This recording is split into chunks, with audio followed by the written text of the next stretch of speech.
if it ain't Shuffle Along Mac and his old-time doggy. Biggie Smalls. Your mama still working in them $10 houses? Some other time. Some other time. One of these days, I'm going to climb all over you. It take more guts than you got, Biggie. You got to bring ass to get ass. You're colorful, Mac. Dumb, old-fashioned, and out of style, but colorful. Biggie, you out your territory. And I don't like it when people come into my town without paying their respect. Well, we no longer consider this town as out of our territory. Watch your mouth, son. In fact, I brought you a message from the boys in Kentucky and Alabama. They say you run this town like a sissy, and they think you ought to consider retiring. We're ready to talk a deal. Deal? Listen, Mississippi and Louisiana belong to me and my boys, and you be one dead sucker along with all the rest of these young college clowns if you try that expansion stuff on us. You know how things are nowadays with the gambling and sporting life in the Black Belt. There's no need for two of us. You got that right, Biggie. Now, Mac, I wouldn't like to see no violence. You ain't gonna have to. I'm gonna hit you so hard you won't see nothing, ever. Meantime, while you're a guest in my town, if you and your boys looking for some action, we betting on Farnsworth. If you all like 40th Street Black, I'll cover everything you got, sucker.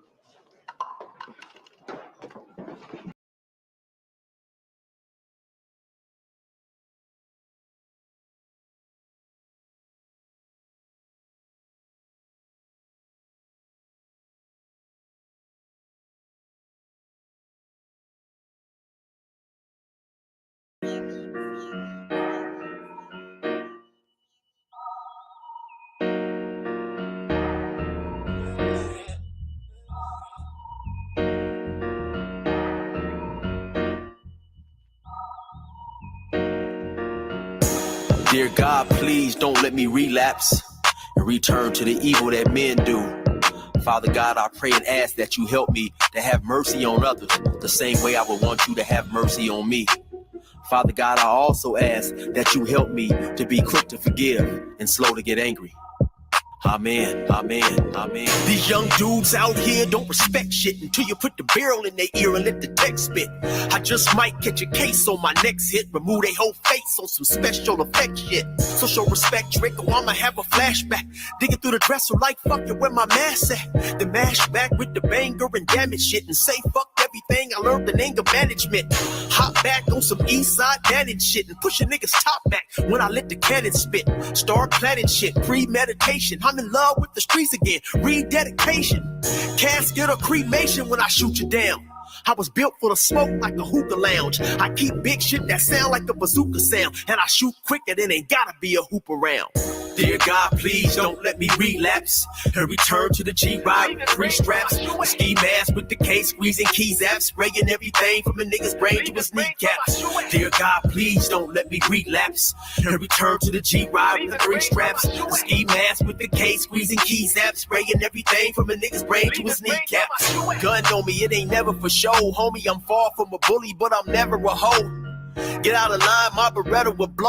Real talk, we can take the beef wherever we go. I bring it to your front door like I'm Uber Eats. I guarantee you listen up when this Ruger speaks. Plus I maneuver through these streets like a ghost, and I'm handy with the heat. I cook a nigga like a roast. On me, homie, this is not a boast. I will still come through, boy, and stop a nigga's post. Play him close, man, air will ease it. Quickly off the waistband, man, and air will squeeze it. Leave you niggas laid out dead or paraplegic. Niggas playing in these streets while I'm very strategic. I come to your house dressed like the gas man. Shoot you 9 times, leave you stretched by the trash can. Dear God, please don't let me relapse and return to the G-Ride with 3 straps. A ski mask with the case, squeezing keys apps, spraying everything from a nigga's brain to his kneecaps. Dear God, please don't let me relapse and return to the G-Ride with the 3 straps. A ski mask with the case, squeezing keys apps, spraying everything from a nigga's brain to his kneecaps. I don't put shit on Facebook, I just holler in person. Put the pistol in your mouth while you holler hollering and cursing. All that shit you kept rehearsing and put on your live. Got your clap with the big 4-5. You bitch nigga, if you tell me to pull up, I'ma do that. That nigga who was whooping first nigga that I shoot at. Ski mask on my face, bystanders be like, who that? I ain't with the talking, bitch boy, I thought you knew that. Leave his brains where my shoe at and bounce like I'm on a trampoline. Leave you laid out, nigga, like you camping on the scene. If you want something sweet, grab a peach or tangerine. Niggas won't smoke, well fuck it, I'ma let them handle steam. AR with the beam, you see the red dot? We tug on this trigger, nigga, it'll make your head pop. Blood pouring down to your shoes, call it Red Sox. Your brains hanging all over your shoulders like some dreadlocks. Expect the gang of dead off if they ever cross the line. The Lord said in the Bible, oh, revenge is mine. So I'm just trying to find the righteous path between the two. Before I lose control and do the shit I used to do. This being humble shit is new. I'm trying to turn the other cheek, but I ain't never been a bitch, so watch your mouth when you speak. Your mercy's what I seek, so I pray on bended knees. Don't let me get the K with the extended clip and squeeze. Lord, please. Dear God, please don't let me relapse and return to the G-Ride with 3 straps. A ski mask with the K squeezing keys apps, spraying everything from a nigga's brain to his kneecaps. Dear God, please don't let me relapse and return to the G-Ride with 3 straps. A ski mask with the K squeezing keys apps, spraying everything from a nigga's brain to his kneecaps.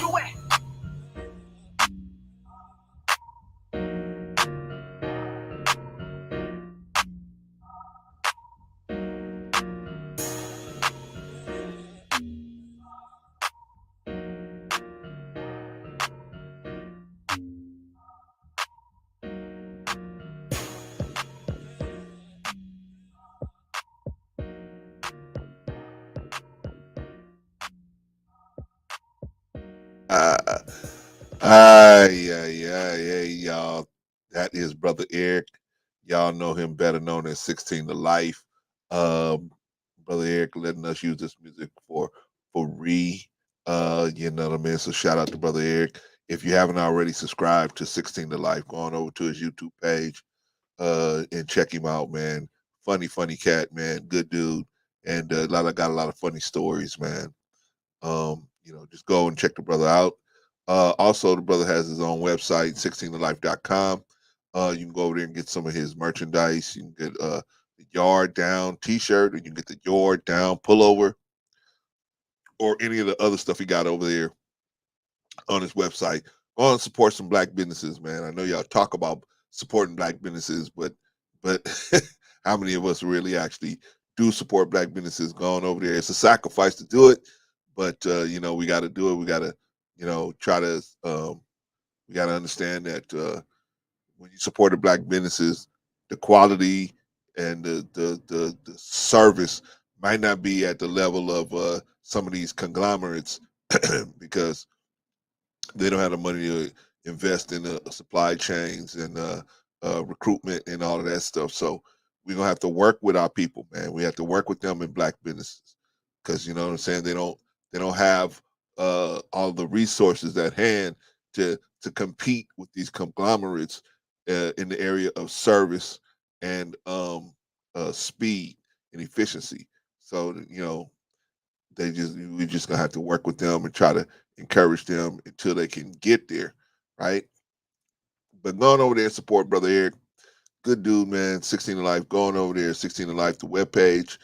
You hear a lot of funny stories about being a street narcotics salesman, or you can hear stories about being in the California penal system.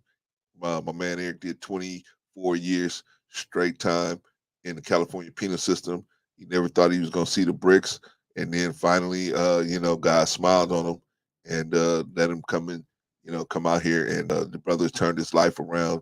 And he's just trying to help youngsters not go and follow his footsteps into that.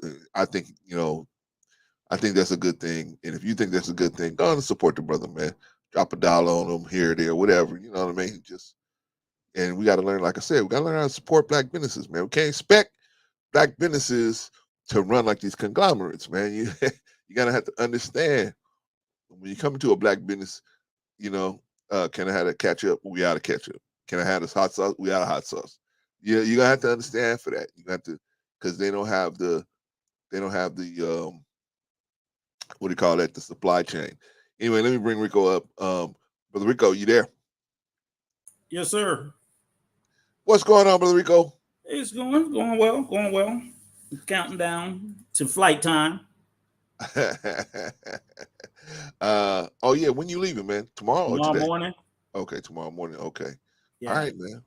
All First right. thing smoking.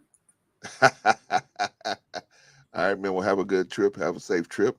I saw you yesterday on Hanifa's page, man. Yeah, that's pretty good. That was pretty good stream. I like that. I tapped in with it. Of course, I was wrong. Of Of course, I course. had to be wrong. Of course. Of course. Hey, but look, you see, they came in with that same old tie statistic, right? I told you, I said that shit's like COVID. You can't kill it.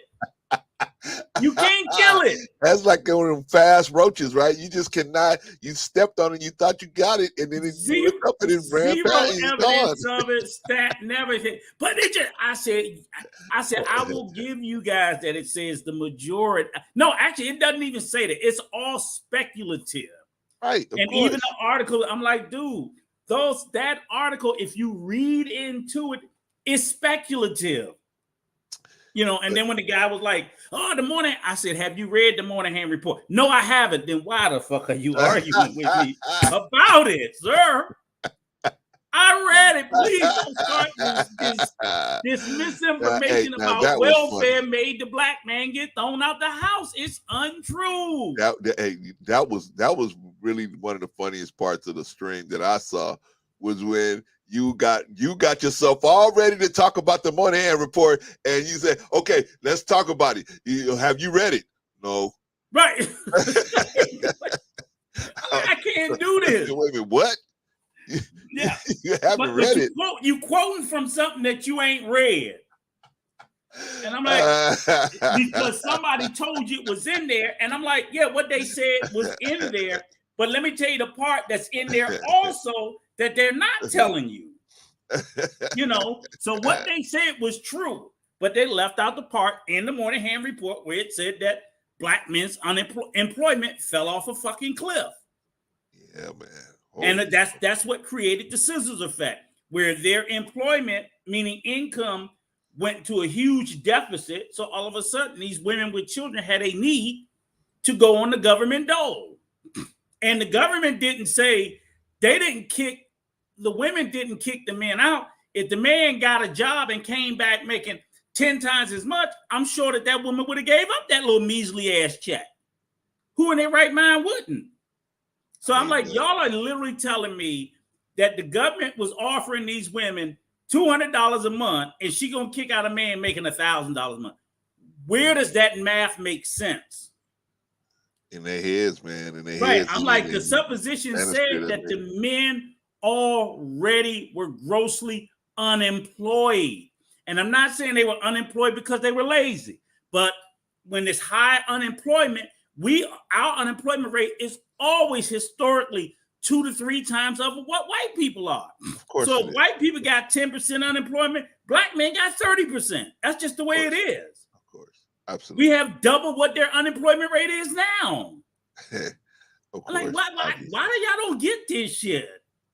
Because it doesn't support their narrative that they're telling. And so they can't even make adjustments for that, right? You know, we can even say, like you were saying, okay, yeah, it may not be 80%, but I would I would assume that it would probably be more women filing than men. Right. But that could be 55%.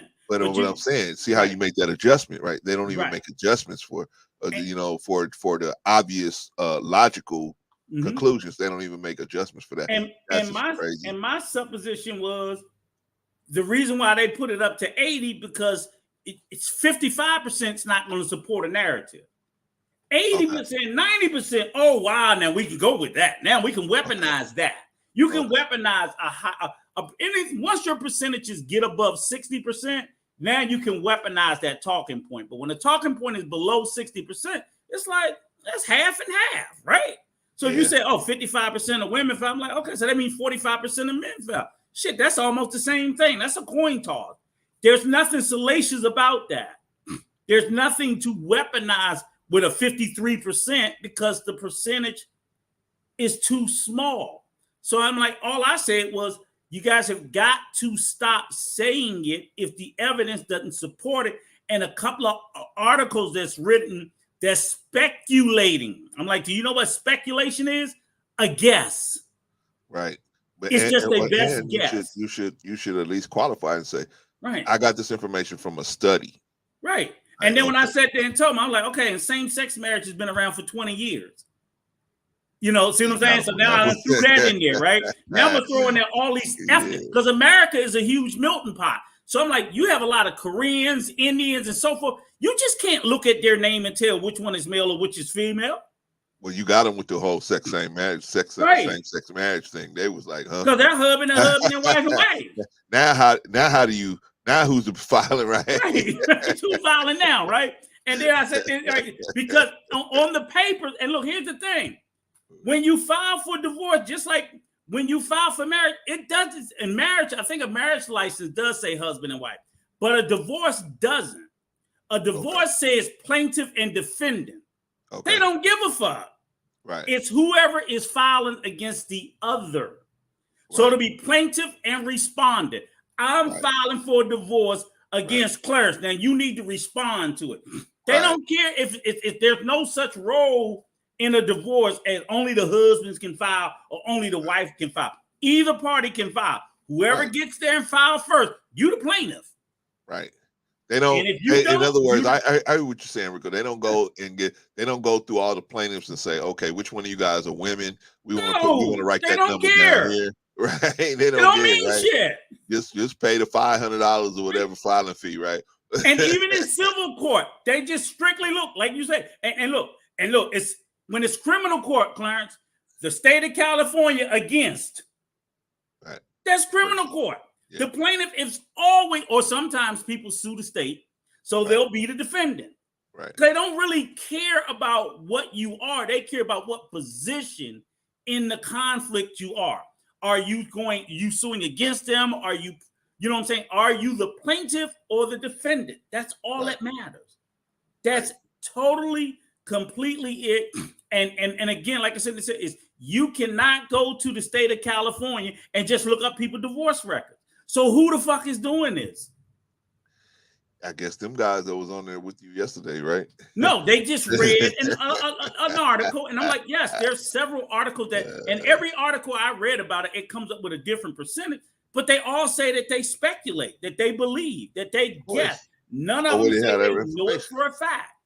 Yeah, there's no way to have that information. It's no way to have it. So Rico, we got to do some shout outs real quick. Go ahead. All right, let's shout out to day one, Risa Neal. Risa Neal, shout out to you.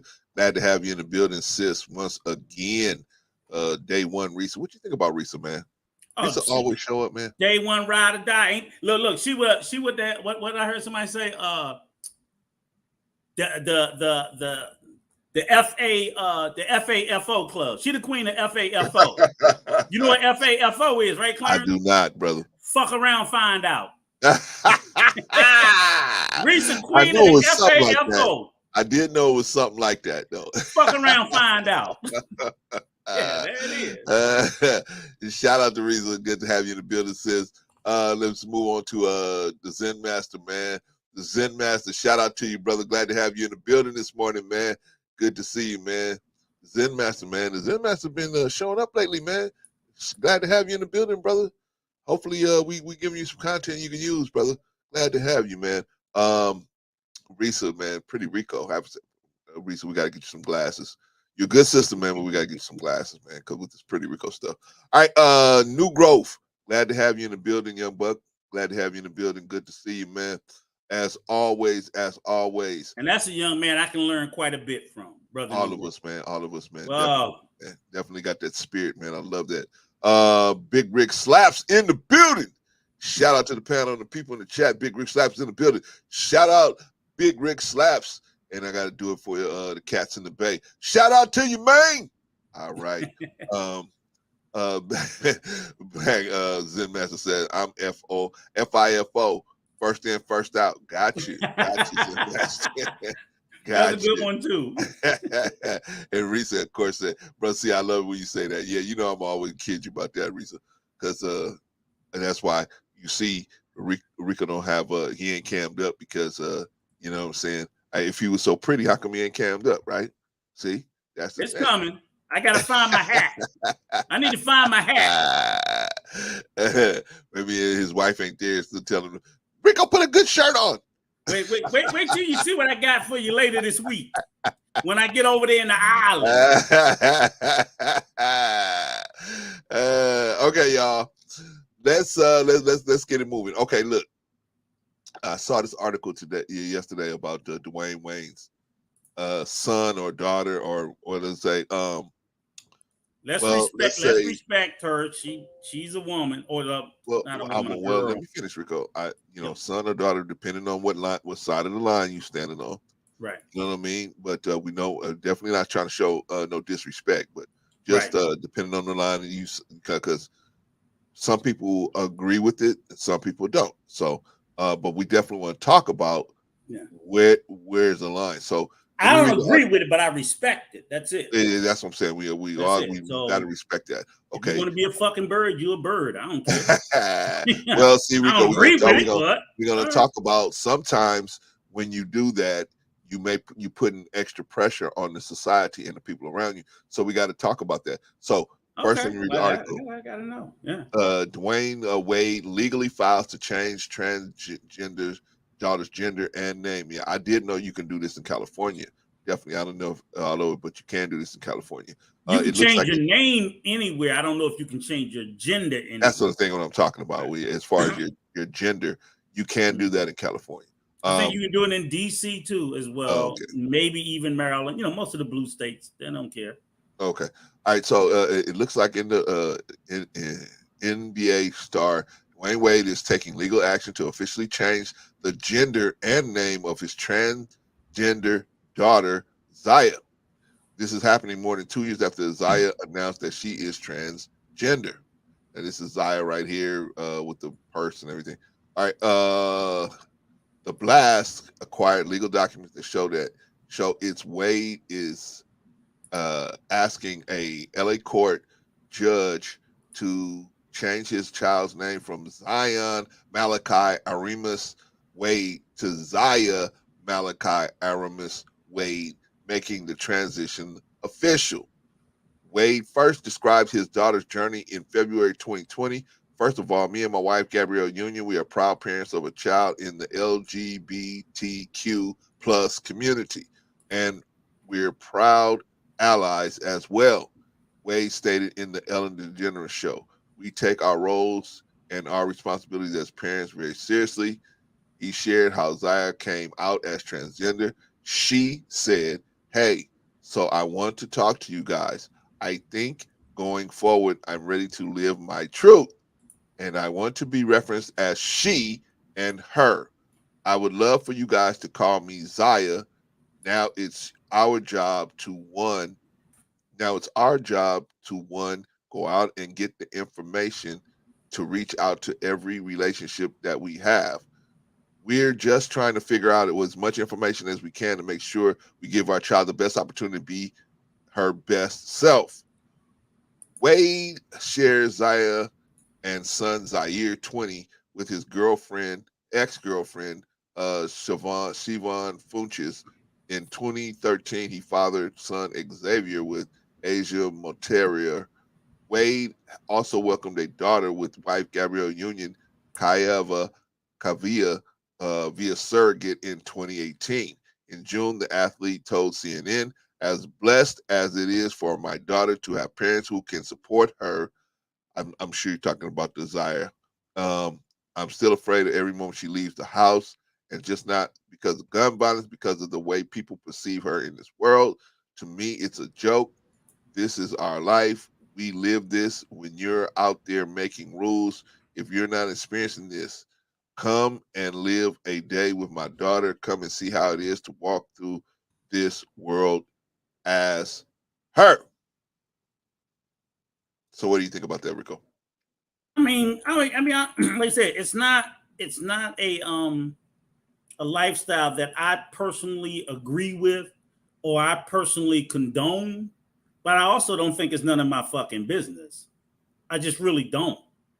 I also know for a fact also that there are a lot of other things that I know my son or daughter or whatever could be doing that could be a whole lot more fucked up. And I think we all know that as well. So I'm not condoning it at all. I'm just trying to figure out if Dwayne Wade, if he wasn't famous, why would this be such of a level of interest? I think that's the problem is the spotlight that he's put on, not, deliberately, but this is a transgender of a world famous multi-champion. And of course, in our community, we oh Lord, we become super fucking conservative. But I look at it in the same way. I don't give a fuck. I look at it like this. Like I'm pro choice. You know what I'm saying? So when I get into like black people's conservative bona fides, they be all over the fucking place on shit. They'll be all over the place on some shit. But I'm like, promiscuity don't seem to bother you motherfuckers at all. Yeah. At all. The bodies that black men and black women have, the body count is fucking ridiculous. So where's all your conservative bona fides then? I don't get that. So again, I'm not with that lifestyle. I would have difficulty as a father, but I take my hat off to Dwayne Wade because he's loving his children more than I can love mine. Hell, shit. There are some people, like I said, you will have kids. You'll be wishing they was gay if that would be the worst thing. Because I know some people out here, look how Patrice talk about her nephew and mine. He would be better gay. That would be 20 less fucking unfathered children in the world. I swear to God, it's a lot of motherfuckers out here that's doing more damage to the community that way than Zion. I'm serious. You should have just been gay. We would have been better off as a fucking community. Because then you would have just been fucking your own life up, not everybody else's. Well, Rico, in that situation, that's a structural thing. That's not exactly right. But I'm saying is if you have to have a choice, because once your child decide to walk a path, right. And and I know we have no control over that, and you go, God damn, why it is, right? So I can imagine the father who have an LGBT son or whatever. You'll go, oh God damn. But then I've also seen fathers that had sons that would do shit. And it's like, that's not the lifestyle I want for any of my children. I don't agree with it. Okay. I do not agree with it. That's my personal belief. But also I'm saying to myself, I just one question. Who the fuck is it hurting? But that's what we're gonna get into, Rico. We're gonna that's what I need to know. Yes, we're gonna get into it, okay? Give me that. That's the conversation. I don't see the hurt. Okay, so here's the. I don't agree with it, but I don't see the hurt. That's what I gotta. You gotta enlighten me on the hurt or the damage. Okay, this kind of behavior puts pressure on society norms, right? What's a society norm? You see that you go to Target or Best Buy or whatever, you go to the bathrooms, you see that triangle, that's for you. You see the circle, that's for the woman, right? We know what's the pressure. The society norms is now you have someone that may not fit into that groove, having to make a decision of which one they're going to go into, right? Wait a minute, say that again. Explain that one more time. You have somebody that don't fit. Like, for example, a person that was born a male, but now they identify as a female, right? Okay. So they want to use the restroom. Which restroom do they should they go into? Well, they're gonna. And then my whole thing is, they're going to want to use the restroom of the sex that they identify as, not necessarily the one that they were born in. And I get that, and I get people having an issue with not wanting people born male into the female restroom, not people born female into the male restroom. That's fine. I'm like, create unisex bathrooms. You got them in your fucking house. Okay. You got them in your. That's why I never understood the bathroom issue. I'm like, why are people so butthurt about bathroom? Create unisex fucking bathroom. That's what you have in your house. My ass and my wife use the same fucking toilet. We don't have a male bathroom and a female bathroom That's your wife, in my Rico. house. But that's your wife. We're not Any talking about woman, the my general daughter public. too. I sit my Those ass are on the your same family members. toilet that my daughter sits on. Rico, those are your family members. We're not talking about your family members. We're talking if about. I come into your house and I ask to use your bathroom and I take a shit, I'm likely to shit somewhere that a female member of your household use. It's still a unisex bathroom, Clarence. Rico. I get that. Okay. Functionally, it is. But what I'm saying is the pressure is people that are not expecting to see somebody who has male parts going in there. That's the issue. But and creating unisex bathroom, and then granted, they would all have to be like even when I go to the grocery store here, the bathrooms here are pretty much unisex because they when you go in, it's like one person at a time. You lock the door behind you, use the bathroom, male or female. Right. Don't sit your funky. Same thing with the gas station. The gas stations still do that male, female shit. But the grocery stores out here where we live, they don't have male or female bathrooms. They just have restrooms, period. Just flat out restroom. It don't even have urinals on the wall. It's just like you got to pee, stand up, pee like you pee at home, motherfucker. If you got to do a number two, have a sit down, whatever the case may be. And that's weird because it's funny. It seems like in the bigger venues, you do see the male females where they do it by sex. But most of the grocery stores where I live, and they didn't change them, Clarence. I just think they don't even put that many bathrooms in place. So it's like we're gonna build 2-3 bathrooms, and whoever got to use it first come first serve. Correct. And there are a lot of spaces like that.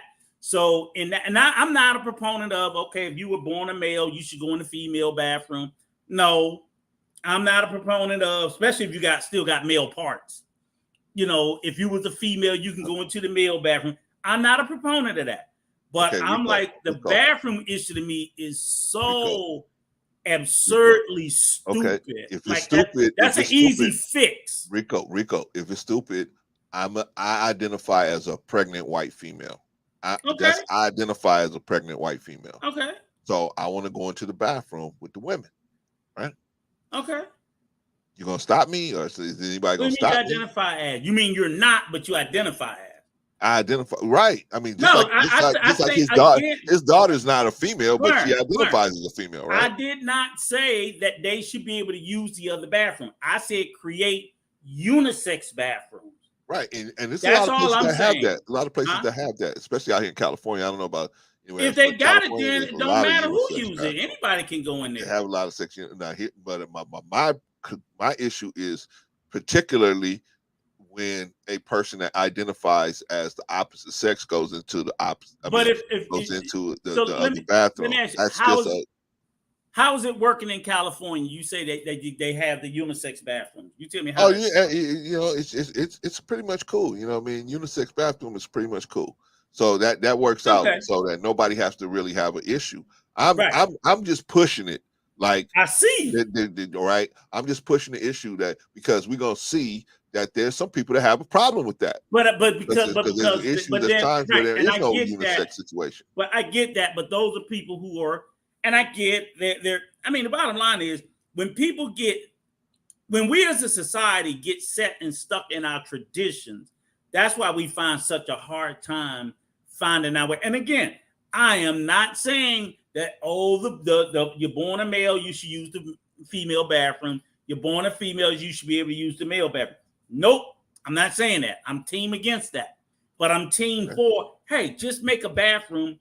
An outhouse is an outhouse. It don't matter. If you have to go to relieve yourself, go relieve your fucking self and get on about your business. You ain't supposed to be in there that long anyway. You know where it comes from, Clarence? It comes from back in the day, even before all this different. Here's the thing. It comes from back in the day, and I'm going to tell you, this is the truth. This is a male problem, bathrooms.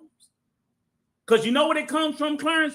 Back in the 60s and 70s, a lot of born men was cruising for other men in the men's bathrooms. Right. That's where the shit comes. That's where Right. it was never female. It was always and they still do that shit. You go to the parks and whatever, you got them gay motherfuckers that had that compliment, spreading wide, kick his feet underneath your stall. That's the signal to come over here and let me suck your cock or some shit. Oh yeah. That's what it comes from. But these are men-born men in the men's room trolling other men. Sometimes they trolling little boys too. But it's still a male. So you can't get away from that. And that's been going on 50, 60, 70 years. And it has nothing to do with transgender. These were just creepy ass, dirty men, California, everywhere, at the bus station. That was, we used to hear about that all the time. Man, them old freaks in there trying, like, yeah, but he's a man. How you keep them out? You can't. Yeah, I mean, but the whole point, Rico, is how is this going to affect other people? Because even if you can't keep them out, for example, when I took my son out here to I took my sons to out here in Santa Monica, they got to call it Santa Monica Pier, right? Mm-hmm. And my sons, they were little boys then. They were probably, my oldest one was probably about 8 or 9, and my other two were 5 and 6 or something like that. So I had sent my 8-year-old with them, and I said, I said, you know what, I'm sent them, but maybe I should go. You know what I'm saying? Because I never been out here before. What if something happened? So let me just go and check on them, right? So I go in there, and it's a bunch of dudes hanging around the outside of the bathroom, dudes hanging around inside the bathroom. Right. I said, damn, what I the just hell told is you, right. going on in here, right? Right. I was like, what the hell is going on in here, man? Yeah. So I stayed until all my sons got done in the bathroom. You know what was going on. I mean, I got hit on by I recognized that it was going on, right? As a kid, as a teenager, we used to have arcades, and they used to cruise the arcades by the bathroom. Yeah, okay, maybe. So that's what I'm sitting there saying is, I was like, this shit been going on forever. Forever. And it wasn't, trans, but come to find out, big old gay dude with a beard. I remember the one guy hit on me. Because I was like, damn, he reminded me so much of Franco Harris, the running back for the Pittsburgh. Still, I was a Pittsburgh fan. And I took me a while. Hey, don't you talk about Franco Harris, man. Yeah, but it took me a while to realize what this motherfucker was doing. Because I'm outside the arcade. He keep giving me more tokens and shit. I said, this nigga grooming me, right? That's actually not funny, man. That's sad, man. But it took a minute. How old were you? Because they're not gonna always look gay. They ain't gonna always talk gay. Rico, they ain't gonna do any of that. Rico, how old were you? I was 17. Oh, I was 17 in high school. Now I got the fuck out of that arcade so fast. Shit. I peed in the alley going home. I was like, I ain't going back in that bathroom. Fuck that shit. That motherfucker was big. I was a little skinny motherfucker too. I was like, oh no, you're not getting this. You're not getting these. You never know, man. You never know. I had a friend that was in the army. Another friend that was in the army, man, and so he was telling me, man, he was in Germany. Yeah. He was in Germany, and this big old dude, him and his girlfriend, my friend and his girlfriend was sitting at this table, and this big old dude came up and said, "Can I join y'all?" And so my dude, he's American, right? He's like, "What the hell? No, you can. We don't need you. What you talking about?" And so he got mad at the dude. And so he said, "Man, what's wrong with you? You see I'm with my girl?" He said, "Yeah, I know, but I'm feeling you and her. I'm feeling, you guys got a good vibe." Yeah. And so my friend said, "Man, what's the matter with you? You gay or something? What's wrong with you?" And the dude said, "I'm not gay. I'm bisexual." He said, I'll F you and her." My friend said, my friend was at first he was mad, right? And then he said, "Look at this dude. He do about 6'5", 260. He said, "You know what? We decline. Thank you very much." Somebody buy this nigga a drink. Run out to the car. Start the car. Yeah. I'm like, don't take the gay fight. It's because that's what your misconception is. Because like I said, I'm like, no, some of them motherfuckers did some They some Yeah, knuckle man. draggers. Yeah. And you got never them know. coming out of jail now. What they call Never them? know. Somos. Yeah, you never know, You got bro. them coming out of jail, being on locked up. Hold on, Rico. Let me do some shout outs. Yeah. Let me shout out to Mr. He said, glad to have you in the building, brother. If you haven't already subscribed to the Harris Family Tribe webpage, gone over there and check them out. Shout out to the Harris Tribe. All right, who else we got in the building, man? Sister Annie. Sister Annie. Glad to have you in the building, Sister Annie. Good to see you. Good to see you. Let me go to shout out to Queen Anifa. Glad to have you in the building. Very good conversation yesterday, Queen Anifa. Very good. If you haven't already subscribed to Queen Anifa, go on over to Hanifa and go over there and subscribe to her and check out their content, man. A lot of good stuff over there. A lot of good stuff. All right. So that's all I'm saying is I'm glad, it just put it back in my head. I'm like, yeah, I get it. I'm telling you, I'm on Team Clarence. I don't necessarily feel comfortable with it, but I just think the whole bathroom issue is an issue. And you're right, brother Negro. No, you can't have unisex bathrooms at the stadium. But nonetheless, I think you still have male. It's the same. I'll tell you this. Even when I go to the movie theater, you have male bathroom, you got female bathroom, but in the movie theater, you will always see there's a family bathroom as well. It'll say, I don't know about California, but out here it says male, female, and family. A lot and of times you will. Sex. A lot of times you will. And it's especially when you go in there for baby changing, because they have the bigger space, and they got the wheelchair accessible, it's wider, things like that. So I'm like, thing that you can bring down to the thing you bring down a big table for the baby. So I'm like, that's why I just said the bathroom. The other issues we can get into a little bit more. We're gonna see. But I'm we're gonna show how the bathroom is just a step one of these intimate settings. Now we're gonna talk. Now we're gonna look at. I mean, if you want to keep it real, remember now we didn't used to be able to use the bathrooms with them. Right. How about that? Right. See how quickly conservative Negroes forget things, and if they could go back to the way they want, they don't. It's the black that rubbed off on the toilet bowl. That's a good point. That's a good point. But that's a good point. But let me show you, because even us using the bathroom. When we talk about tradition, hold on, Rico. Even us coming into using the bathrooms, that put pressure on society, right? Society had to take a minute. No. Well, it did, because white people did not want Rico. If white people wanted to use the bathroom with us, they would have never put white and colored signs on the bathroom. I know. Okay, so they didn't want to use the bathroom with us. It put pressure. I don't care. It put pressure on too. But okay, there you go. That's better. I don't care. So like Malcolm said, we didn't want the black church. The black church was born out of white people not wanting us to go to the white church. Mm-hmm. We had to go to the black church. So that's what the same thing with the black historical black colleges. They didn't want us to go to college with them, so they made us go to black colleges. So we get that. We get New that. growth. Okay. You come with all this smoke today. We had our own bathroom. Yeah, it was usually outside. Yeah, it was usually outside, New growth. Bad shape. And even if they had a building or a structure, you wouldn't want to use it. In a courthouse, in I remember Mr. Farrakhan talking about how in Georgia, especially in the South, they had courthouses. They have public courthouses where you paying taxes too for these places, but there was no stalls. The men and the women had to use the bathroom in the same room, right? And so women had to stand around women so that they could use the bathroom without men looking at them. And so kind of like jail, right? So that was a bad thing. So does that analogy make a little bit more closer sense to you now, sir? It was like that. I don't want you to think that we had the same pearly whites that they did. But you gotta admit, Rico, if you're gonna bring us up, you're gonna have to say that us using the bathroom and sitting at the same lunch counter with them and everything, that did put pressure on them, right?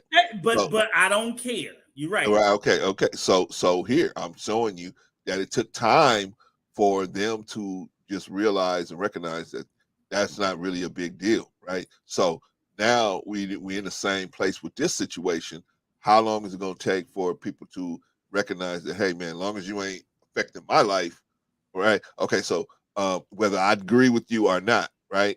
Whether I agree with your decision or not, as long as your decision isn't going to affect my life, then have at it, right? Okay. Yeah. So now we're gonna see. There was I don't know if you remember back about maybe almost a year ago, there was a male that was a transitioning female that was born a male that went into a LA spa out here and started disrobing, and the women in there recognized that this person had a penis, and so they was outraged, right? One lady had her daughter in there, right? Mm-hmm. So they was outraged, so they went off, and because of that viral video, people were starting now outside protesting this business. So we're gonna look at that right now. Okay.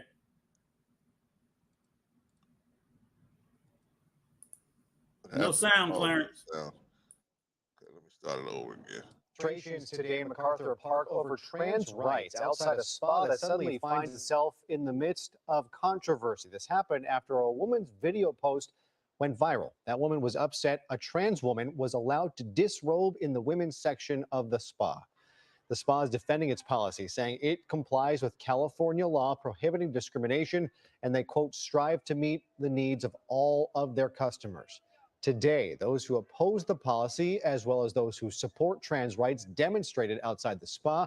Officers wound up declaring an unlawful assembly, and the crowd eventually dispersed. Police say there were no arrests, but they are investigating crimes against some demonstrators, including assault with a deadly weapon.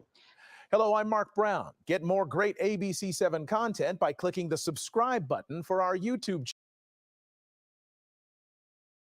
App on Fire TV, All right, Android Rico. TV, Apple. Yeah. All right, so I if saw a that little many- bit about this, but if that many people are upset over a man going into the spa. Now this is just a spa, Rico. We got some other things to get to, but this is just a man. What do you think about that? If I meet me, charcoal me, I identify myself as a pregnant white lady. I go into the spa and I start disrobing because I identify myself as a pregnant white lady. Should I be allowed? The only way I look at it like this is they need to take that up with the business. You know what I'm saying? Okay. I don't think as a customer I can set policy for a private business. If that private business, whether to my liking or dislike, allows that, I can only just move my business elsewhere. But even if you have a private business, it's regulated by the government, right? Regulated Right, by and the California, right, and it sound like but I mean, you can still do certain things, you know, like you said, private businesses at times, certain things you have a public accommodation law, but there is right of refusal to serve, like refusal of service, no shoes, no shirt.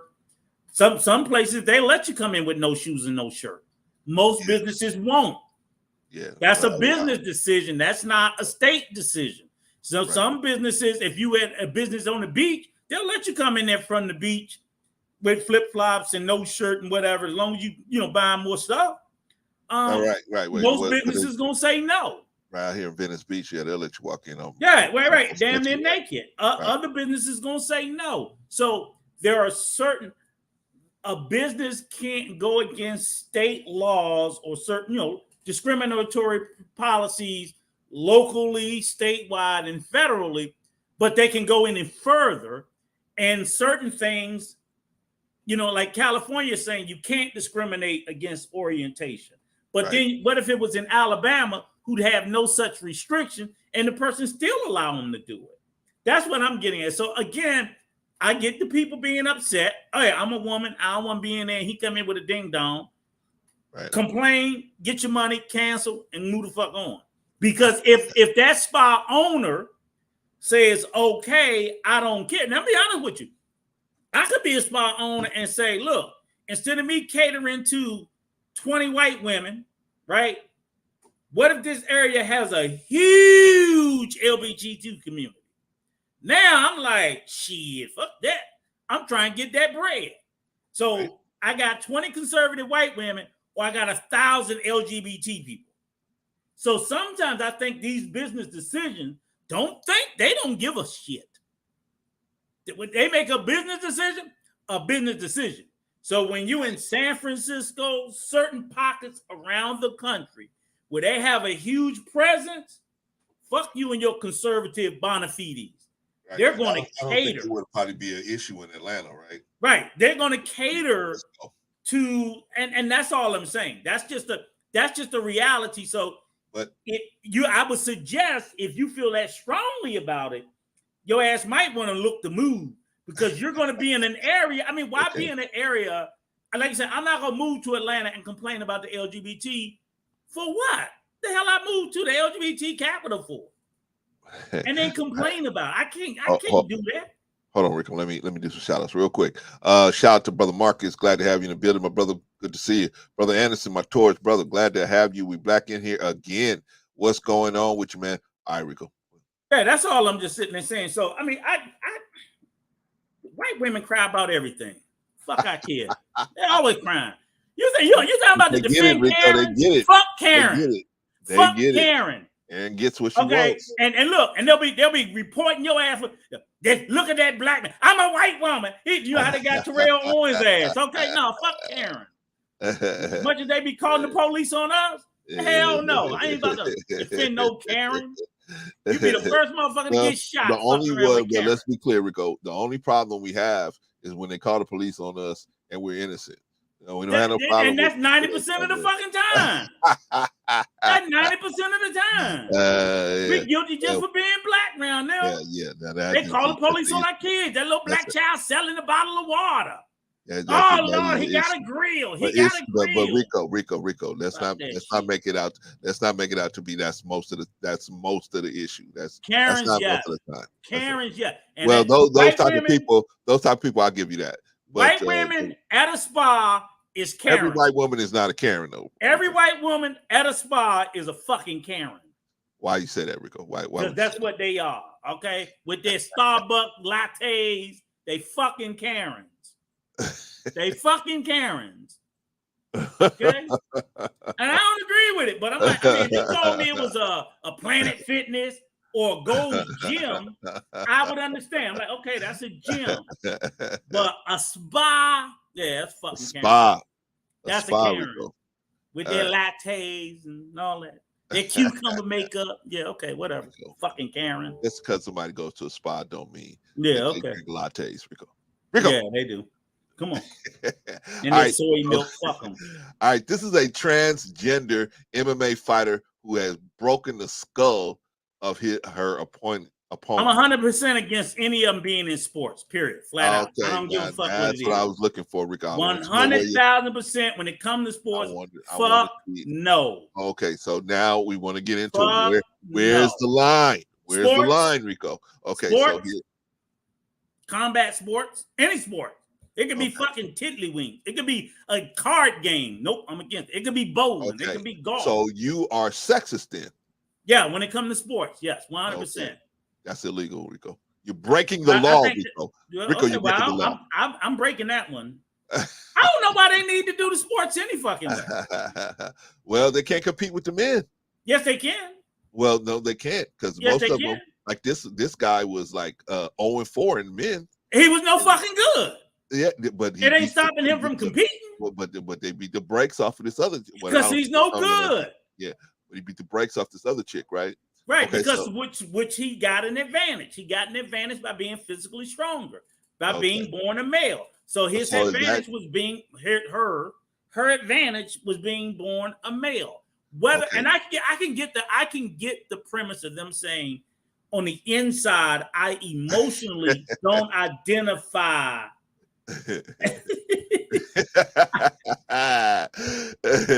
You're right. I ain't fucking with you today. Habitual line stepper, new growth. Habitual.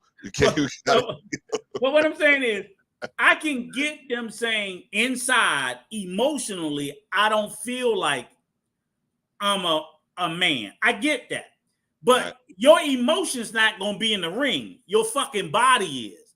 So emotionally, you may be born emotionally a woman, but physically, you're still a man, or you were born with that strength and structure. So you can't compete physically because it's not. If you told me, oh well, y'all gonna have an argue contest, okay, then I'll let you go with women. Y'all can argue, but if you're physically going to put your body against that, it's an unfair advantage. Period. Okay. I don't care about the castration. I don't care about none of that. Rico. I believe you. I believe you. How can you make that? How can you make that case morally? Okay, because I hear your case. Physically, yes, you make it. Mathematically, you're making a good case.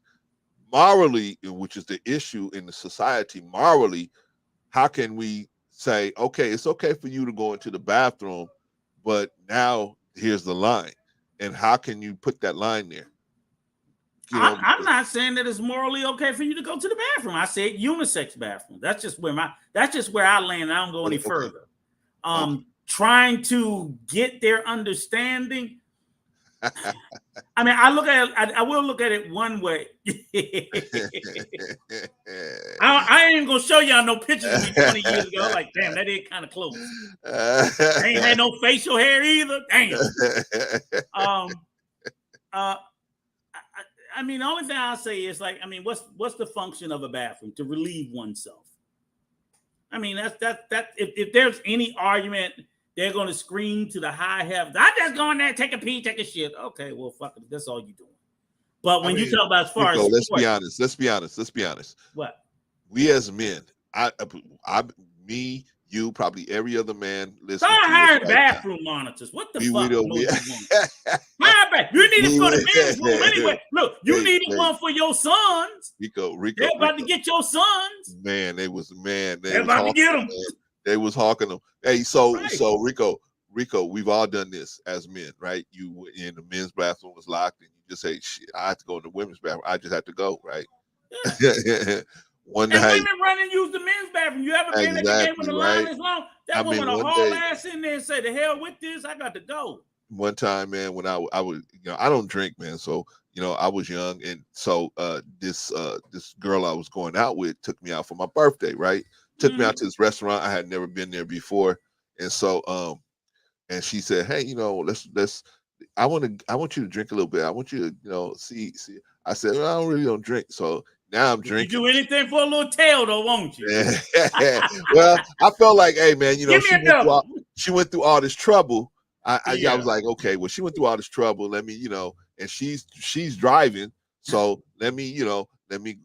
So I drank a little bit, man, and next thing you know, I was out of whack, man, because I wasn't used to it. So I go to touch you, Clarence? No, she did, but later she did, brother. So everywhere I let her. So that's not the bad part, Rico. That's not the bad part. Okay, so I said, hey, man, I have to use the bathroom, right? So I get up to go use the bathroom. I go in the bathroom. I'm like, where are the stalls? Damn, ain't no stalls. What kind of bathroom is this? Anyway, I said, well, let me go into one of these not stalls, but urinals. I said, what are urinals? Damn, let me. Well, they ain't got no urinals. Bruh. And so I don't hear, how, men's bathroom, you hear people talking, hey, dude, how you doing, man? Hey, I didn't hear none of that, right? So I was like, I heard women's voices. I was like, what the fuck? What's going on? I want to hear women's voices in here.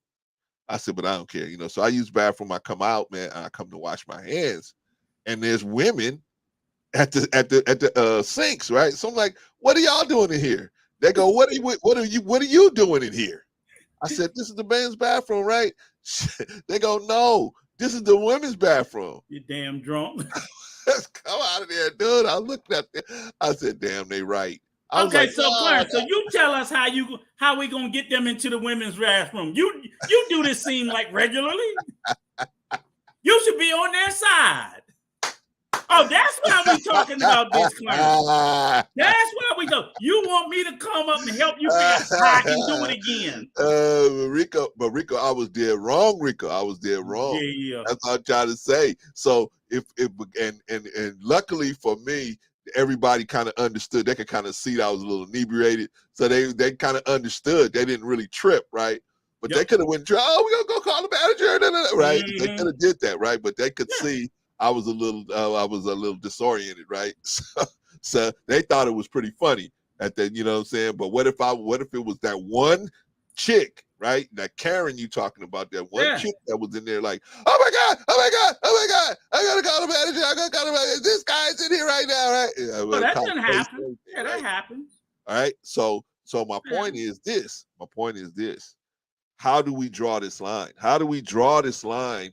Because, okay, so right now what we're going to do, Rico, we're going to watch how this transgender MMA, because this is the pressure that these people are putting on the society, and society have to adjust to figure out how do we deal with this situation, right? Transgender MMA fighter comes in and pretty much beats the brakes off this chick, right? We got the same thing with the swimmer that they just said. We're gonna get to that. We're gonna get to that too.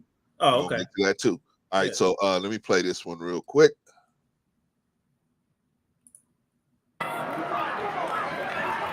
She's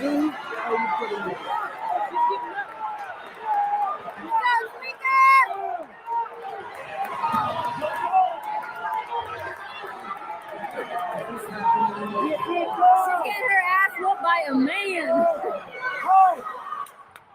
I cannot believe this.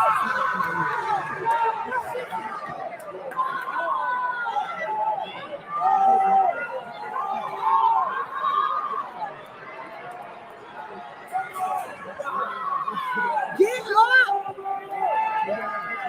It's security. Go for that. Come on, Jamaica! They are done.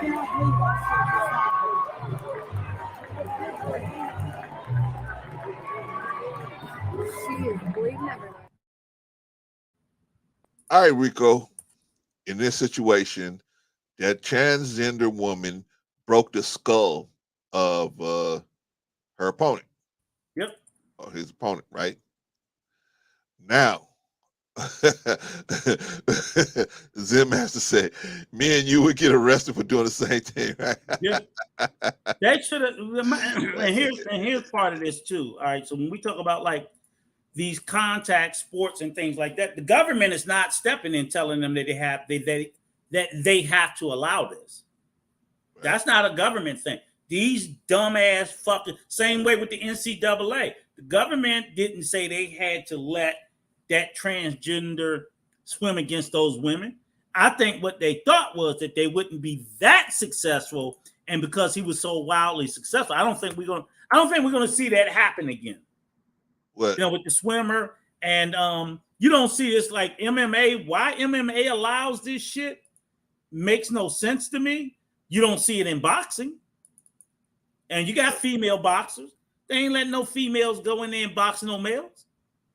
There's not a boxing organization I know of that's alive. It's gonna say, first of all, they're gonna be like, we ain't gonna get no fucking money off of this shit. Number one, because people ain't gonna pay money to see that. Yeah. It's because it's just stupid, right. And they're not gonna pay money to see no male boxer who say he transgender go beat up on Clarissa Shields if he can. Well. See, here's the thing. That's a fight for the transgender community, right?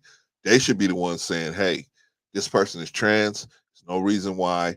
But see, that's a line they can't cross because that's a scientific and mathematical line they cannot cross. Yeah, I haven't seen them yet, or that I know of, come out and scream to the high heaven about sports, and that's a good thing. Well, that's pretty much a good thing. I think they know. Okay, we done win as far as we can, but when I see things like this, I think these individual athletes are that fucking selfish. I'm like, make up your mind. You want to fight or you want to be a woman? You can't do both. You want to swim or you want to be a woman? You can't do both. You can't be competitive as a man among women sports and think that shit's fair, because it's fucking not. Never has been, never will be. Gonna be a bad situation, and but what if the trans community was to say, hey, look, if you put the person on it, you taking money away from them by not letting the trans person fight. It's unfair. No, you're taking away money from the people that you have an unfair advantage over. And science has shown that men have an unfair advantage physically and athletically over women. Period. Now, if science said, physically you're both equal, then I say fuck it, let them do it. But science has been clear since the history of time that we have a far superior advantage. Now, if they come up with some sort of drug that can just make your ass reduce in size and no. strength to the same. Well, I know they can't, but I'm saying if they can to match a woman, then that would be fine. By that point, I think the women would be kicking your ass too. So you're going into it after you lived your life as a man. You come, and then what makes it even more unfair? It's not like you just was a man and then you got into sports. You was actually into the sports before you decided you was gonna. So like the guy Fox, the guy that just cracked the damn woman's skull, he was fighting as a man. So you were already trained as a man. Now you just tucked your dick and you taking that same strength and power against women. No, that's why we have the separation of the sexes in sports and athletic endeavors. Now, if the transgender want to be that butthurt to start a third sex, y'all say y'all different anyway. You're not a fucking cisgender woman. You're a transgender woman, so start a transgender league, and y'all can beat the shit out of each other. Nobody's gonna watch that league, Rico. So what? That's not my problem. You don't get to come into the same as a cisgender. They have a term for it now. Cisgender man, cisgender woman, transgender man, transgender woman. So they're saying it's different. No, seriously, I'm not even making fun of it. They're saying it's different. So if it's different, the same way that cisgender men cannot compete against, which that means heterosexual men. Let me use that term. Okay. Heterosexual men cannot compete against heterosexual women at all because we see the unfair advantage. Then the same thing needs to apply to transgender people. You can't, if I as a heterosexual man can't go in there and beat up on the women, why the fuck do you? Well, see, you just don't. Well, Rico, the whole point is if I identify as a woman, I don't care what you identify as, it's what you are. I'm talking about the social construct. Look, I could be a heterosexual man and go in there and say, I want to fight tomorrow because tomorrow I'm feeling like a woman. I'm feeling like a woman. Right. You know, are they gonna let me go in there and beat the brakes off of one? They're like, you know what? I changed my mind. I'm going back to being a man. No, no, they're not going to care about how I identify. They're going to care about what I, same way we have weight requirements. It can't. They don't put a 200-pounder against a 100-pounder. Why? Well, it's an unfair advantage. Well, they're Rico, both women. They're both men. No way in hell. We're going to sanction a man and a woman. That weight class is not a good analogy, Rico, because they can women can. If I'm feeling lighter, I feel smaller. But see, here's the thing. See, mathematically, what you're saying is right. Even if a man and a woman weigh the same, man is going to have more muscle mass. Most of that weight is going to probably be, if he's a younger man, he's going to probably, most of that weight is going to be muscle and bone density, right?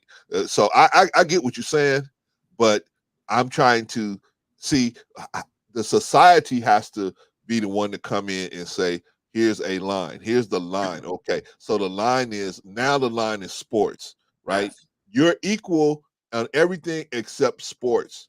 Now, how do we get the women to understand that, right? Because like you have like that our old argument, the WNBA, right? Where they say who's arguing it? The women and the alphabet community will say, they're arguing what, Clarence? They're arguing the equality of these people, or everyone should have equality. Not for sports, though. Yes, they are, because they're asking for us to pay the women athletes the same as they pay the men. Oh, right, okay, but no. But I'm talking about, but you, right. They're asking for equality of sport, but not equality of mixing the sports. Okay. But I'm saying now, that's they're not asking for that. However, that's inherent in the equality, right? If it's equal across the board, it's equal.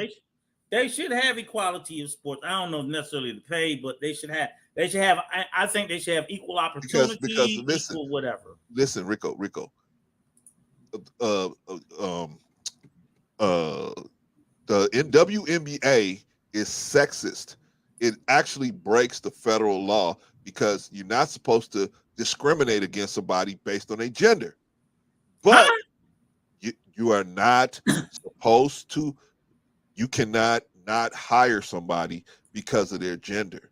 So because their age, so explain to me how they're sexist then. because sexist is being when you discriminate against people because of their gender, that's called sexist, and that's what they're doing. So if the WNBA is sexist, wouldn't the NBA be sexist? The NBA is not sexist. A woman can go out there and try out if she want to, and if she can play, she can play. There's nothing stopping a woman from going out there and trying out for the NBA. Except the NBA. What? Except the NBA. The NBA won't allow it. No. All she gotta do is pass a physical. If she passes a physical, NBA, meaning health-wise, she can do it, and you go out there. But because in the NBA bylaws, a woman cannot play for a male team. I did not know that, and so I can't verify that. So that's why I'm just sitting there saying is I'm like, it's the same, because nobody wants to see it. Even if the woman was that good, nobody's going to want to see that, as you always say. I agree with you on that one. They don't want to see. Then what you want to see, now I'll tell you this, like here's a sport. Restriction in the NBA. Here's a sport, right? And I'll tell you, there's a few sports. There are sports that allow opposite sexes on the same, like tennis is one. Tennis, they do have what's mixed doubles. Right, correct. But it's for both sides. You see what I'm saying? Correct. And that's how they, so but basketball and football and other sports like that, they're sex specific. Tennis, you have male tennis and female tennis, but you do have mixed doubles. Certain particular match. But you're not going to have a man playing against a woman in tennis. You're just not. It's not going to be a man against a woman. We tried that little stupid shit with Riggs and Billie Jean King. Billie Jean King did it, man. Billie Jean King did that was an exhibition. A fucking exhibition. That wasn't real, and that wasn't sanctioned by tennis. That was a fucking exhibition. Okay, so Rico, okay, so now that you're telling me this about the NBA, I'm gonna have to back off the NBA because I'm not. I cannot verify that one. Okay, Newgrove and Anderson say I'm wrong, but I'm gonna dig into it a little bit more. Because I believe this. I believe the NBA is structured to the point where they don't care who's on the court as long as they're gonna make money. Whether the girl was a girl or a male or a female, whoever, if they gonna make money. And then my thing is like that. It's like so how is it? Because if what you're saying is that it's discriminatory. That there's a rule that the okay, so does the WNBA have something that says that men can't play?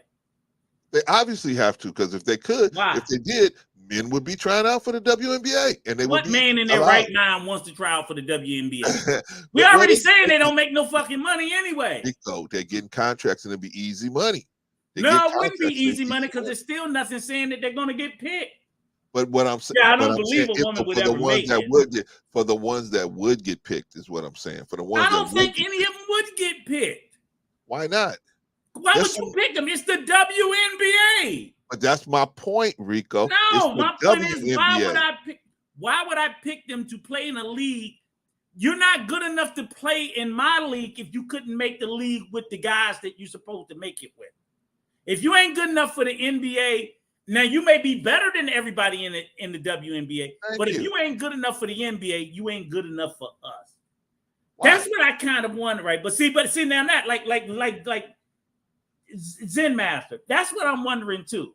The woman kicker, that's what I'm wondering, and I believe that there are women who can kick good enough for it, but it just ain't happening.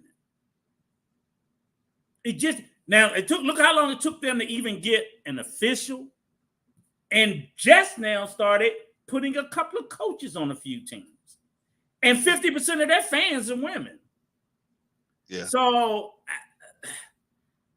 I don't know. I can't see why a woman couldn't kick. But I just don't know, where what's stopping that? It's not the kicking that'll get them, it's the tackling. But kickers don't tackle. Hey, sometimes they have to, Rico. A kicker tackles once every 3 years, if that, and most of them whiff. Maybe, but sometimes they get tackled, right? No, because if you the kicker for field goals, you better not get touched. If you the punter, you barely better get touched. You can't get tackled in the process of kicking. Right. But Exactly. if you do some type of different type of maneuver, Get the hell out you of it. actually Then gonna you keep ask your for phone, it. That's different. right? Okay, so therefore, but what I'm saying is, Rico, there's a lot of instances where women have, and I don't, and I understand, is to protect their league, right? To protect their what Right. they have there, right? To say discriminate and say, okay, only women can do this, only women can do that, right? I get it, but it is sexist. It is breaking the law, but no one enforces it. No one goes to them and say, well, you're breaking the law because you're only going to hire people based on their gender. Then you're actually breaking the law, right? I mean, somebody could file a charge on them, but nobody has done that, right? Because there is no like the guys that go up and they try to get work, they try to get hired at Hooters, right? And then they could bring a claim against Hooters, and they file something against Hooters, right? Then no guy has done that to the WNBA at this point. Until, you know what I'm saying, at this point. Hold on, Rico. Shout out to We On Lock Nation. Glad to have you in the building. Appreciate you, big brother. Brother Anderson said, just like Danica Patrick was in NASCAR, she wasn't good enough to stay, but they allowed it. Yeah, and she made a ton of money, Brother Anderson. She made a ton of money on endorsements. Just on endorsements, she made a ton of money. But Yeah, that's you, I didn't and think Brother about that. Anderson, you're right, because if there was a female NASCAR league, it would go out of business in 2 seconds, right? Nobody would watch that. Nobody would even come out to see that, right? In my opinion. Let's see. Okay. Zen Master says there are some occupations that are gender specific. Okay. Which ones? Which ones, Zen Master? What are some gender specific occupations? What are some occupations that? Well, let's look at this. Let me say, I stand corrected. You're right. There is no restriction against women. Women in the NBA. There's also no restriction against men in the WNBA either. So it's not. Now, guess what? Several of the WNBA teams have male practice players. Right. Several of them. Right. So I mean, they're hired by the organization. They don't play in the game because they only have a 12-man roster. But several of them, they practice against. But they just hired to be a practice player. I get that, but there is no rule against it. They just won't allow it. Yeah, that's what I'm saying, brother. Right. They won't hire them. Right. They're not gonna hire them. Let me say it this way. They know they're gonna kill. We know that. That's a There are women that most women are not good enough to even be on the practice squad. I agree. Yeah, I agree. But there are many men that are good enough to not only be on the practice squad for the women, the WNBA, they could actually be on the team, right? Okay, who's the front runner to replace Greg Popovich, the longest standing coach in the NBA today right now? It's a woman. It's a woman. Maybe that's on his staff right now. What's the new girl? Come on with your little smart ass. Look up the assistant coach for the San Antonio Spurs. Yeah. She's the front runner to replace Pop. She coached the game this year when Pop was out. So what does that got to do with what we're talking about? I'm just saying, you got a woman that's going to be in the NBA that's going to be a head coach. That's unheard of. That's a coach. We ain't talking about. We got to take baby steps. Okay. They was a ref. Brother now they was referees. Becky Hammond, thank you. Okay. I wouldn't believe that. But they're like, no, she can coach. But maybe and that's another thing with the male leagues. They oftentimes they say, like, is the guys gonna want to listen to them? Blah blah this, blah blah that. But I think, she was gonna get the job in the Blazers in Portland. Okay. So you have some, I don't think it's gonna be in abundance. The sports are gonna stay separated, and they should. Let's just knock it off. We can agree on that. We can agree on that they should be separated. And I don't think that there's going to be a mass uprising in society, even among the LGBT community, about representation in sport. I just don't think there's going to be.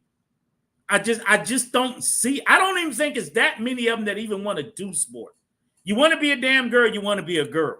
I don't think there's a huge population of them say, I want to be a girl and play sport. These are guys, these are transgender people who was in the sports on the male side, and then when they decide they want to transition, they don't want to let that shit go. They just gonna have to be told, you got to let it go, period. Fuck that shit. You can transition, swim recreationally, but you ain't swimming for the fucking college or the women's profession. No, absolutely not. Well, see, that's the thing. Here's the thing. Okay, so if and the MMA shouldn't allow that shit either. I'd sue that fucking it's about ass. money. It's about making money. I mean, if they ain't making no money off of it. They don't have a separate league, so they put them on an undercard, Rico. But what I'm saying is they're making no money off of it because people don't even want to see this shit. Yeah, man. But they're just trying different things, man. Right. That's what they're doing. It's self-interest. It's for these few individuals, but the sports can't even rationalize it where we making any, because the guy that cracked the woman's skull, I think he's always on the undercard. Nobody want to see them on a headliner because it's like, it's fuck, he gonna kill her. Yeah. He gonna kill her. And Lord knows if he kill one, whether it's by, you got men out here killing men in these combat sports. Let one of them kill a woman. Yeah. Let that happen. Yeah. But see, let that happen. But see, here's the thing, man. The alphabet community is stuck in a kind of like a catch-22 situation because no, they better leave that alone. I think that's why they do it. I think that's why they lead us. They lead the trans. Keep up with your marriages. Keep up with everything else, but just leave the fucking. This one is up, man. Look, we let you in the army. You could be in the army. I'm not kidding. You could be in the army. The Marine. No one cares. Right. Leave the fucking sports alone. Right. Okay. Well, and let me ask you this, Rico, and then we're gonna watch the video. Do you feel like Marcus always says, that women should not be on the field of combat, that they should be in supporting roles, but not in the field of combat? I agree with him on that.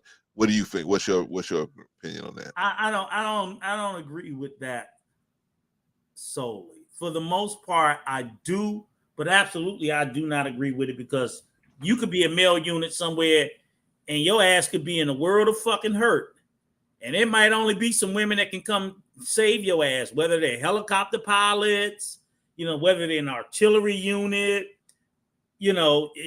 generally men are infantry and you way out in the front line, but you get your ass in there, you just be happy to have anybody come help your ass out. Correct. So there are many instances where I will tell you that a soldier or an airman will tell you they were happy as a motherfucker, whoever it was that came through and got their ass out. A lot of women are medic pilots, so I'm all shot up and fucked up. I'll wait for the one with the man coming. No, I won't. No, I won't. Tell that bitch laying that plane, I'm ready to go. Well, she's out there, Rico, I'm sure if she's out there, that the guys not gonna have no problem. I mean, even if they got to come in there to get your ass, they fly medic choppers. That's what I'm saying. That's what I'm saying. I'm just saying that I'm not that machismo to say that they can't do nothing to help.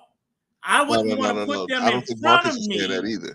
I wouldn't want to put them in front of me, but if they can be close enough behind my ass to pull me out, signal, it's a lot of things women can do, but I think it's still primarily a male role first. I think so. And here's the thing too. While we say that, there are countries all over the world, like Israel, the Israeli Defense Forces, that a lot of countries have women fighting right side by side with their men. We're kind of late. America's late to doing this. I don't know, man. No. I know for a fact the Israeli Defense Force. No. I'm not saying that. I'm saying I don't know about having them together on the field of battle. I think the field of battle has traditionally been a men's area where men are there, and I think that is. But what I'm saying is there are a lot of countries around the world. America is late that have quickly changed that shit. Probably 30, 40 years. We're like 30, 40 years behind the fucking 8 ball with us. Because America's still highly conservative. A lot of conservative views and things like that. Obviously, Middle East. Explain to me this then, because I'm having a conflict with what you're saying. Mm-hmm. So you got to explain this to me. Go ahead. How are you against combat sports? But I'm not saying I'm for women doing it. I'm just sitting there saying it. I mean, I'm thinking primarily like coming to bail your ass out if that's all you got. But I hear you. I hear you on that. But I'm saying before we even do that, before we even let them be the ones that bail you out, one is life and death, and one is for fucking fun. Sports is for fun and pleasure. The other is life and death and defensive country. To me, they're two totally different things. So if them gals got to get up front and help defend the country, we being overrun. If Russia's invading us and they done plow through that front row of men, hey, ladies, y'all better grab them fucking guns because they coming anyway. Yeah, just like you see in Ukraine where all them women had them guns and they had to make AK-47s. It's not even a choice. You know what I'm saying? They coming. Yeah. They coming. So buckle up, put your fucking helmet on, and we got to do what we got to do because they really not going to care. But sports is a choice. Combat is. I still say if we have the choice to put them out there, I would say let's not put them out there unless absolutely we have to. When all the men folks is run out, that's fine.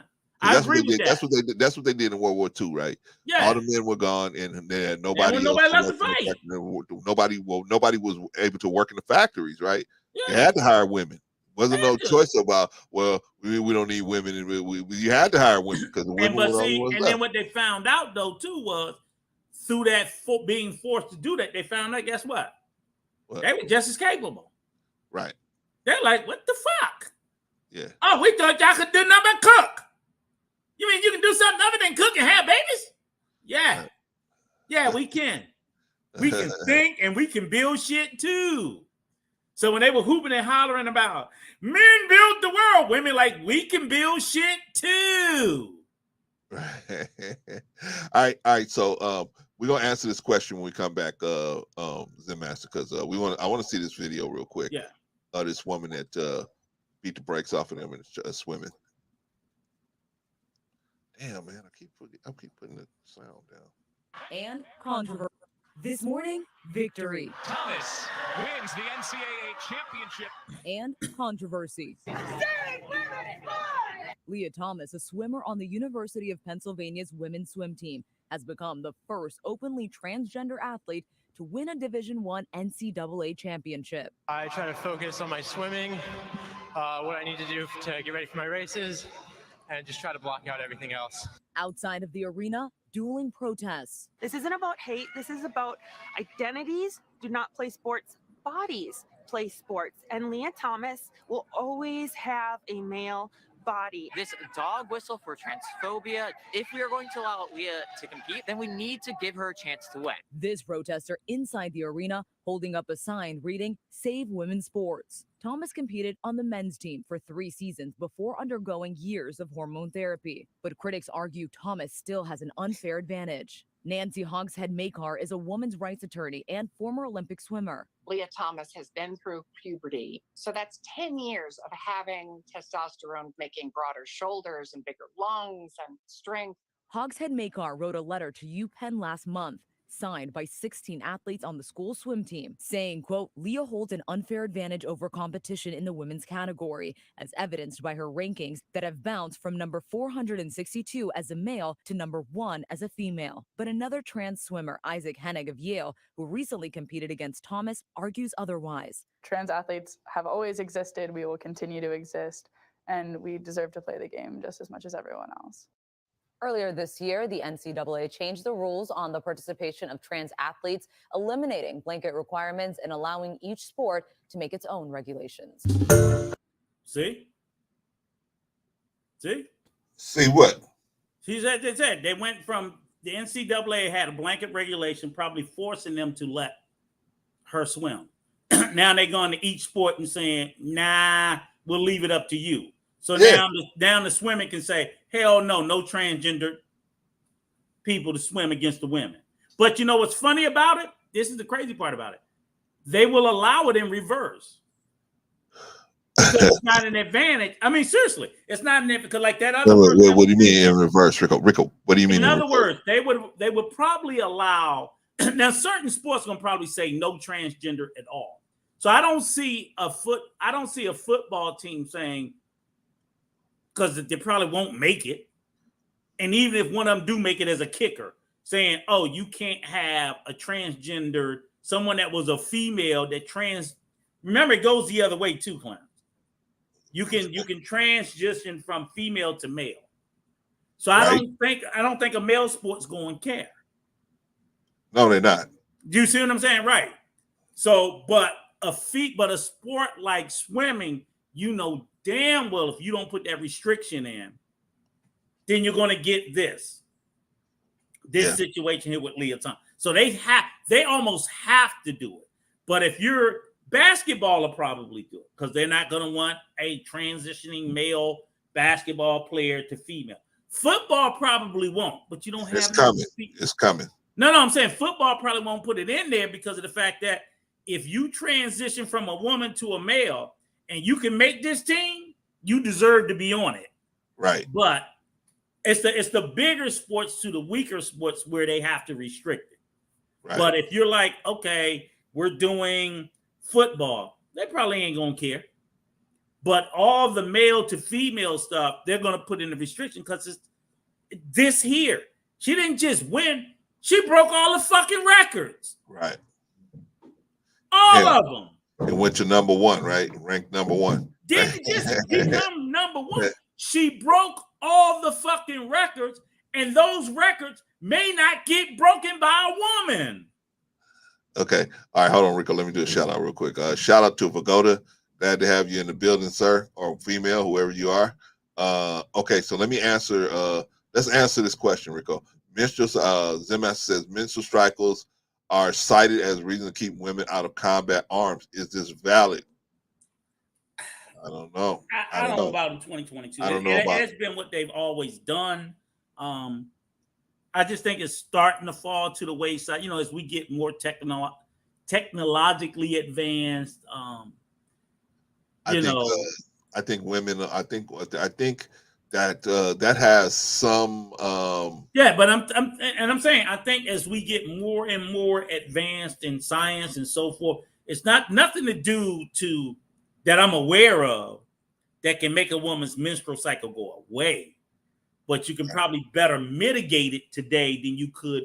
You know, when those regulations against women in combat arms, you got to realize those regulations are 50, 60, damn near 100 years old.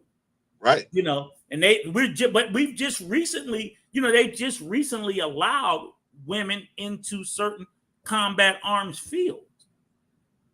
You know, they have done that recently. Okay. You know, in the last 3 to 5 years. So you have women who have went through U.S. Army Ranger School and graduated. Right. You know, an elite special ops school. You know, so you got women, and it's not going to be the majority of women. It's going to be a very small select group of damn near men type women who want that bad. But I think they're gone into artillery officers and engineers, and those were fields that was restricted from women in the past that they're starting to allow them into now. So evidently the evidence in certain women requesting to, because part of it was discriminatory because men being able to go into certain fields. Yeah. Okay. All combat jobs are open. Right. Oh, there you go. Okay. I said something like 5 years. So 6 years. Yeah. And they're not women. There's not going to be a ton of women that's going to even gravitate towards them jobs in the fucking first place. They got hard enough. Some of them jobs, they got hard enough to get men to do them. Right. I bullshit you not. You people don't realize. I'm like, hell, I was a supply specialist in the Army.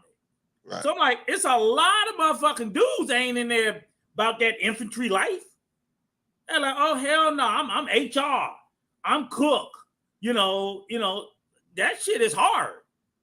Yeah. So a lot of dudes ain't about that life, but you will get some women that will do it because they want to get promoted. Because you get promoted faster through the combat arms. So by them having that cut off to women, you were denying them an opportunity to progress. And unfortunately, a person can get the general on half the time with combat arms, and if you're a female and don't have none, it's gonna take her twice as long. even though she could be better and more competent. Just like that's just the way it always was. Well, Rico, I know what you think. I think I do. I think I know what you think, but I don't know what the people think, man. What do the people think? What do they think about? I don't care what they think. I don't care. What makes you think I care what they think? What do the Come on, people new bro, think, hit the man? link. You got all that sass today.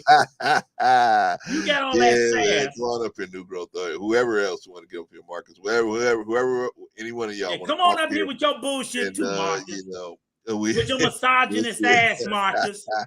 Women shouldn't be able to do it. And okay, so Rico.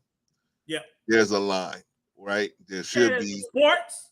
Sports is a line in sports, but combat, combat on the front lines of a war, there shouldn't be no line, right? That should be you should be free to go there, but in sports, there should be a line there, right? Sports, absolutely. I'm not saying there should not be a line with combat. I'm just saying there may come a need where there is no line, because the bottom line is in combat the enemy has a say, and when they come across, they're not gonna give a fuck about you being a female. They just ain't. So you figure out if you can just sit there and go, but I'm a girl. Yeah, I don't think they're gonna the care. Russians are over there arping everything, moving everything with the split. They're not gonna care. Yeah. They just not gonna care. So at that point, it's best for you to be as prepared and as trained as possible, because they're not gonna care that you're a girl. Yeah, I get that. So, but I'm not for sending, our women. No, okay. I'm just saying, if we're okay with that, and because that is a real reality, right? Yeah, sports, no. What I'm talking about, what you said in the case of an invasion, that's a real reality that women would have to take up arms. They would have to, right? Wouldn't be the Russians wouldn't be like, oh well, you're a girl, and we're not gonna do you like we do a man, right? They're gonna do them worse than they would do a man, right? So they have to learn how to take. Okay, so that's fuck you, didn't kill you, right? And so then, like they did the JEWs, and they did the Polish and all that, right? So my point is here, we're saying that okay, based on that reality being a real reality that could happen, that's a known that they would probably do that in the case of a invasion. Then that makes it okay. Then yeah, we can see why women should have the right to be trained and if they want to and placed on the front lines, right? Okay. Now, however, in this situation we're talking about now, this is just a business decision right here, right? We're talking about sports where it's just a business decision, right?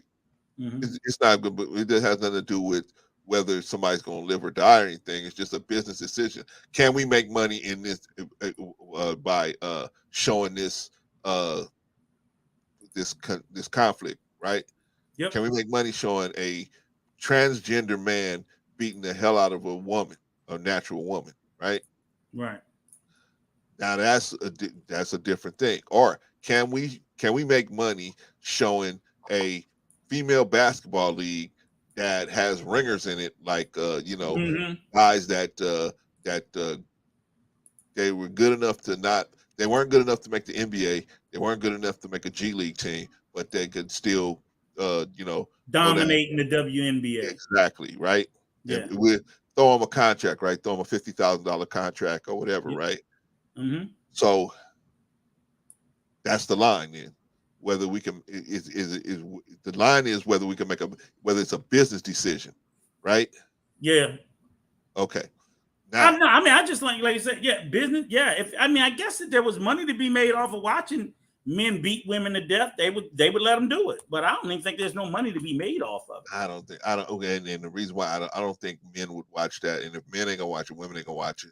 And that's because you have a hard enough time watching trash fights between men. It's like the worst thing in the world is like a bum fight. You know what they say? Bum fight. Like, look, they about to knock each other out because ain't neither one of them no good. Right. This is just it's not even worth watching. Right. Right, no strategy, just two dudes slugging at each other, right? Yep. All right, so but here's the thing, Rico. Let's get back to Zaya Wade. Go ahead. Zaya Wade. Do you think that this would be such a big issue if it wasn't with Dwayne Wade's child? I think Dwayne Wade, right, as being Dwayne Wade's child, is obviously his celebrity has made it as big of a deal as it is. I mean, people are talking about it when it's unknown people transitioning, but talk about it for about 2 minutes and let it go. Because it's Dwayne Wade, they making whole fucking TV shows about it. I'm like, come on now, we can't be that obsessed over what this man decides to do with his child. Correct. Whether I agree with it or not, I'm not her father. Right. I don't have to live with the consequences. Right. How much effect? Now are we saying? Because it's funny how they always like to say, "Oh, this is my people, your people and y'all conspiracy theories, right?" So the whole thing about this is what they trying to do, but I'm like, but wait a minute, who is they? This is Dwayne Wade. So Dwayne Wade trying to make us all gay fathers? That's what I'm trying to figure out, right? I'm like, how they gonna spin this? Dwayne Wade, up until Dwayne Wade's daughter came out, black people loved that motherfucker. He could do no wrong. Right. You couldn't say a damn thing about Dwayne Wade. Don't you die, don't you dare. Him, Shaq, they loved Gabby Union. Every black man wanted to be with her and sleep with her. Oh, she's fine. She's beautiful. You couldn't say nothing about them. Yeah. But the minute his daughter came out, look at the way people talk about her. Yeah. Same thing with Magic, right? Right. So my question is, right, with EJ, and my question is like, who are they hurting? Well, here's okay. Themselves, you could say that, you could argue that, but I'm like, okay. Let's talk about it from the conservative. I ain't a damn conservative, Karen. Well, I mean, you asked the question, so I'm trying to answer it. All right, so they will say that because we all know that white people do not have a problem with black gay people. They have a problem with white gay people. They do not have a problem with black gay people. And the reason why they don't have a problem with black gay people is because they feel like if they can encourage that type of behavior, then that is something that they feel more comfortable around, less threatening people, and they feel like that alphabet community black people are less threatening to the greater Caucasian society. Black people are usually most threatening to each other, right? But if you have to do the numbers, non-alphabet black people are more threatening to Caucasians than alphabet people typically. So if they can encourage that kind of behavior more often, then maybe that's what they're saying, that the dominant society is trying to accomplish. Maybe that's the they're talking about, right? Because in our society, the alphabet community is not seen as people who commit violent crimes. Typically, they're not seen like that. It's usually us that are non-alphabet community people that are usually the ones that are committing the more serious offenses more often than not. So, if that's the case, because we see on TV, right? If you look on TV, you don't see strong family men no more. Black men, excuse me. You don't see strong family black men. All you see on TV is usually black man that is down on his luck, or out of the way, or he's he's got 50 different women, or he's not taking care of his family, or he's not there at all. You know what I mean? There's no reinforcing of the black father, the strong black father in the on TV. And that is an attack on the nuclear family, which is not believe I'm not saying a nuclear family is the end all be all, but it is the best what do you call that? Odds wise, it's the best odds. You're giving yourself the best odds of having your children come out more grounded and rounded, because we all know that me and you, Rico, we can testify that just because you got two parents in the home don't mean that your children gonna come out the way you want them to come out, right? Hell no, I know a lot of fucked up kids from two-parent homes. So we're not saying that that's the absolute. We're just saying Nope. that the odds are the odds are better in that But situation. and I will say this: the odds are better in a two-parent household. But I'm gonna give a two-parent household maybe 20 percentage points over a one-family, because ultimately, and people fail to realize it, it's like a two-parent household. The biggest plus to a two-parent household is the additional income, without a doubt, and that makes a substantial difference. Not necessarily on behavior, because I know a lot of people like to say, "Oh, strong father." I'm like, a lot of daddies there, them motherfuckers ain't that strong, and I get that they're there, but they're there. Now, the biggest impression you're going to have on a two-parent household is that additional income, so that the family's not struggling as much as on a single-family income. So a single-family income, there are lesser resources, so on and so forth. So the more resources, the better the opportunity. But a lot of them kids squander that shit any fucking way, because here's why, Rico. Here's their why. environment, their Here's why. Here's why. a lot of Okay, shit. so both people are working, and everybody working all this doing, and you got all the extra income. But what happens is the sacrifice that has to be made, the trade that has to be made for that extra income is time spent with the children. Yeah. Right. So okay, so you got two-parent household, and New Girl, I ain't said money the biggest. I'm just saying it's more. $2 is more than $1. Do you agree, or you just gonna kick my ass all day? Right, it's $2 more than $1. Kick it, Negro. Kick it, Negro. It's $2 more than $1. That's all I want to know. Well, Rico, just because you got $2, that ain't the biggest. It's more than one. And Marcus, you Marcus, you keep saying lower the rim. Marcus, I know. If you have bad athletes playing on 10-foot courts, they're going to be bad athletes playing on 8-foot court. Yeah, exactly. So it doesn't matter lower than the rim. It's not going to do anything. Man, all right, so I can't win with these young folks. They coming in. Come on, y'all. Come on in and whip on Rico. All right, so they got it for me good today, don't they? but we are. Let me make this clear. We're not saying whether Dwayne Wade should be not supporting his daughter, or we're not saying that. All we're saying, we're just asking the question: how is things like what the things that his daughter is going to ask society to adjust? How is society going to handle that? That's the question we're asking.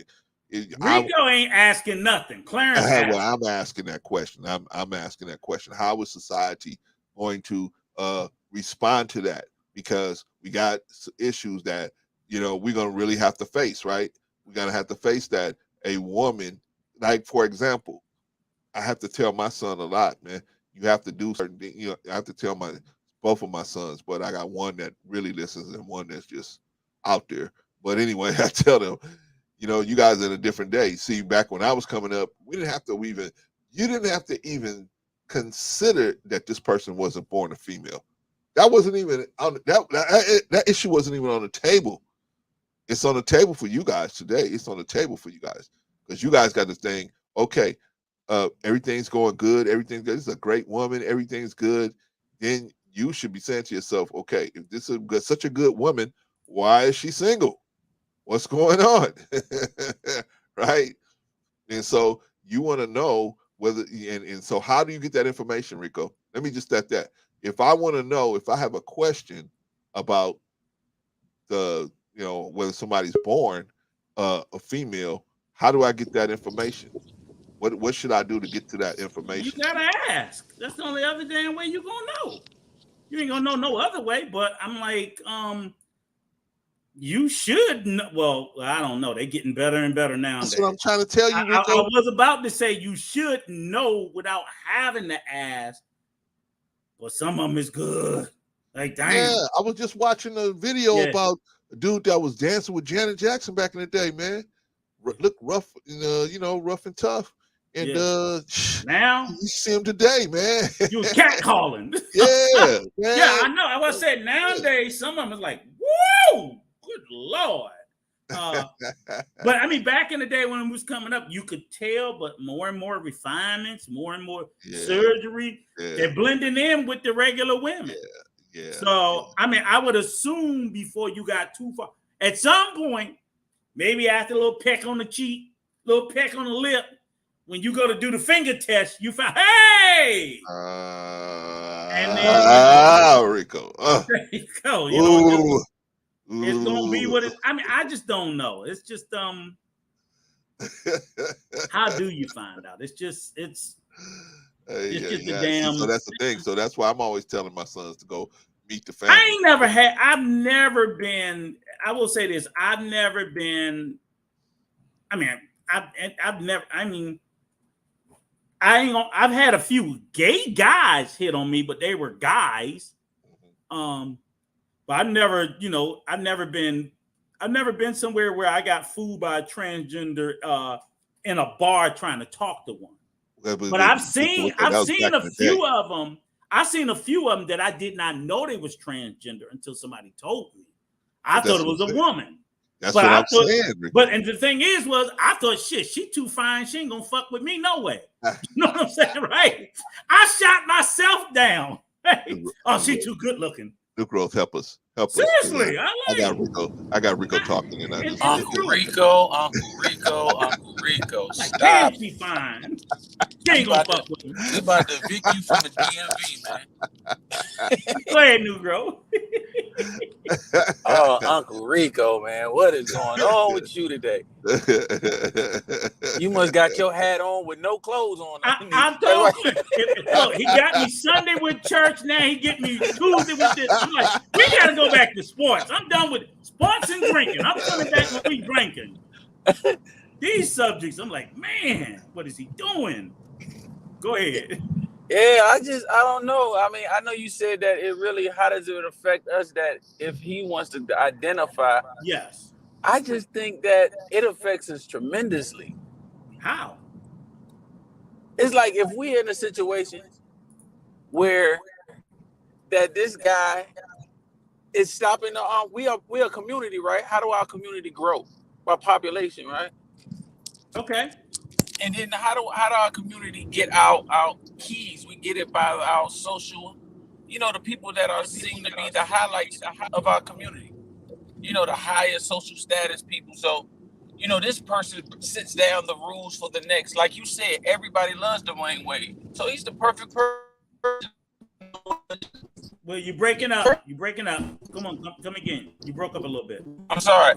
I said Dwayne Wade is the perfect person to push in a new agenda. You can't make me push in a new agenda. Nobody love me. You get the ones that's at the top. They've done this forever. You get the ones at the top and let them push in the agenda. You see what I'm saying? I hear what you're saying. I hear what you're saying. I'm not sure if I agree with it yet or at all. Right. But I see, and again, and that's why I'm trying to figure out. I'm like, it's for me, it's a bit of a stretch to say that he has that degree or that level of authority or power.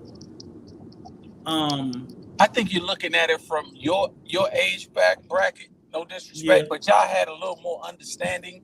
The entertainers just couldn't be, just control. But right now, a lot of these youths, like you said, we was in love. Like you said, they were in love with her. I wasn't in love. They were in love with Dwayne Wade. He couldn't do no wrong. So if he gets there, let's say he loses 20% of the people he was in love with, he still have 80% of people saying, well, maybe that's okay, for that to happen. And we never thought that way. We have to have some type of moral standard. And I don't know. I would like put out a stat that. So what about your own? What if? So my question is this: so what if? Like I said, a favor, even somebody, just take it out of the realm of celebrity. Somebody like, damn, man, Clarence was my guy, man.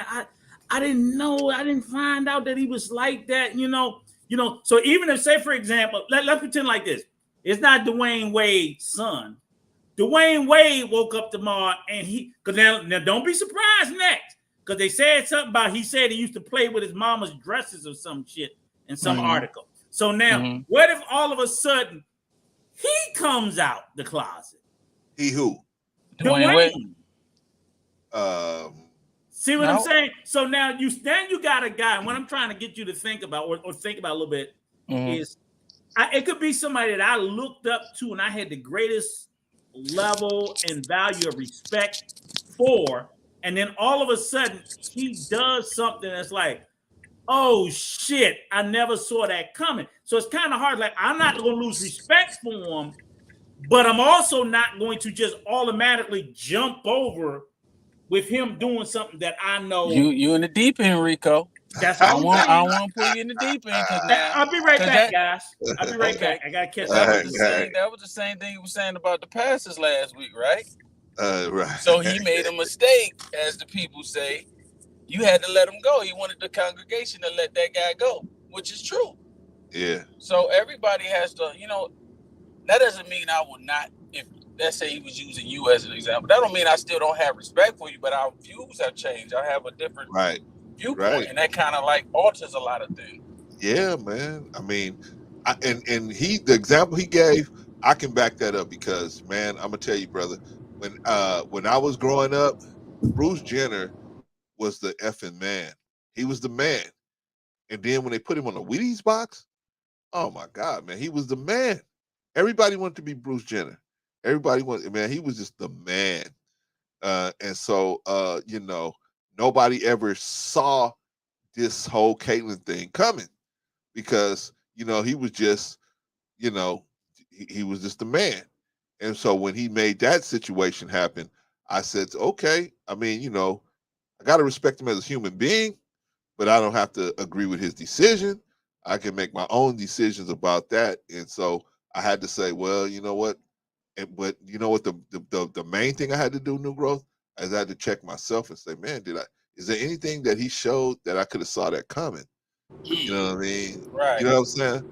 It's like when you get you be with a girl and ultimately it don't work out, and because she had these real serious problems, that you say to yourself, I never saw that. And then, but if you start looking back, you start seeing the breadcrumbs. Say, wait a minute, I questioned that,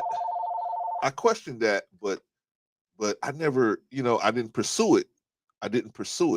And then then you start realizing, oh, it was me. I didn't pursue that. You understand what I'm saying? Right, exactly. And it's like, it's not I don't think a lot of times people understand that, because, like he said, I'm in Atlanta. So it's a lot of good stuff going on out here. Yeah. And it's like a lot of people, because a lot of things now is that transphobic talk. And it's getting to the point that people saying, if you are not attracted to a transgender female, you're transphobic. They're pushing this agenda like crazy. Let's talk about that. They're pushing that. Okay. And also this one thing. Also, when you look at the disease rate, like the HIV, and over 50% of the male homosexual and bisexual black males have HIV or AIDS. So that's 1 out of 2. That's 1 out of 2. So yes, I do have a serious problem if our boys doing that. It's deeper than just identifying. But go ahead. I'm sorry. Go ahead. No, I wanted to talk about the transphobia situation, but that's the health situation I want to talk about as well, because we definitely want to touch on that. But I wanted to talk about this transphobic thing. So I've heard that said before.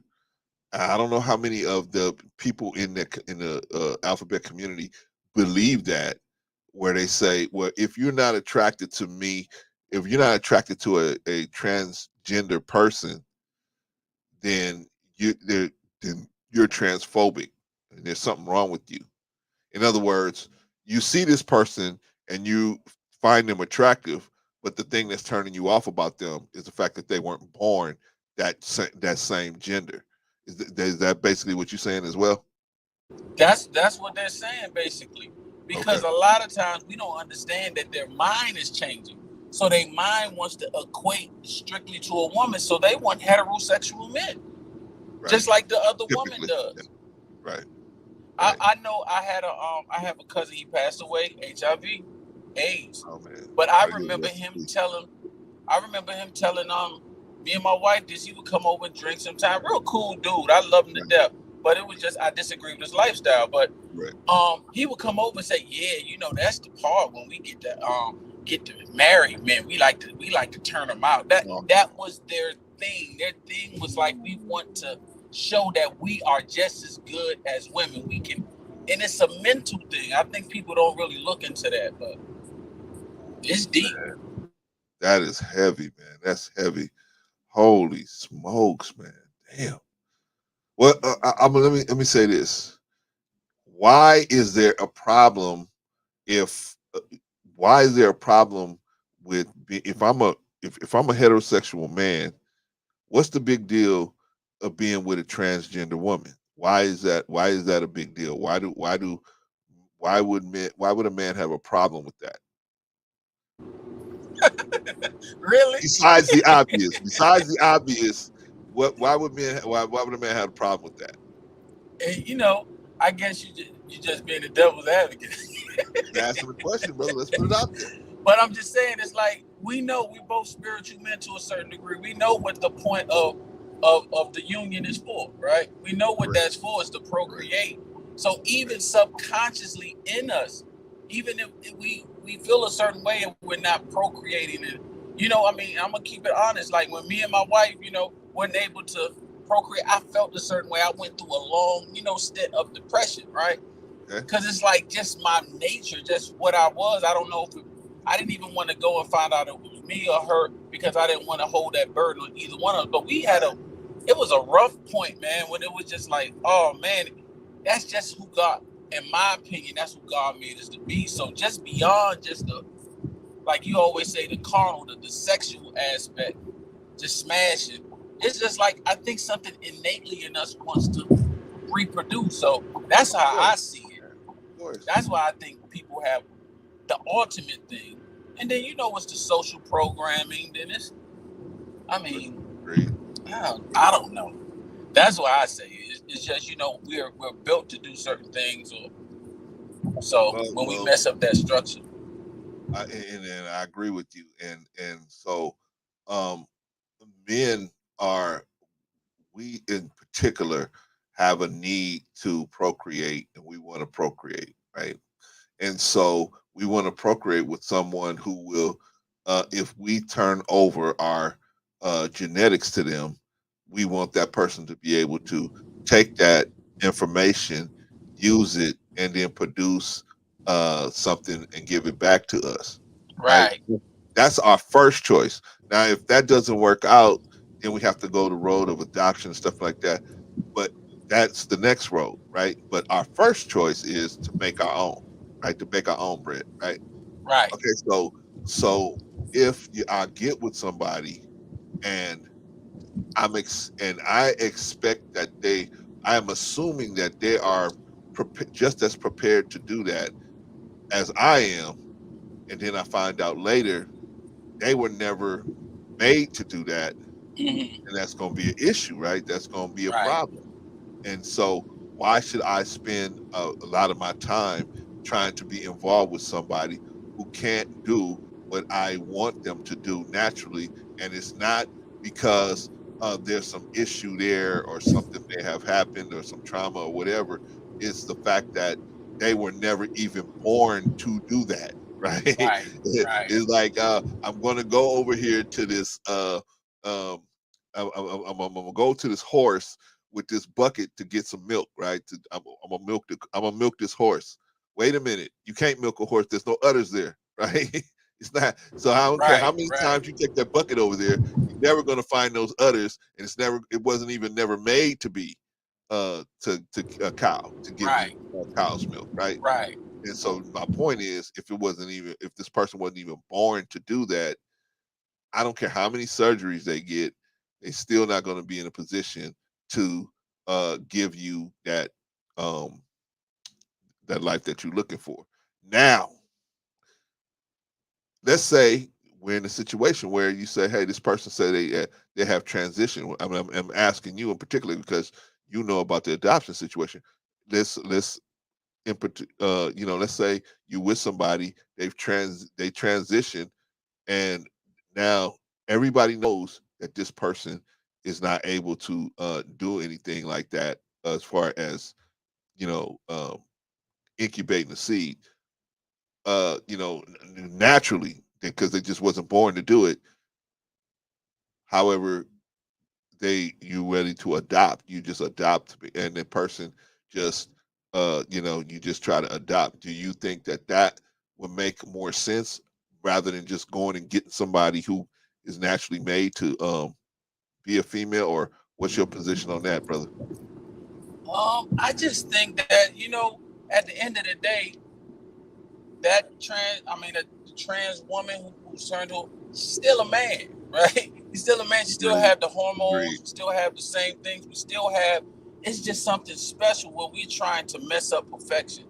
And I'm not saying that the people who are that, they have their issue and that's their choice, but we can't mess up perfection. Like, oh, now we're going to get heterosexual people minds who just see a woman or just understand that being around, or that smell of a woman, or just anything that a woman possesses that is irrelevant just because you look like a woman now. So I might get into it with you. You giving all more masculine energy than a woman could ever dream of giving, right? Right. And it's a situation down here in Atlanta. It's like a lot of things are going on now. And I always talk to my wife about this, like male and male hormones. We are hunters, right? In my opinion.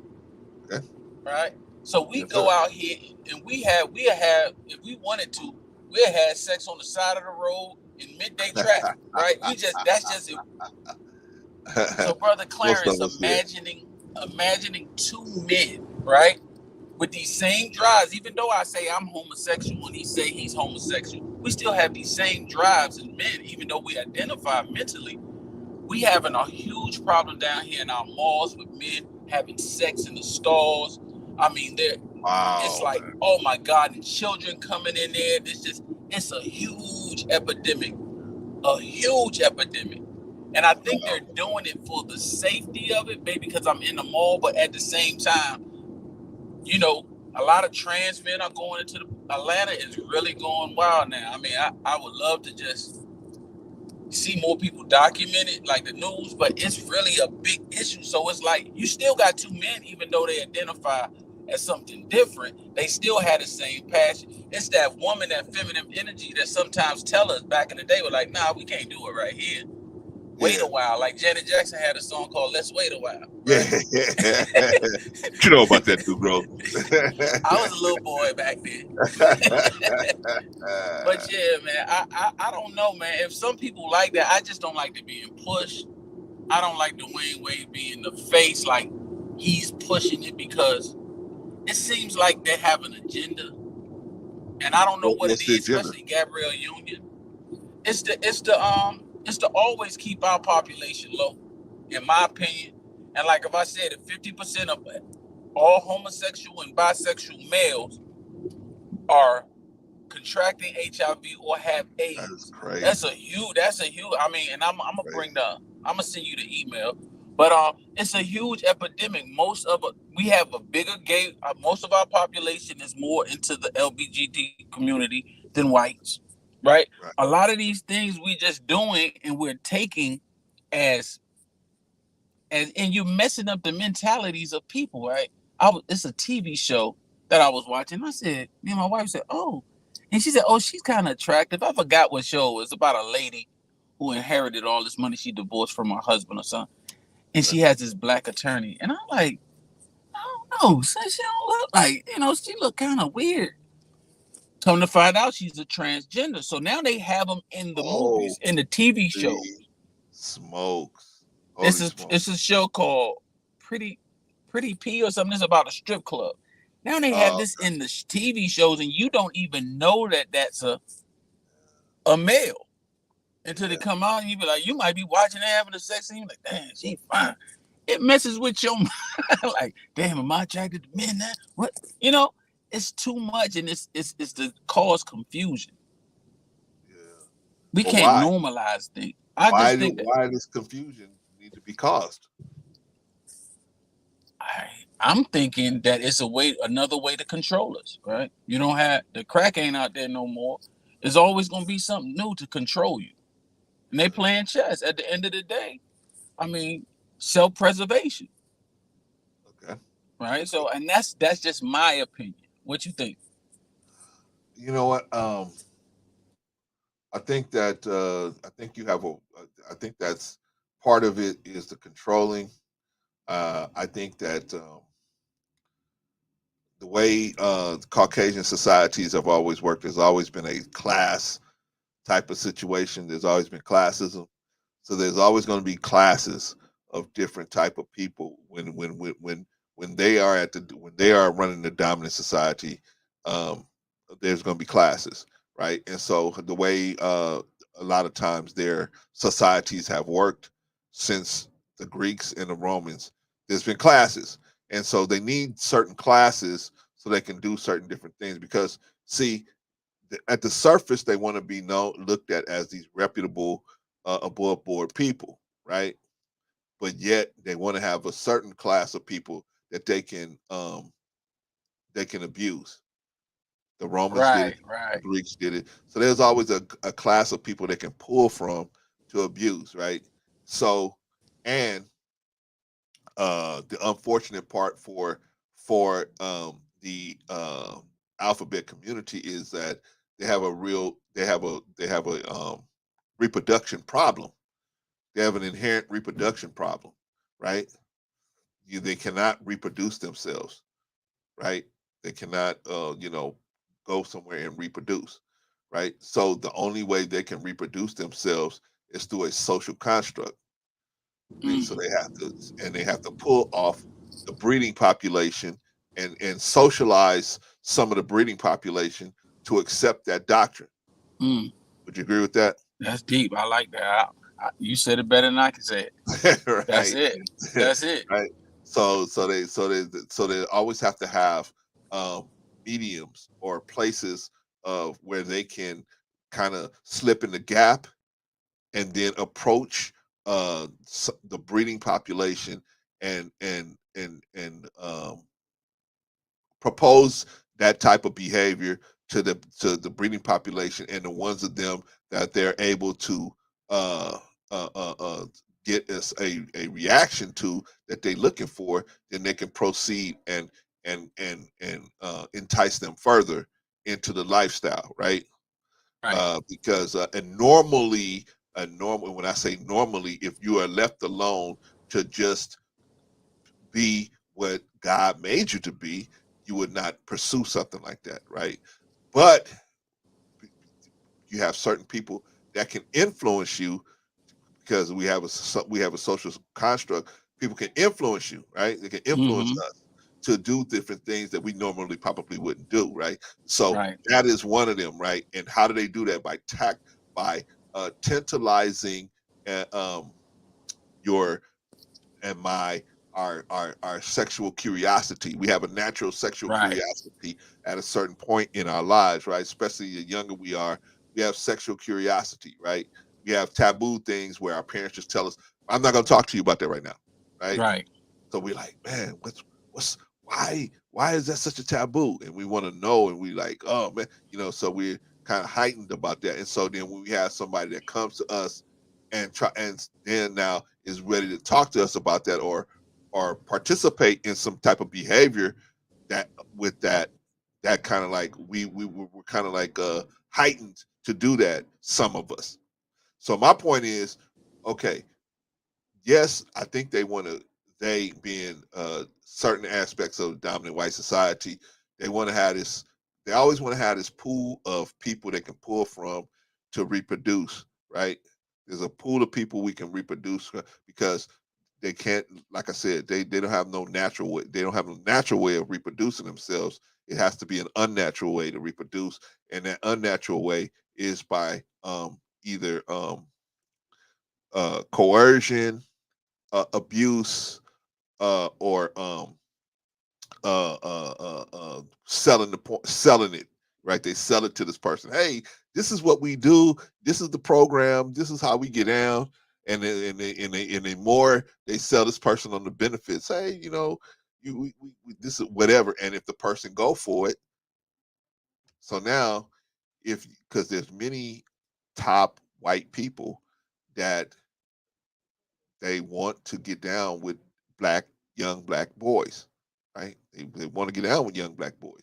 They want to get down with young black men, right? Right. Let me say this. Let me say this. I'm gonna preface this, and I'm gonna let you talk, brother. Okay, so let me preface it by just saying, if you have children, right now it's probably a good time to take the children out of the room because I'm gonna say some things that's really gonna be difficult to hear. Right. So one of the things. Well, let me just say this. I was reading where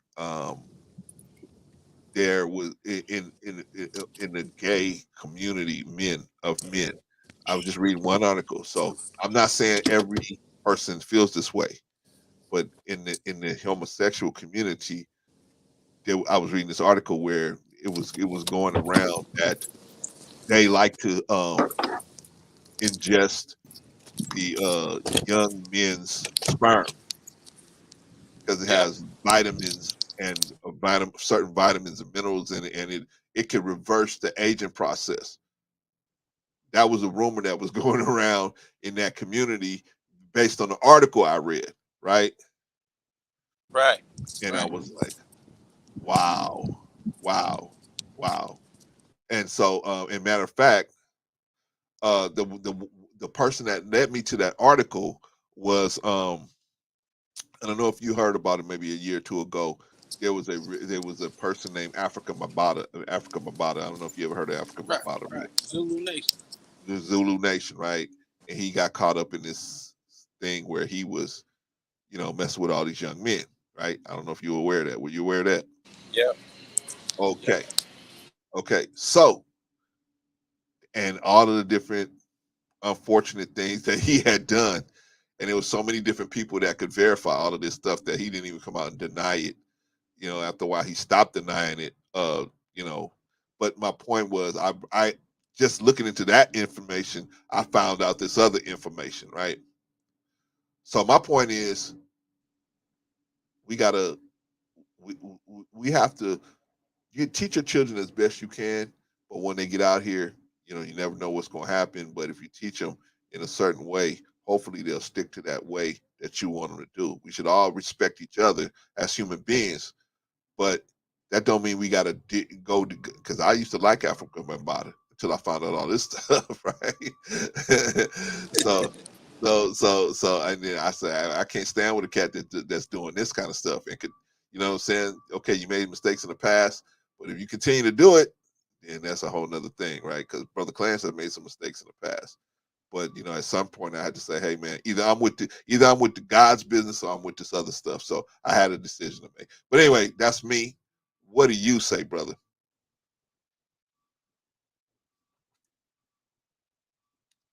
Oh, brother New Growth got kicked off, man. Uh-oh. All right, y'all.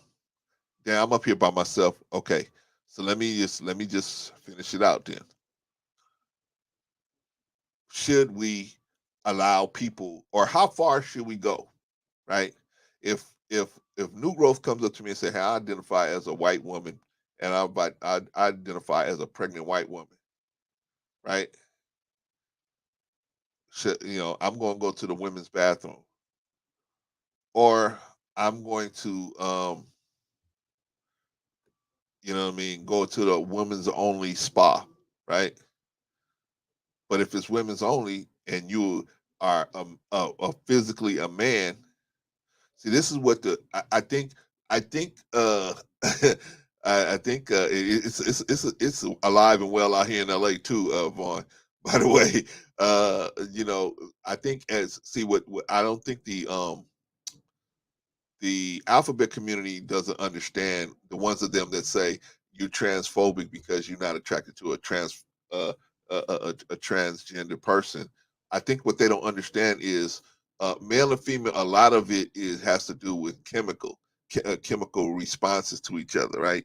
We chemically respond to each other. We physically respond to each other, but then we have chemical reactions to each other, right? That's why when you getting along good with somebody, what do they say? We got chemistry, right? We got chemistry. That's what they say. So the chemical relationship between a man and a woman that's digging each other, there's going to be an exchange of pheromones between them. A male and a male cannot exchange those pheromones, right? They don't have those pheromones to exchange, right? Because a woman that's exchanging those pheromones to you and a male that's exchanging pheromones to the female, then we're going to put each other in a state where we're going to consider procreating. We're going to put each other in that mental state where we're looking at each other as someone to procreate to, right? Because of those pheromones we're exchanging with each other. Now, a man and a man, one man dressed up like a woman, and another man that's looking like a regular guy. Even though the one looks like a female and one is a regular man, they're not going to be able to exchange those pheromones, right? What they're going to be able to exchange is desire, right? And you need more than desire, right? I can desire to have a baby, but if I go out and have sex with a moose, that's not going to give me a human baby, right? But I got the desire that I want the baby, but I go out to the moose, that's not going to do it. There's a proper way to do everything, right? Shout out, sorry, New Growth. I know you dropped off, man. You have something you want to add to the party, man? Oh no, I was just back listening. I had dropped off, but yeah, what you saying is completely right. It's just I think they love to normalize things that aren't normal, right? Yeah. It's okay for people to have, unnormal things, in my opinion, but we don't have to normalize them. We don't have to say, hey, well, since Bruce Jenner's this way, it's normal for everybody to feel, because people underestimate the power of persuasion and marketing in America. That's the biggest market. They spend the most money on marketing and promoting it. So if you have people out there who may not have the proper, guidance, or they might be going through situations, and hey, it seems like Zaire is having the best time in his life, and his daddy's supporting him, and it's like this big thing. It's like, hey, I might be a girl. And you know what I'm saying? We're not even giving the kids enough time, in my opinion, to really sit down with this and say, hey, is this really how I'm feeling? It's like we almost encouraging it. And that's why I don't understand why they're doing it. I don't understand why he's doing it publicly. Well, see, he's in a trick, man. He's caught up, right? So the he's in a position where if he does not accept and embrace this, then he's a bad father, right? He's in that situation. Then he's got Gabrielle Union on the other side, who is a modern woman, quote unquote, where this is, you should embrace and move forward and even encourage it, right? So he's stuck. He can't, he can't do anything. And from him not being raised by his father and having these attributes that a lot of us, like you teach to your kids, or like your daddy gave to you, he doesn't understand that standing in his moral and what he believes in, or standing on ground, he has to be a leader. So if he's not being a leader and he's allowing the situation to move him, of course his kids are going to be out of whack. His household's going to be out of whack. Sometimes us as men, we got to make decisions that might turn the whole situation against. We might lose jobs. We might lose lifestyles, but we're so attached to that. And then we wonder why that woman doesn't feel the same way about it. You wonder why that kid can disrespect you. They're learning. Us not standing on what we believe in. Correct, brother. Correct. And I'm so sad. I feel bad for him, in one aspect, because this is something that he has to deal with publicly. It would be one thing if he could deal with it privately, but it was something that he had to deal with publicly.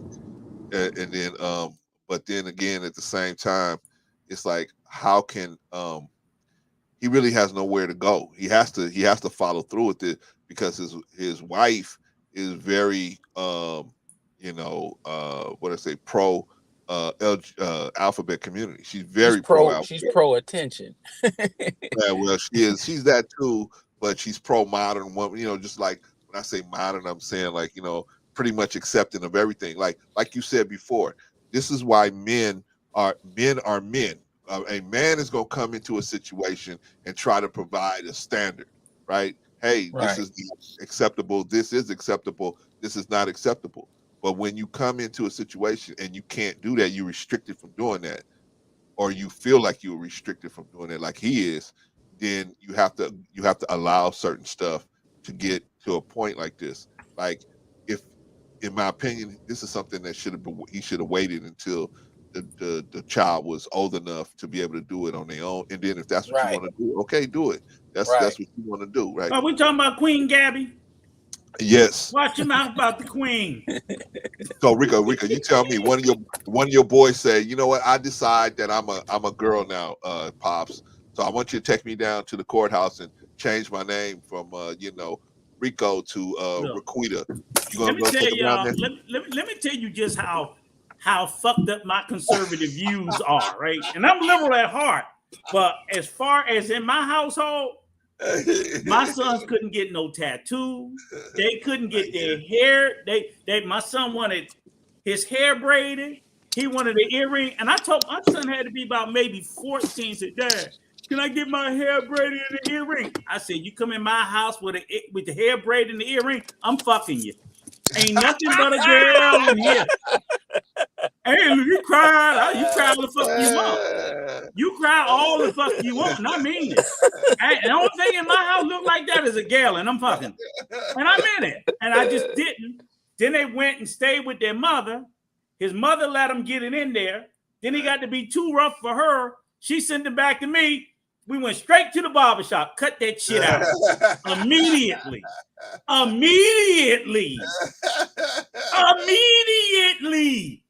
You can be whatever the fuck you want. I'm just not having, and I'm not going, yeah, you just got to wait. No, I just certain things, I just would know.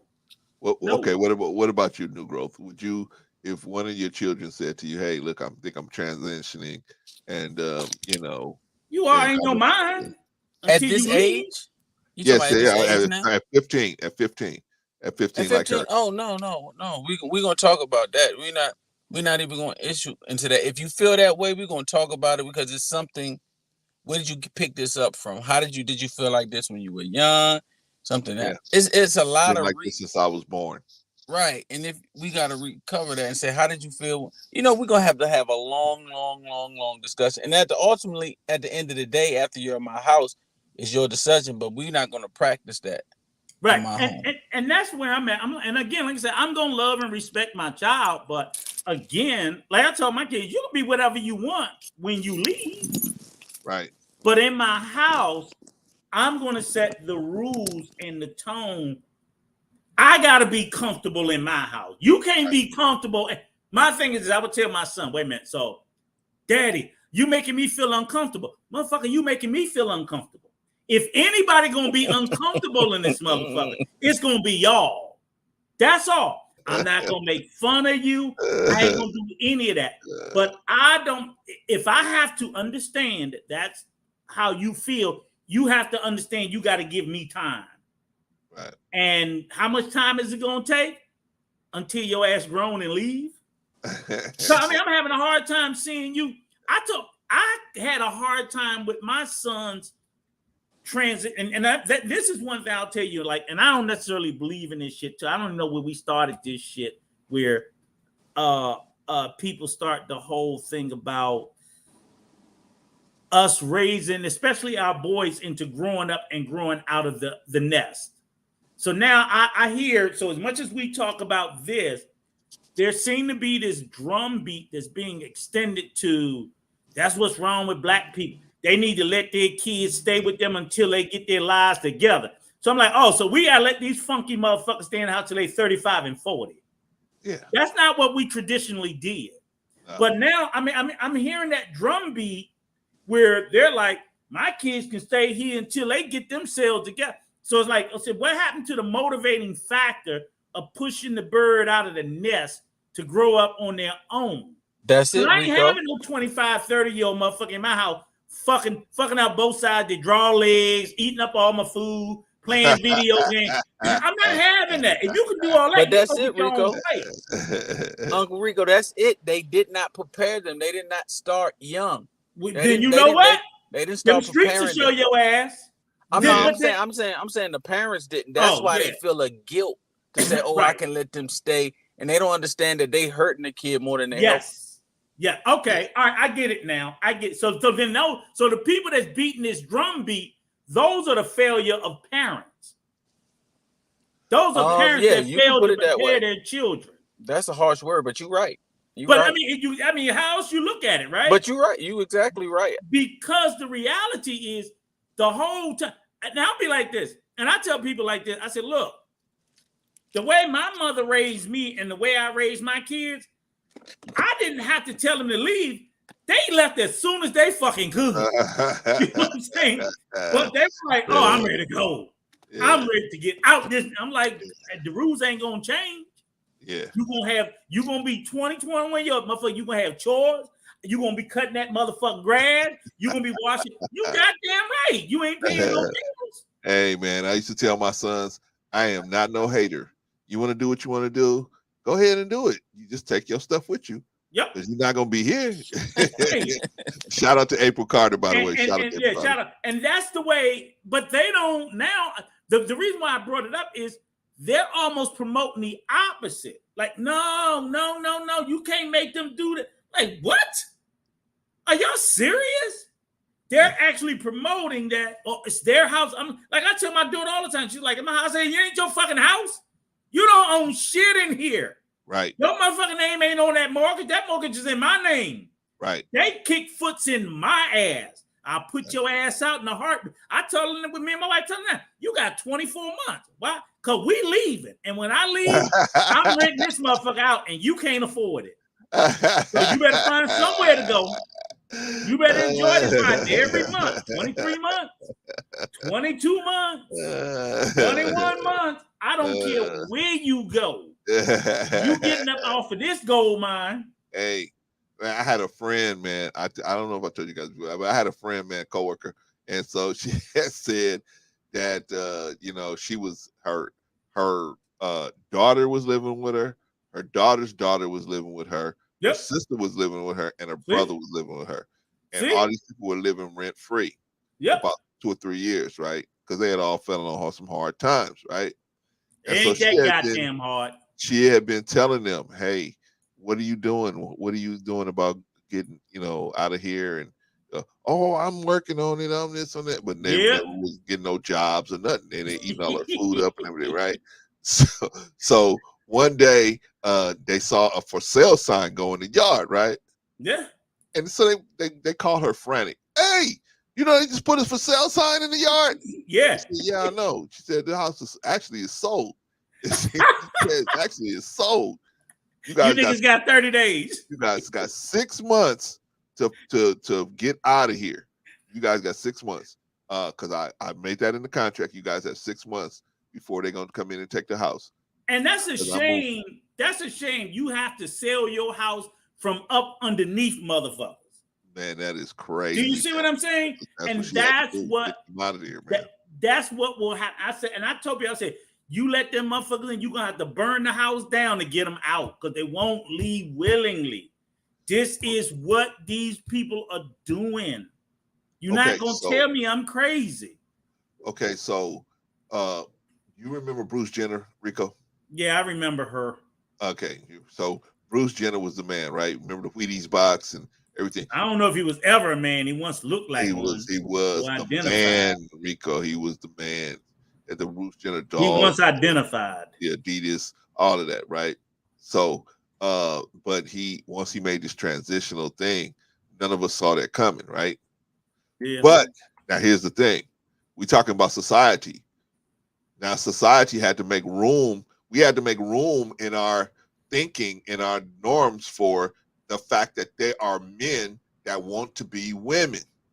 And that there's a way that can happen, right? In other societies, that's just that's not even thought of. There's no they don't think like that, right? People that want to do stuff like that, there's a certain part of town you go to.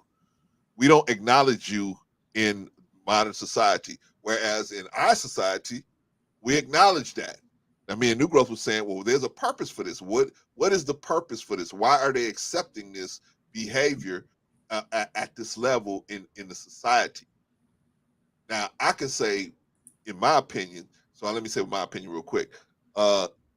Caucasian society has always tried to look for ways to remove the creating offspring from the sexual experiences, right?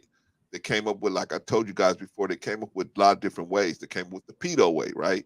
They didn't have to worry about somebody impregnating someone when they're doing this pedophilia. They came up with homosexuality. They have to worry about creating a conception with homosexuality. And then, of course, they came up with bestiality, and they didn't have to worry about conception and those. So they came with those three major ways of doing things to try to avoid conception, right? So now, if they're practicing those things now, why is it? They had a purpose for doing it back in the day.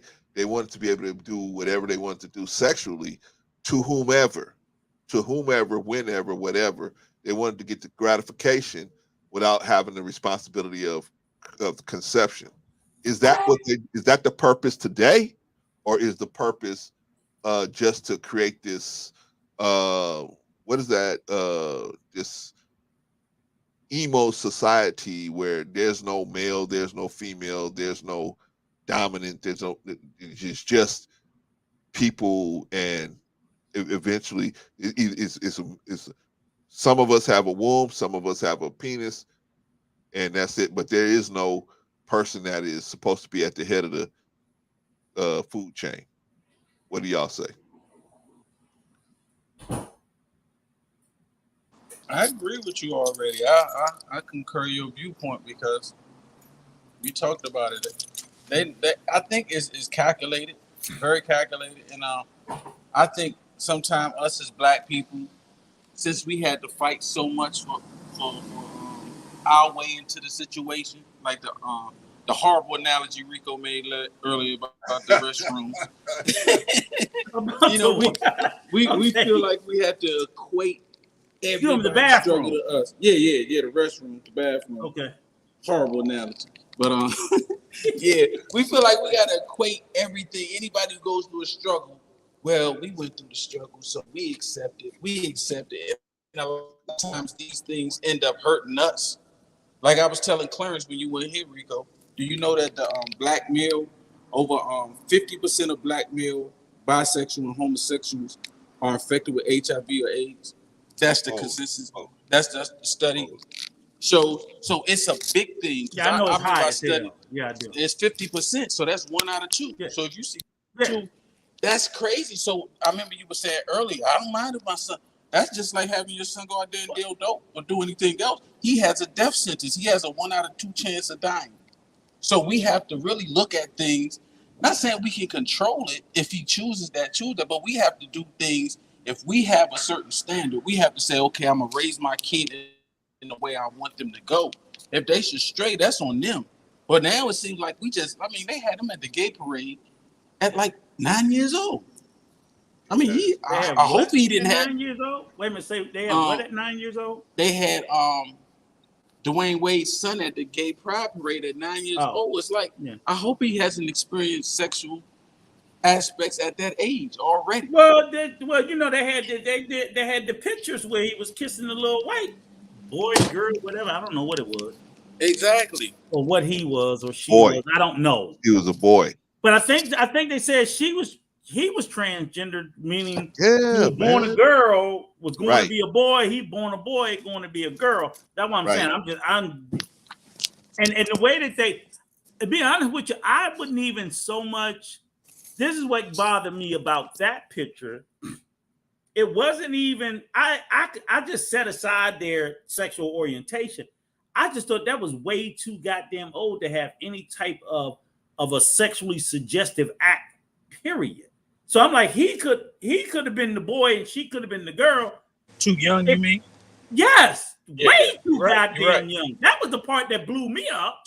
Right, you're right. The age of them. I'm like, I'm gonna beat the shit out of both of them. Are you crazy? Because that heavy petting leads to sex. Rico, do you know they have a LBGTQ exclusive school down here? I'm right for like junior high school. Look, Negro, you moved to Atlanta. Y'all wanted to move to Atlanta. And that's another horrible analogy you made. So if I moved to Alabama in the 60s, I would have been a part of I would have been the one who helped stop a lot of the racism right there, the Jim Crow. So you would have been down there getting your ass beat. I would have got a plaque now. You'll be talking about me like John Lewis. You would have got your hand cracked like John Lewis. That's true. Right. But that's all I'm sitting there saying is no, but look, in all fairness though, I'm just saying Atlanta, I don't know, but I would not be surprised because Atlanta has such a very high community of LGBT people community. So it's like, well, that's not shocking. I think what y'all forget about Atlanta is I think Atlanta has a high sexuality aspect, period. Yeah, they got that too. The strip club. So I think a lot of people see the LB, but you come down to Atlanta, I think probably California got more free girls. That's probably the only more place with girls more loose than Atlanta. Because Atlanta, you come down here, man, good God Almighty, Freaknik, all of that stuff. So it's a high sexual appetite in Atlanta. Which my daughter lives in Atlanta. I know Atlanta from them being down there in Columbus, and when they first went to Atlanta, I'm like, Lord, I hope that girl can keep draws on her ass. Because Atlanta was just I'm talking about that's back in the Atlanta was like that probably around, like I said, back in the 90s. It was just starting to be. And then they did have that community, but they were more undercover, like they were all throughout America. But you could tell even back then, they had a big gay culture in Atlanta, but they wasn't as openly flamboyant with it. And now over the last 20 years, though. they're like, motherfucker, we own this town. I'm like, yeah. Now they're intermingling, so you don't know who's who. You don't know. So that's what I'm saying. A lot of times when you have a lot of promiscuity, like Clarence always talk about, you don't control your it's gonna morph into something else because you got your appetite is gonna want more. Okay, I want to try with another girl. I want a threesome. I want a foursome. Oh, she got a boy. Let's do a couple swap. Oh, let's do it. Next thing, and then morph it into all type of this. But part of it is because they gained political power, and they gained political power through numbers, and they flexing. They put the money. Yeah, so they flexing. They flexing the power. They figured, hey, look, instead of us being scattered all over the place, getting fucked with, made fun of, beat up on, discriminated against, blah, blah. Same thing in San Francisco and parts of LA. We're going to go to certain cities and we're going to make a huge population. New York City has a huge population. San Francisco definitely does. Atlanta does. LA does. And we're going to protect ourselves and our way of lifestyle. And the motherfucking politicians, whether they looked at the Jewish community, whatever, they say, hey, we're going to do letter writing campaign. We're going to do financing. We're going to do voting. We're going to do whatever we need to do. And then rather than just saying, hey, after all those years of being fucked with, it ain't enough that they stop fucking with us. We're going to start making them do shit for us.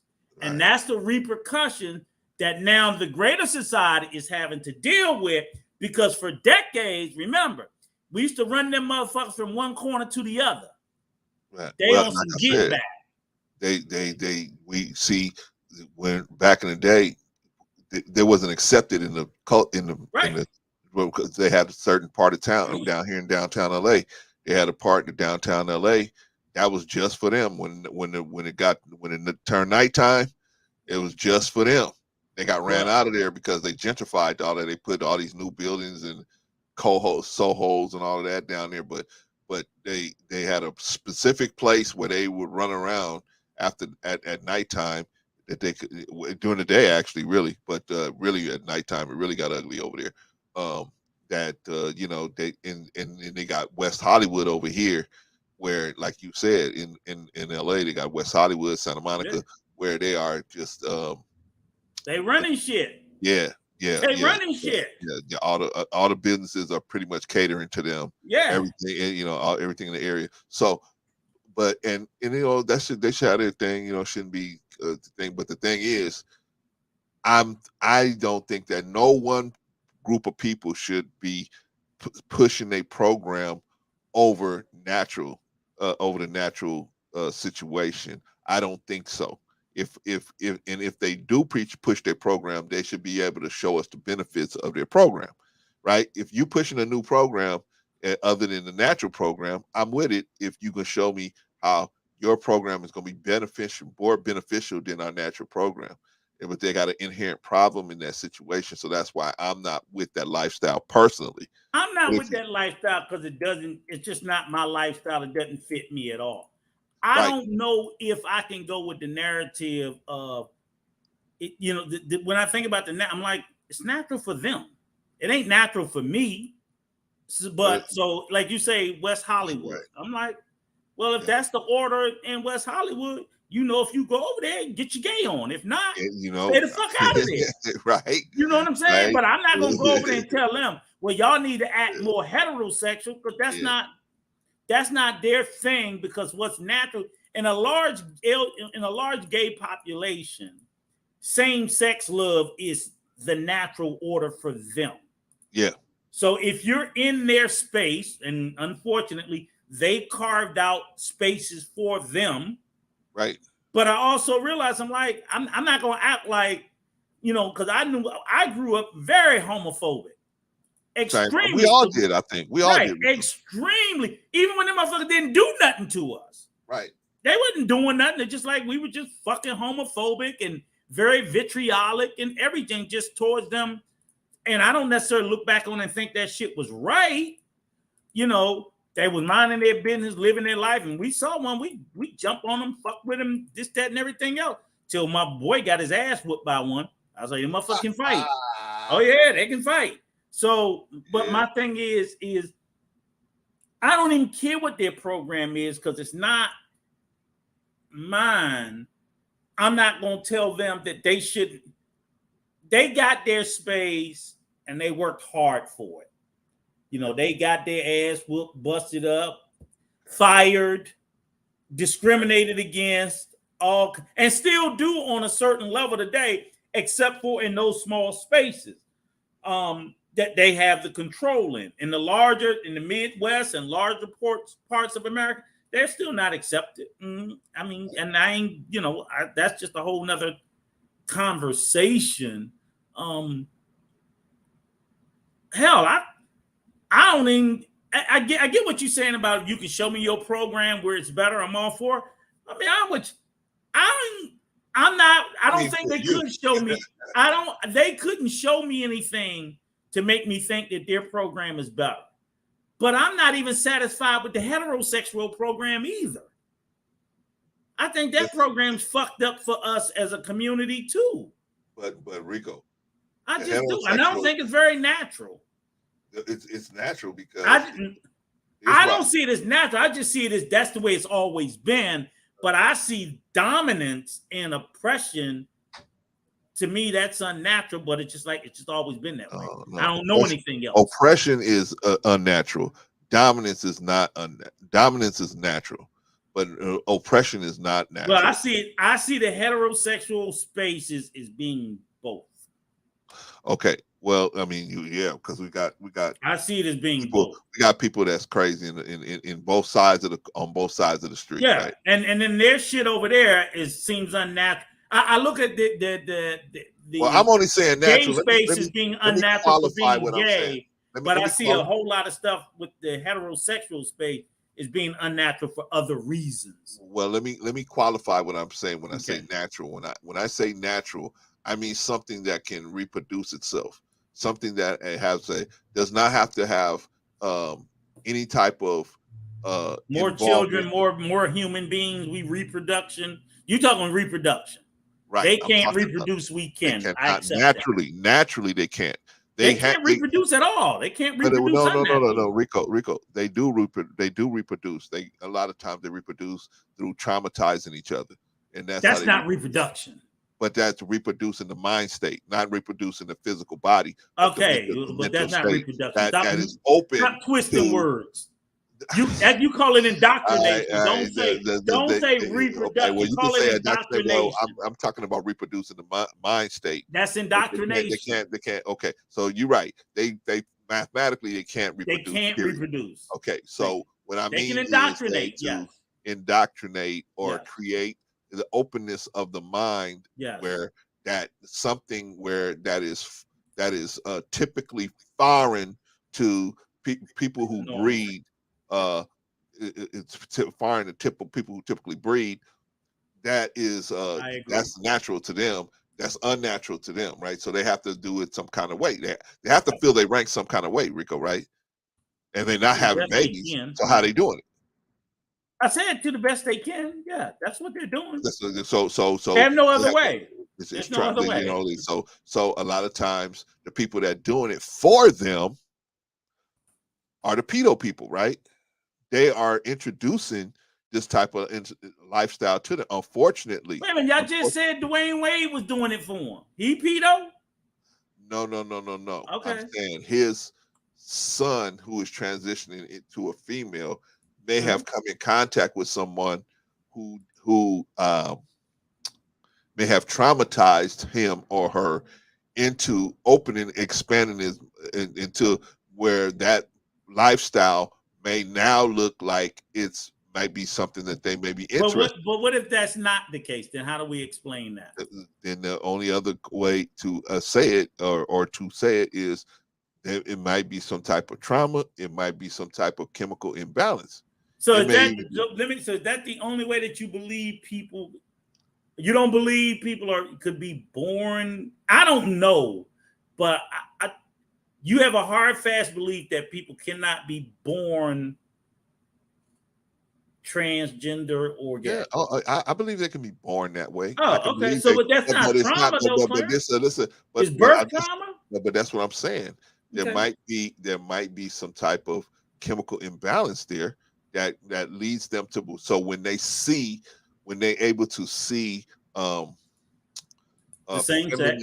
feminine behavior, they identify with that more. You know what I mean? There might be a chemical imbalance because we all have testosterone and estrogen in us. We all have that. So then somebody might be born and how could that happen? Right. So you could have a low. He could have been born with a low amount of testosterone and then extremely and abnormally high amount of estrogen. I believe that could happen. Gets born that way. Which would, when he sees, he would make him more identified with the feminine behavior that he would see. Right. Yes. Okay. So I do believe that is possible. Oh, okay. That's possible. Okay. So born gay. Yeah. Yeah. You're born with a chemical imbalance that may lead you to believe that that's the best policy to go with. Now let me ask you this: if you're born that way, then do you think it is out now? I wish that motherfucking new growth was here. I get it. Now, if you're born that way, and if you're born that way, that's the Lord's doing. Okay. Well, not necessarily, but okay. I'll accept that for right now. Okay. If the absence the evidence of anything else, okay, then it's the Lord's doing. Okay. Because he does it in other animals too. You don't do it just in humans. You know what I'm saying? Where they have, one than the other, this, that, whatever. So now in that, and let's remember too, homosexuality is not exclusively just to humans. There are animals who they'll have sex with both sexes. Okay, but the point of what I'm saying is we talking about homosexuality I'm talking about, when I say homosexuality, I'm not talking about bisexuality. I'm talking about personality. Well, no. Right, but I'm saying, but still, if bottom line, bisexuality is just a splinter of homosexuality as well. And I don't think there's no separate of the two, because you still have to have same sex to be bisexual. Homosexual, you are same sex. Bisexual, you are both sex to include same sex. Well, here's where I'm walking off the plantation, Rico. Okay. A bisexual person can still procreate. Yeah, I'm not talking about creation. Homosexual person cannot. Right. So right. that's We're not what I'm talking saying. about the procreation. I agree with that. We are not forget the procreate. Y'all be so stuck on goddamn reproducing all the time. I'm not talking about reproducing. We're talking about orientation, lived experience. Fuck the kids. Okay. We're just saying the person. So what I'm saying is, and because we were talking about whether you have an abundance of estrogen or testosterone, right? So, and I'm saying if it's God's way, because you want to say, well, nothing like Jesus Christ. Y'all always looking for the mama had too much drugs. No, she didn't have any drugs. There's absence of any drug use, any alcoholism, any trauma. The kid just had a whole lot of damn estrogen for whatever reason. God just saw fit or whatever, absent the evidence of any other reason. I don't think as a scientist, that kid just ended up, he just got a bad hand or he got dealt that hand. So he's born gay for that reason, if we reduce it down to that. And if that's the case, I'm still stuck on this trying to get this. You said there had to be some sort of trauma. I'm like, no, maybe Zaya was just born with a shitload of estrogen. We look for trauma to that. See, to me, when I hear things like that, I hear the heterosexual world. Y'all looking for a reason for that child to be flawed in your mind because it's unnatural to you. And I'm like, it's unnatural to me too, but I'm not looking for a reason for it to satisfy my way of thinking. It's unnatural to me, but I understand that like it's some shit I just don't know. So I don't get set. And that's the only thing I think is sometimes us from a heterosexual perspective, we lean in too much on knowing everything. And if it doesn't fit in our boxes, our neat little boxes, that they're wrong. They're wrong. Something had to have made them. Something. You remember how we talked about how some people are evil? I'm like, every evil motherfucker didn't go through trauma. That's become fanciful to me today. For everything is trauma. If I hear the word trauma one more time, the world just sometimes just have fucked up people, and they weren't always traumatized. Go ahead. If you speak to many gay men, and most of them will tell you that they have been traumatized at some point. I'm not disputing that. I'm saying all of them haven't. That's what I'm saying. I agree with you with that. I'll concede that. I'll concede that. Right. That's why I'm giving you this. Because I'm doing the math. I'm not.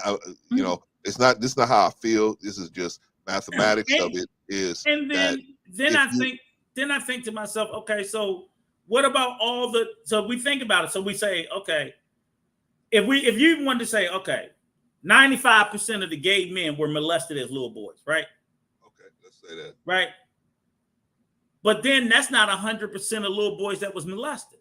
That's just 95% of the gay ones. Because here it is I can have a room of 100 boys. I can molest all 100 of them. 50 of them could grow up to be gay.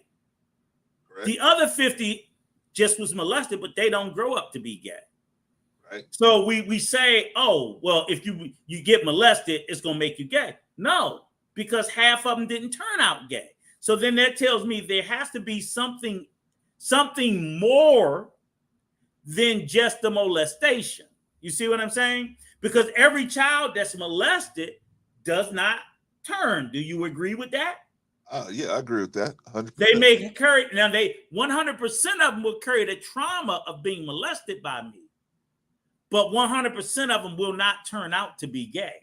But see what I'm saying is but that's not what I'm saying. I'm not saying everybody who's going to be traumatized is going to be gay. I'm just saying many of them that are gay have been traumatized. Right. That's what I'm saying. So I'm not saying that everybody that's traumatized is going to turn out like that. That's not what I'm saying. So that's why the only reason why I sit there and say is, in my mind, if I look at it from that logic, yes, I believe trauma plays a part in it, but then I also say to myself, there still has to be something more, because all the other ones who were molested or who dealt with that same level of trauma didn't turn out gay. So I think, in other words, maybe the kids with high level of estrogen, then once they got touched, it turned it on. And then the ones who had a bunch of testosterone got touched and it didn't turn it on for them. Maybe so. So that's why I say it could be. So in my mind, that's why I said it always in my mind says, yes, I 100% agree with you. I believe that typically, and trauma and molestation can trigger things just like things can trigger past traumas. But it's like, okay, that means there was more than one thing there. The dismissiveness of, and Vaughn, you're gonna have to hit the link. Yeah, come on. I would like to talk. You kind of confused me with the infant, and I agree with it 1000% that an infant doesn't have any speculation of gender. I don't think. Hell, when did you know you was a boy? You're right. You know what I'm saying? So that applies to heterosexual as well, because an infant doesn't know. A baby boy doesn't know he's a boy, just like a baby girl doesn't know he's a girl. She's a girl. You know what I'm saying? So at some point in between, outside influences along with inside influences start to create our orientation. And I would say if you're talking about an infant, it's going to be more outside influences than inside. You got two babies there, right? Two infants. What if you sit there and you constantly talk to the baby girl like you would talk to a baby boy, or talk to the baby boy like you would talk to a baby girl? How do you think? You know what I'm saying? Because they're infants. But see, this is the thing, Rico. That may be considered traumatization, right? But I'm just sitting there saying would it then alter the gender identity of the two babies as a test? Yeah, It may. Because as Brother Vaughn said, neither one of them know what they are. Well, I mean, you don't know. See, they're not going to start when a child gets about maybe 1 or maybe 1.5. They start identifying. They start recognizing. So where do those influences come from? They come from the parents first, right? The parents are the first one on deck. See? So they start identifying with whoever's around them. If it's just the mother, then they may pick up a lot of the mother stuff. If it's the father and the mother. But that's no. You disagree with that? No. We're talking about gender. So a baby. Talking about gender too. Yes. Okay. So a single mother raising a baby boy, that baby boy don't grow up acting like a girl. I'm not saying it will, Rico. Okay. I'm saying that it may pick up a lot of the feminine traits off the mother if there's nothing to balance it off with. Right, but it won't. Right. So all these single mothers. It's not a hard and fast rule, Rico. I'm just saying they happen. So you just admitted you were wrong. I agree. That's the smartest thing you said all day. I never said that. Right. I just say it was hard. I'm proud of you. You learned how to take these L's. I said that. That may be a heavy influence. I mean, would you disagree with that? I definitely agree that the parent present is going to have an unusual amount of influence on that child. Absolutely. The parent that's present. I'm just saying against, but like by that logic, 80% of our children being raised by single mothers, then the vast majority of these young men should be somewhat borderline effeminate. If that held that much weight, I think it holds some weight. Rico, we not. The obvious is maybe they won't be effeminate, but they will pick up a lot of the traits. For example, their judgment may be based on emotional reasons rather than logical reasons, right? So you just call all these young men out here fuck boys just raised by these single mothers. No, they think logically like a female. What I'm saying is that they'll be quick to move based on the emotions and not slower to move on the mathematics of the situation. So they're more feminine. Typically, The ones of them that are 80%. 80% of them are feminine. Man, now I know why your wife got her fist balled up all the time. You can't even get in the word in edgewise with you, man. That's what you just told me. I'm not gonna let you wiggle out of it, but go ahead. All right. Like you see all these gang killings. We got all these killings, right? These rappers are killing each other, right? Why are they killing each other? For what? For what? Because you said this or you was wearing this color. I mean, ridiculous reasons that they're killing each other. But this is typically females will strike back at each other for words that are said. Men don't usually strike back at each other for words that are said. You got to really put your hands on a man for a man to start really, most men to start taking action with you. If you look, because you can look all over YouTube and you see a lot of guys, and I'm saying this is a hard, fast rule. I'm saying, a lot of times you see this where they are so quick emotionally to just react, right? Instead of a dude that may have been raised with both parents may have been a little slower to react, or at least raised by the father, maybe a little slower to react to something that's being said. Whereas some of these dudes, man, what you said, what? Blow, right? So that's why I'm saying that is comfort. And you see that in our society, Rico. All of these dudes, especially the rappers, they got a booming business, and they basically gonna price themselves out of their own market because they're doing all this violence to each other, and the promoters won't even be able to get insurance at the venues anymore because they're just so violent with each other, and they're just not going. It's not going to pay. It's not going to be business. It's not going to make sense business wise to even have a rap concert or something like that. So that's what I'm saying. I'm saying a lot of us are responding like that instead of, if we had more balanced viewpoint from as a young person, we might be more balanced to say, okay, this is a fool, right? Because my pops used to tell me, who's the bigger fool, the fool talking or the fool arguing with the fool, right? So you got to look at it that way.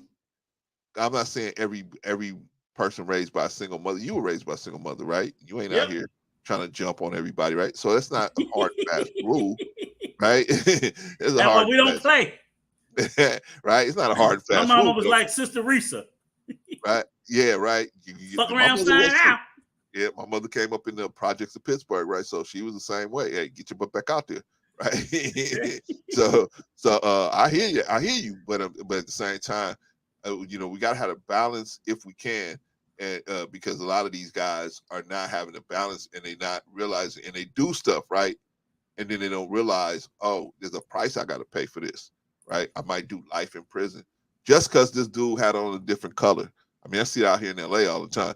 Just because this dude had on a different color and he came through the hood trying to buy some chips in the market. Now, this whole thing blew up just because of that. It's stupid, right? Yeah. But it is the situation. Now, what I want to get back to is our transitioning people, man. I want to get back to that. Can we get back to that, Rico? Come on, you little bully.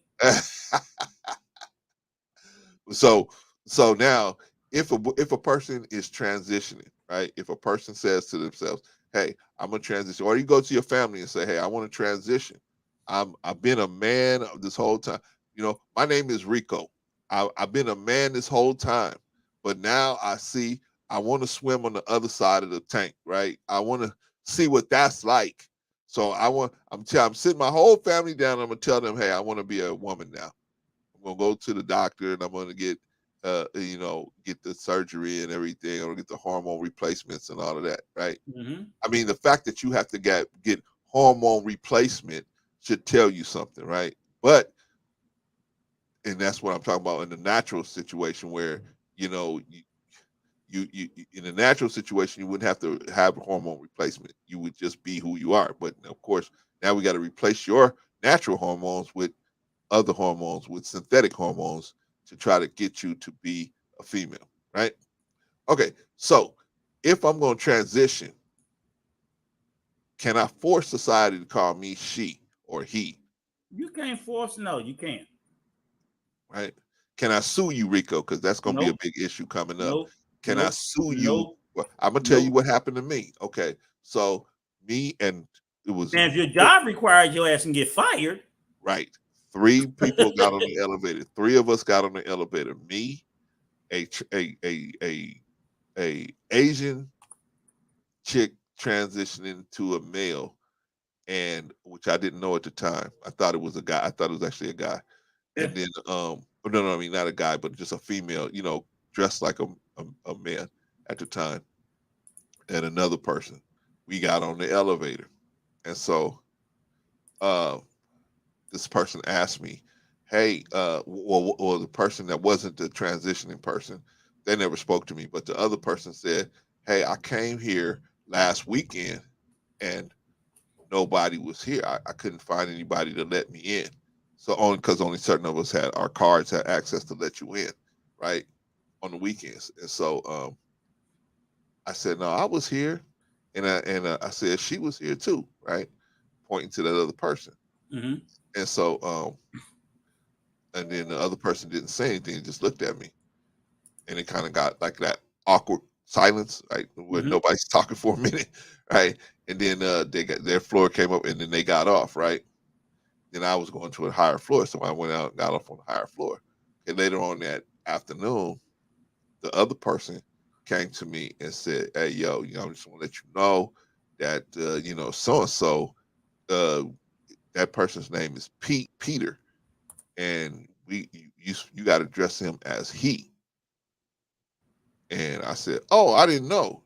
And so yeah, he was telling me, hey man, I had to, because they was trying to go to HR on you. I was like, for what? And he was telling me because you just they felt that you was trying to oppress them or whatever he said. He was telling me about it. I was like, oh, okay, all right. So but then I had to recognize whenever I saw this person that if I was to address them or talk about them, I had to use that kind of pronoun, right? Yeah. Like you said, I could have got really caught up over it, right? Yep. So here's the thing. Can you make us in society? And if you can't, why can't you? If you can what? Can you make, in other words, even though he's getting the government dictates society. Now your private employer is your private employer. No. I mean, okay, I'm just talking about, no, I'm talking about not your employer. We already know your employer can make you do this, right? So the government could make you do it if they wanted to, but that's not the government that we live in. And every state's different, right? So yeah, we don't live in that even at a national level. We don't live in that type of government that's going to mandate. We live in a government that's all about freedoms. So if people are free to be fucking ignorant to you if they want to be. People are free to be racist if they want to. They usually will end up being shunned. That's the punishment, is getting your ass canceled, drugged, and everything else for being intolerant. There's laws against it.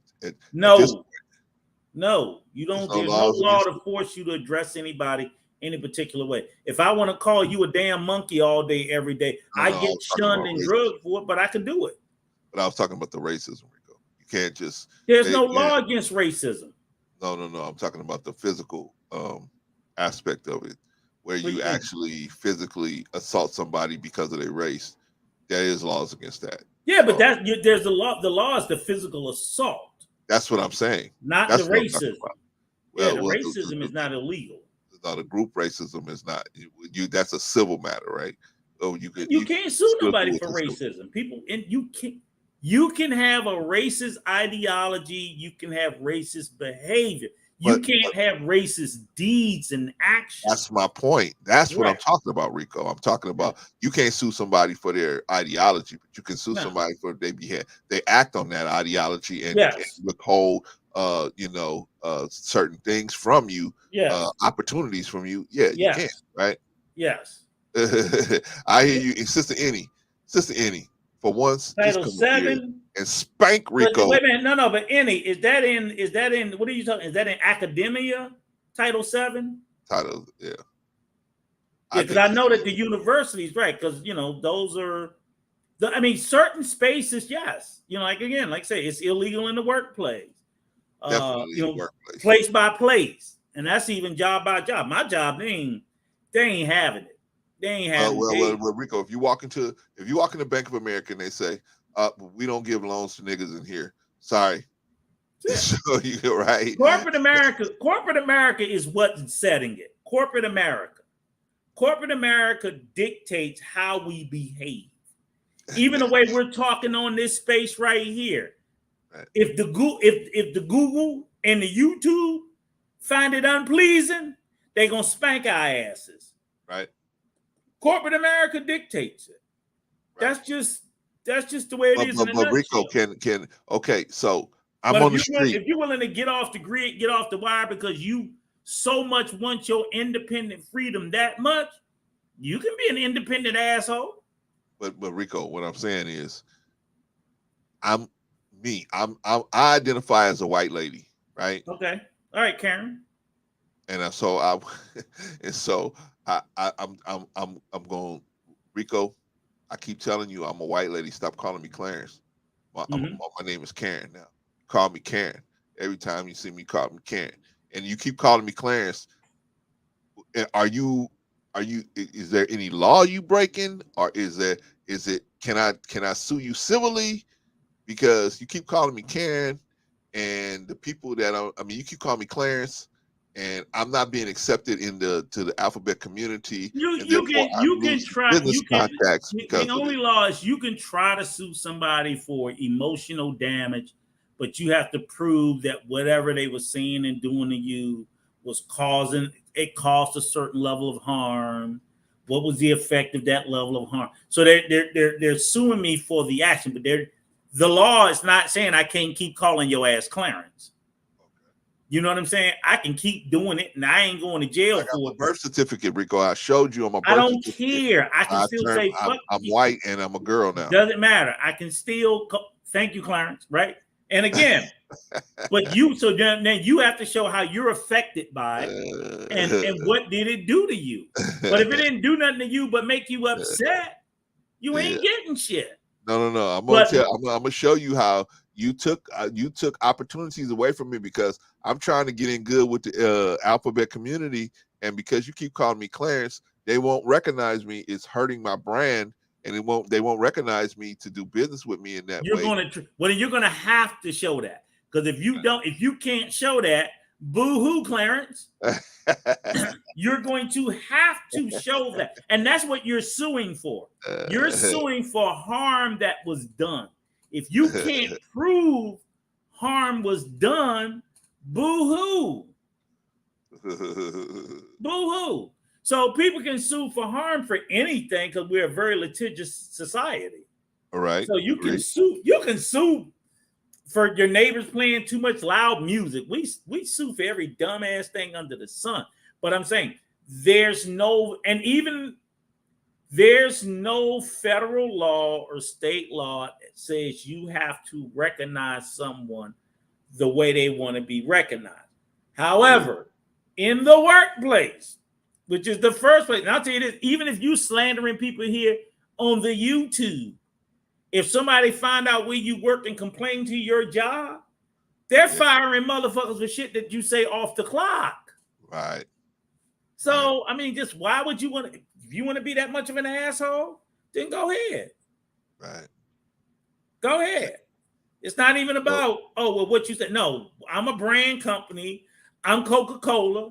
And when they find out you a Coca-Cola employee, that you're being that homophobic, that bigoted, that racist, that this, that, oh, hell no, you ain't working for me. Fire that motherfucker. Right. And you fired. Full stop. That happen every day. Yeah. Yeah. So you best watch what you say. And I'm like, again, to me, it still come down to me before Nuke Grove run his little scared ass out of here. No, all bullshit aside. I mean, sir, this is the serious question I got, though. I mean, that no one still hasn't answered for me. Okay. Is what is Zaya's harm to anyone but herself? If anyone. I think most people are having a problem with it, Rico, because they feel like that's going to catch on, or it's going to be more accepted Where And I find that silly because to me, I'm like, and this is kind of the way I look at it like this. If any of my sons are all grown now, I'm gonna say any of my grandsons decide, I mean, look at all the fads and trends that we have been through over the years, and I'll be the first to admit, like saggy ass pants done caught on, the skinny jeans done caught on, the braids in their hair done caught on, but they caught on in large numbers. But even the things like the dread, I mean, I don't even think dreads it's not the majority of our community. It's a large percentage, but not 51% of black people running around with their hair twisted or dread or braided in any manner. I think the vast majority of black men still have a regular fucking haircut. Right. And a lot of black women still run around here with fucking perm. You know what I'm saying?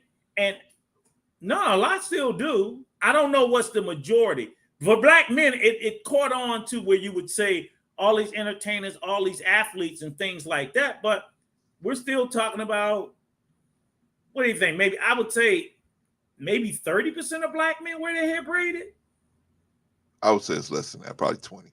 Oh, see what I'm saying? So it ain't even catch, and that's been for a long time with that trend.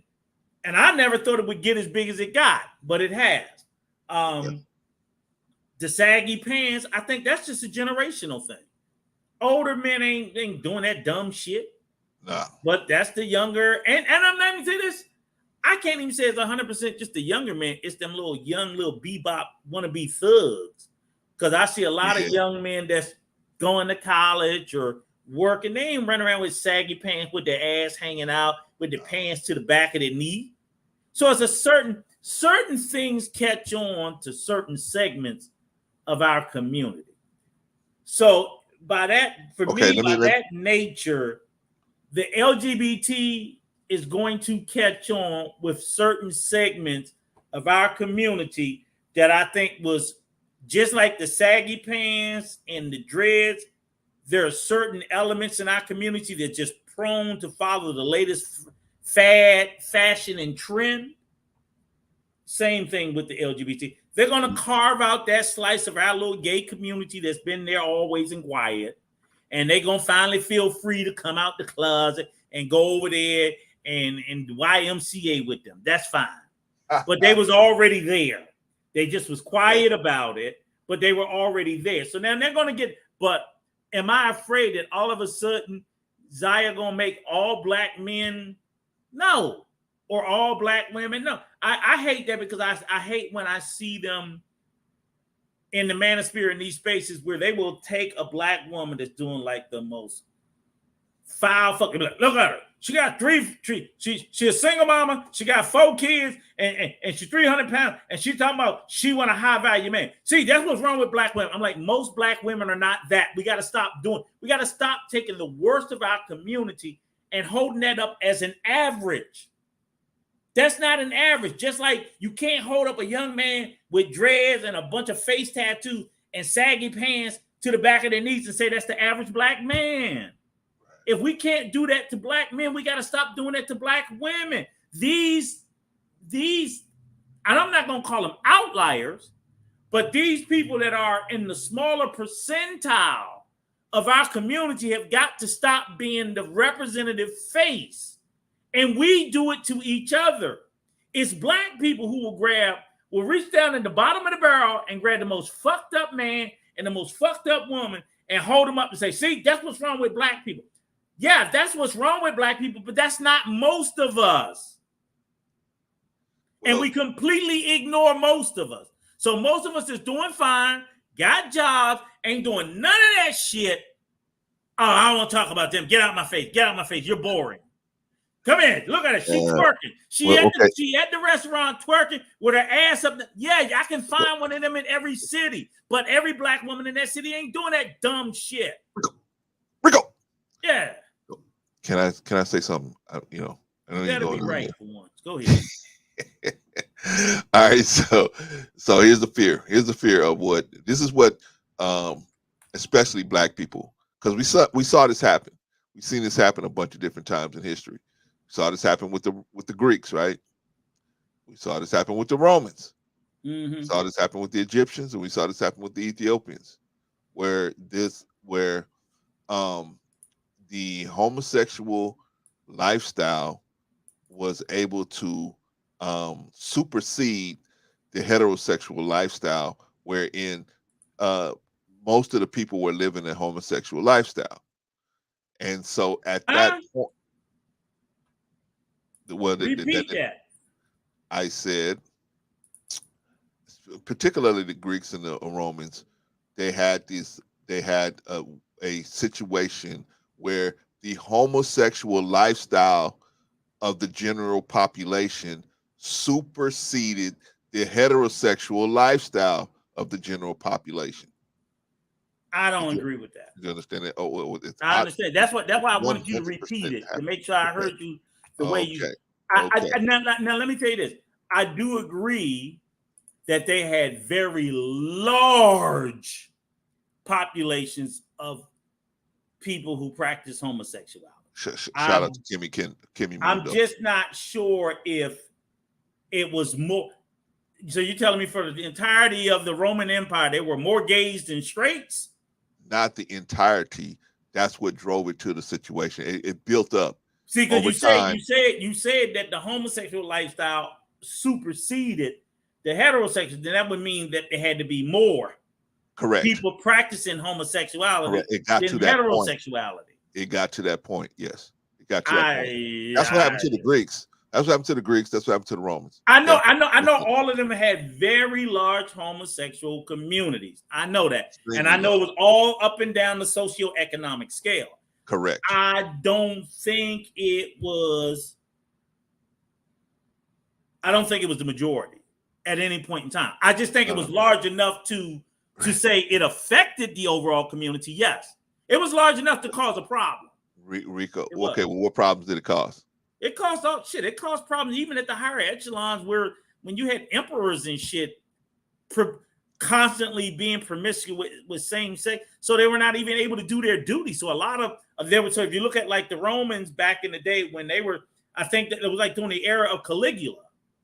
He was like one of the most infamous ones, and he was doing it with children, men, women, everything. They said there was a breakdown in Rome in the government because they were having all these wild sexual orgies and diseases and everything else, and they weren't even able to do the business of the government the way they were doing it before, which effectively started the peasants and so on and so forth, the collecting of the tax, but not able to do the business of Rome because of being this is a small segment, but this is the powerful segment that was run amok with homosexuality. The poor people was too damn poor to sit there and have homosexuality. They were starving to death, and he up there diddling little boys. Well, here's the reality. So that's this is the mathematics of it, Rico. When your enemy can outbreed you, you're just done. You're just done. That's what happened to the Greeks. That's eventually what happened to the Romans. The Romans, they used to say that the Roman Empire was so big, the sun didn't set on it, right? The sun didn't ever set on it. But when the actual soldiers were going out further and further and further and further, matter of fact, the Romans got so bad, it was so bad in Rome that when they used to pilfer for the gold and everything, like it got so bad in Rome, they said, we don't want none of that. Give us your sons. All we want is your sons. And that's all we want to take back to Rome is your sons, right? Because they weren't having babies no more, because everybody was, doing their own thing. And so eventually, like I say, mathematically, if your enemy outbreeds you, you are in trouble, right? As Sweet Daddy used to say on Good Times. Yeah, but that's not the way that Rome fell, though. Rome didn't fall. That is the way it fell, Rico. Huh? That is the way it fell. It fell because the people were not they weren't able to indoctrinate the people anymore. Yeah, but I'm saying when I say it's not the way it fell, I'm saying that there was no enemy that conquered Rome. Rome from within. Rome was always wait, Rico. Right. Rome was always getting attacked on all different sides by the Germans, right. And other people. But none of them were able to defeat them. Right. At a certain point, they weren't able to defeat them.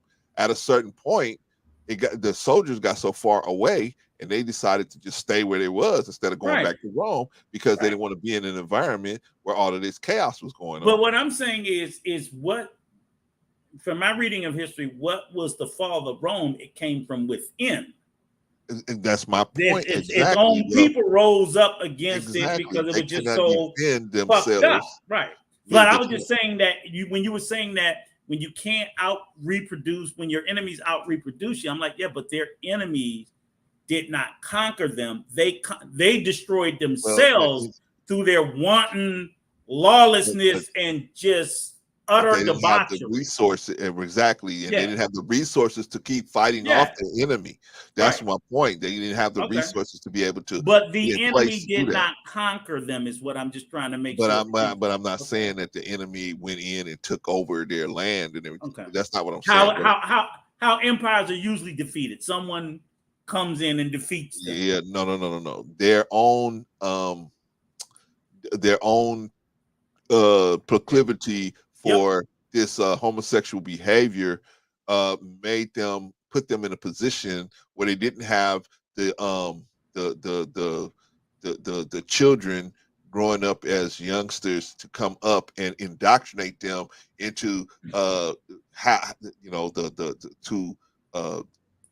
endear Rome and fight for Rome. They didn't have that coming up because they weren't breeding these children into existence, and so their own incompetence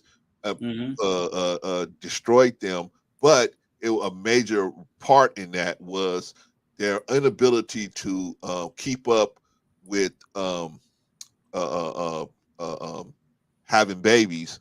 Their own ability to not to do that at such a slow rate that they couldn't keep up with the pressure that in particular the Germans were putting on them. Obsessed with this reproduction thing. Well, that's the key issue. That's the key issue with everything. What time is it, Clarence? Can't have no kids. Can't have babies. Like, damn. Well, Nico, if you have a society, you're going to have a way to indoctrinate the young to also try to protect the society. So is that about? So let me ask you this then. So then, by your logic, then that's close to being the demise of America. Correct. Because see, like in America, so we're having fewer and fewer children. Correct. And you used to could indoctrinate we had a way to indoctrinate the children. You prayed in school, and then you said the Pledge of Allegiance and everything. So you can indoctrinate your young, and all the way through school, you was indoctrinating at every level. The indoctrination became thicker and thicker and thicker as you got older and older.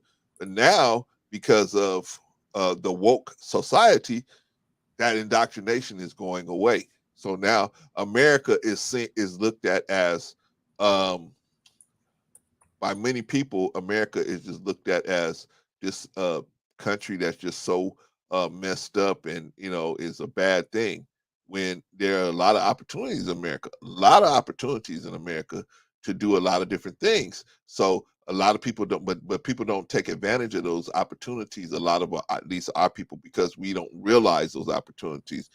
A lot of us are stuck on some other stuff, and and it's not all our fault. It's not all our fault, right? But we've been indoctrinated in the ways of as long as you do violence to Black people, everything's so good. You know what I'm saying?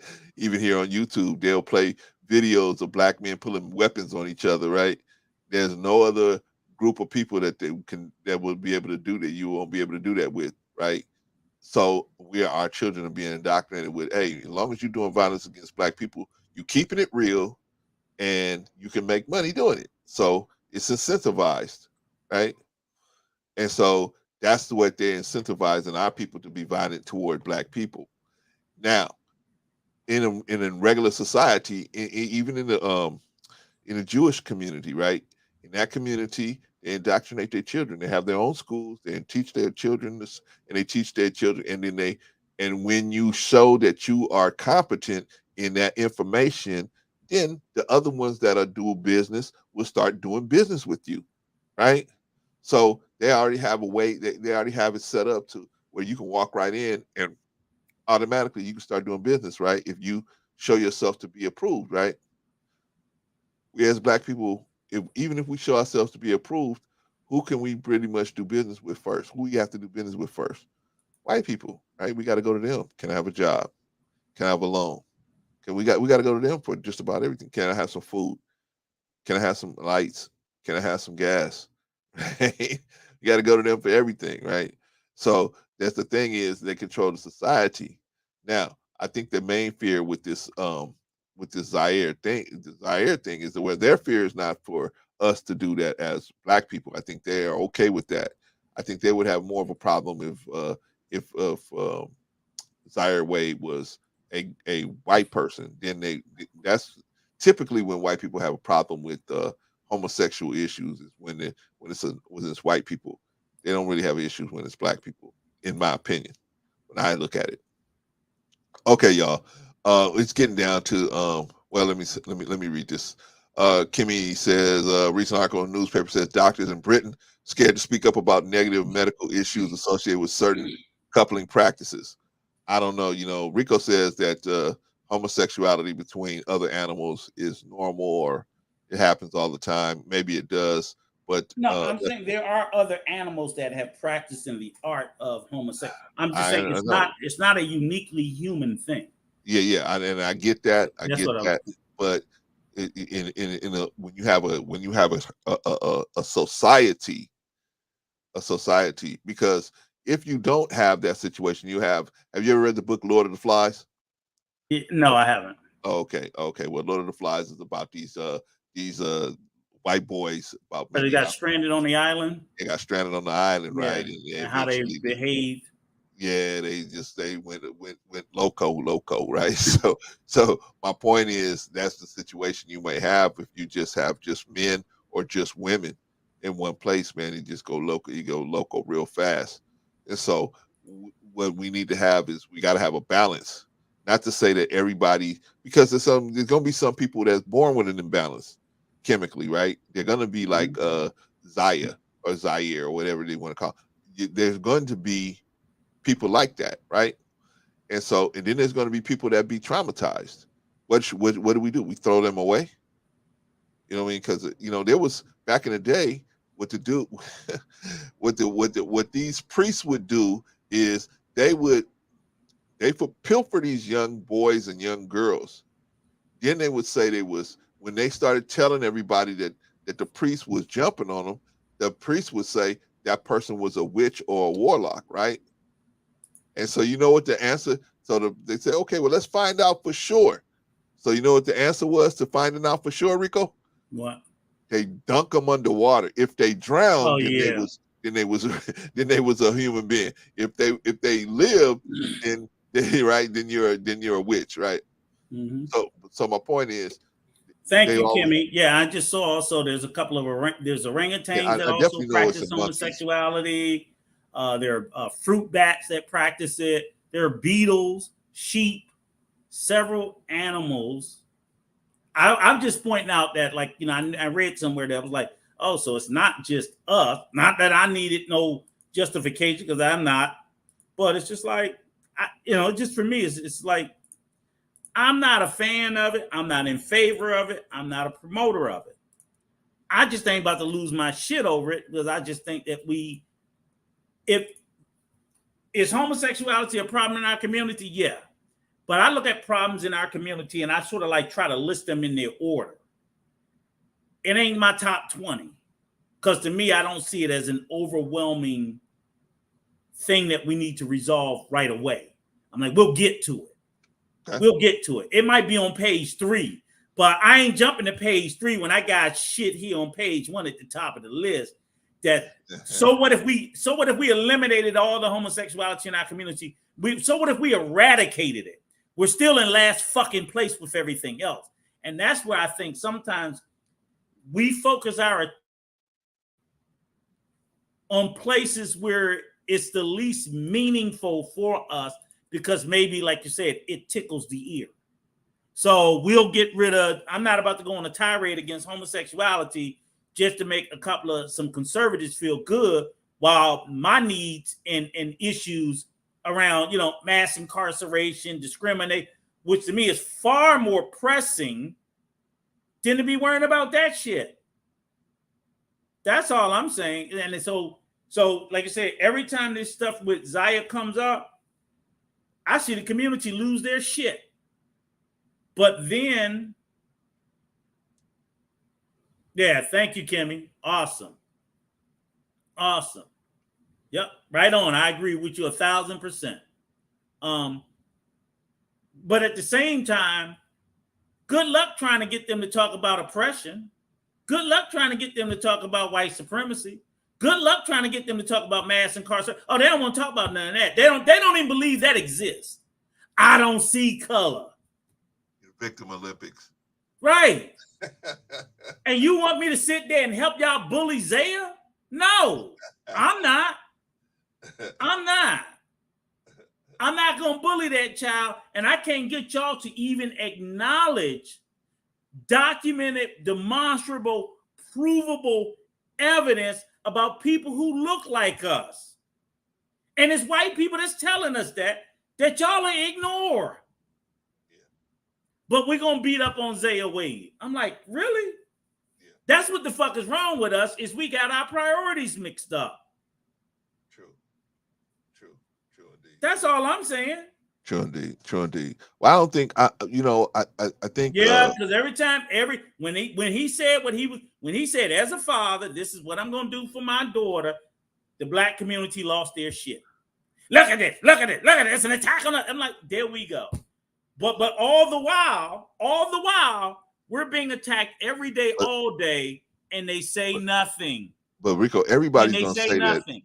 Everybody's gonna say that until that's their child, right? Everybody's gonna say, "Oh, I wouldn't do this and I wouldn't do that," until your child, the one that turns up and says, "Hey, Daddy, this is I like boys or exactly girls." Right? You know what I mean?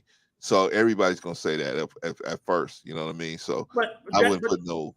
That's all I'm saying is they have an endless well of energy for something like this, but good luck having a conference talking about medical racism.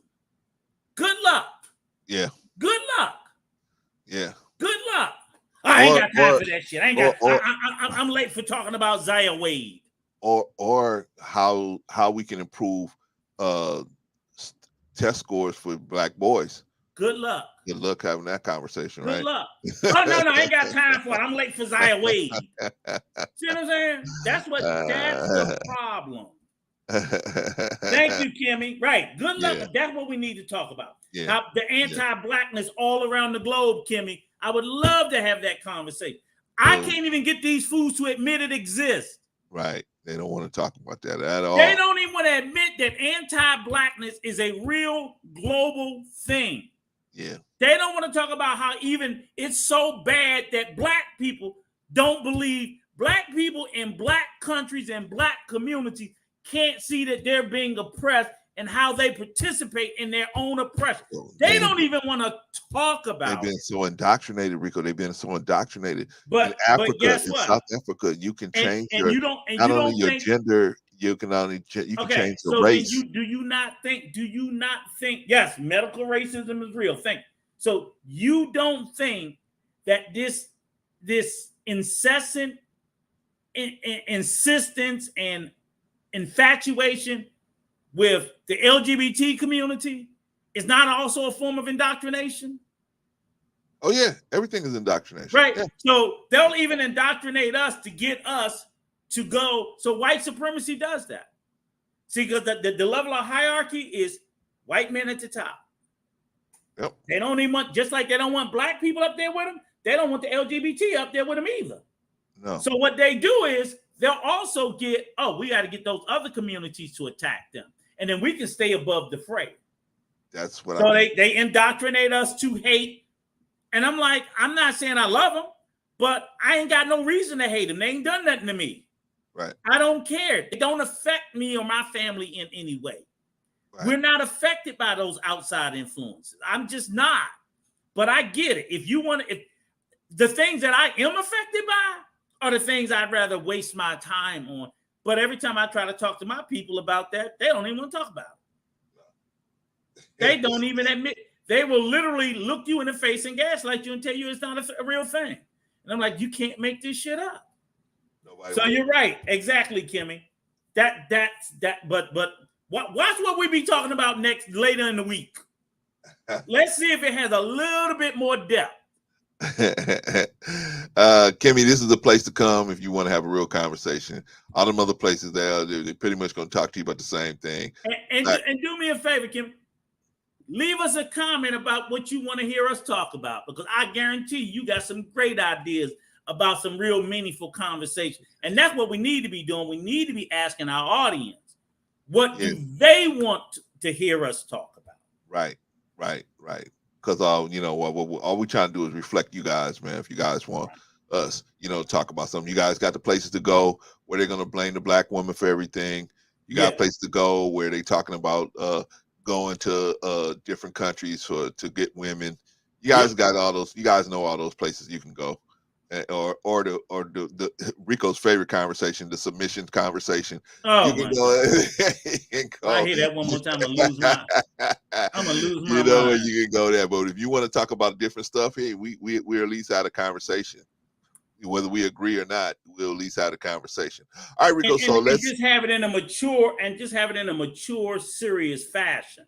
Because every time I see them, I like I said, I see them just have these conversations. They're out of their depth.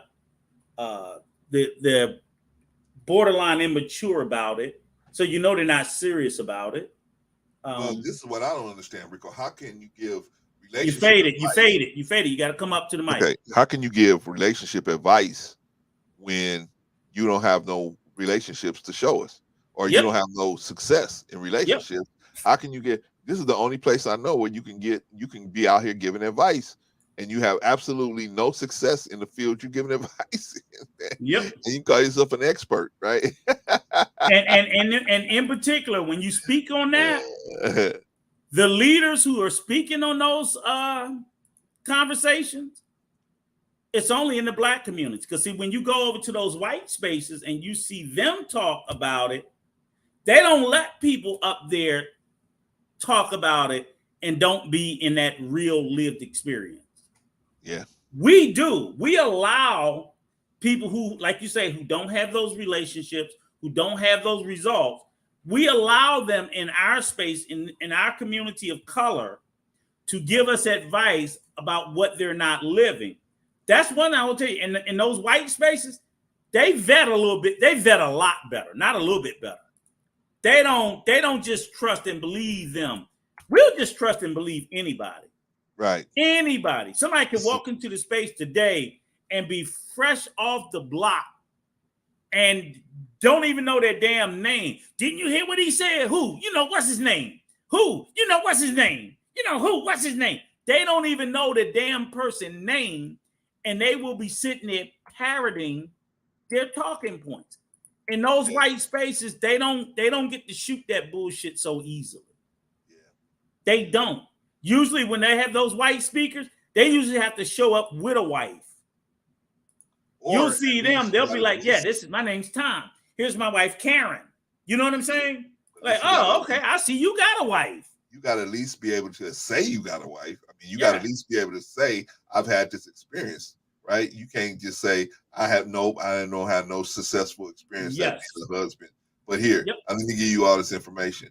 What information?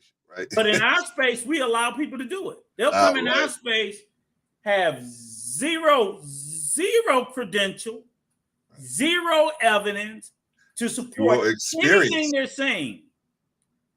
And we let them opine endlessly. Yeah, we gotta work on that, man. We gotta put together something that alerts the people and makes them see, hey man, make this person do something or say something to show you that they got at least a little experience about what they're talking about, as opposed to you just accepting them.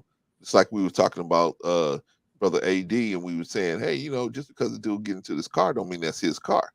Yeah. That don't mean he paid for it. That doesn't mean he's a decamillionaire. Just because, and even if he was, how could he prove it to you? Right? You need to. But again, like I said, when I look into those white spaces where those guys present that, I have XYZ, they produce receipts. Right. Verifiable, demonstrable. Oh, I'm Exactly. a part owner of this building. Right. Go look up public records. You go look Right. it up. God damn, yeah, it is. Oh, Right. I'm a decamillionaire. And let me tell you why. I'm going to tell you a verifiable decamillionaire who knows me, who will verify I'm a decamillionaire. Right. I can't say I'm a millionaire and I can't rattle off no names of nobody, of anybody you know that's going to verify that they know me and my credentials financially or whatever. You can say whatever you want, Rico. It's up to us to Right. believe you or not, right? It's up Right. to And us. but I'm saying we believe it hook, line, and sinker Right. without even putting, we don't even put any critical thought into, well, you know, right. You remember, used to be a saying, here's the basic saying, Clarence. If it sounds too good to be true, right, it probably is. It is. Right. It's not true. So when someone sells you a story, they're like, damn, that's the perfect American story. Right. That's perfect.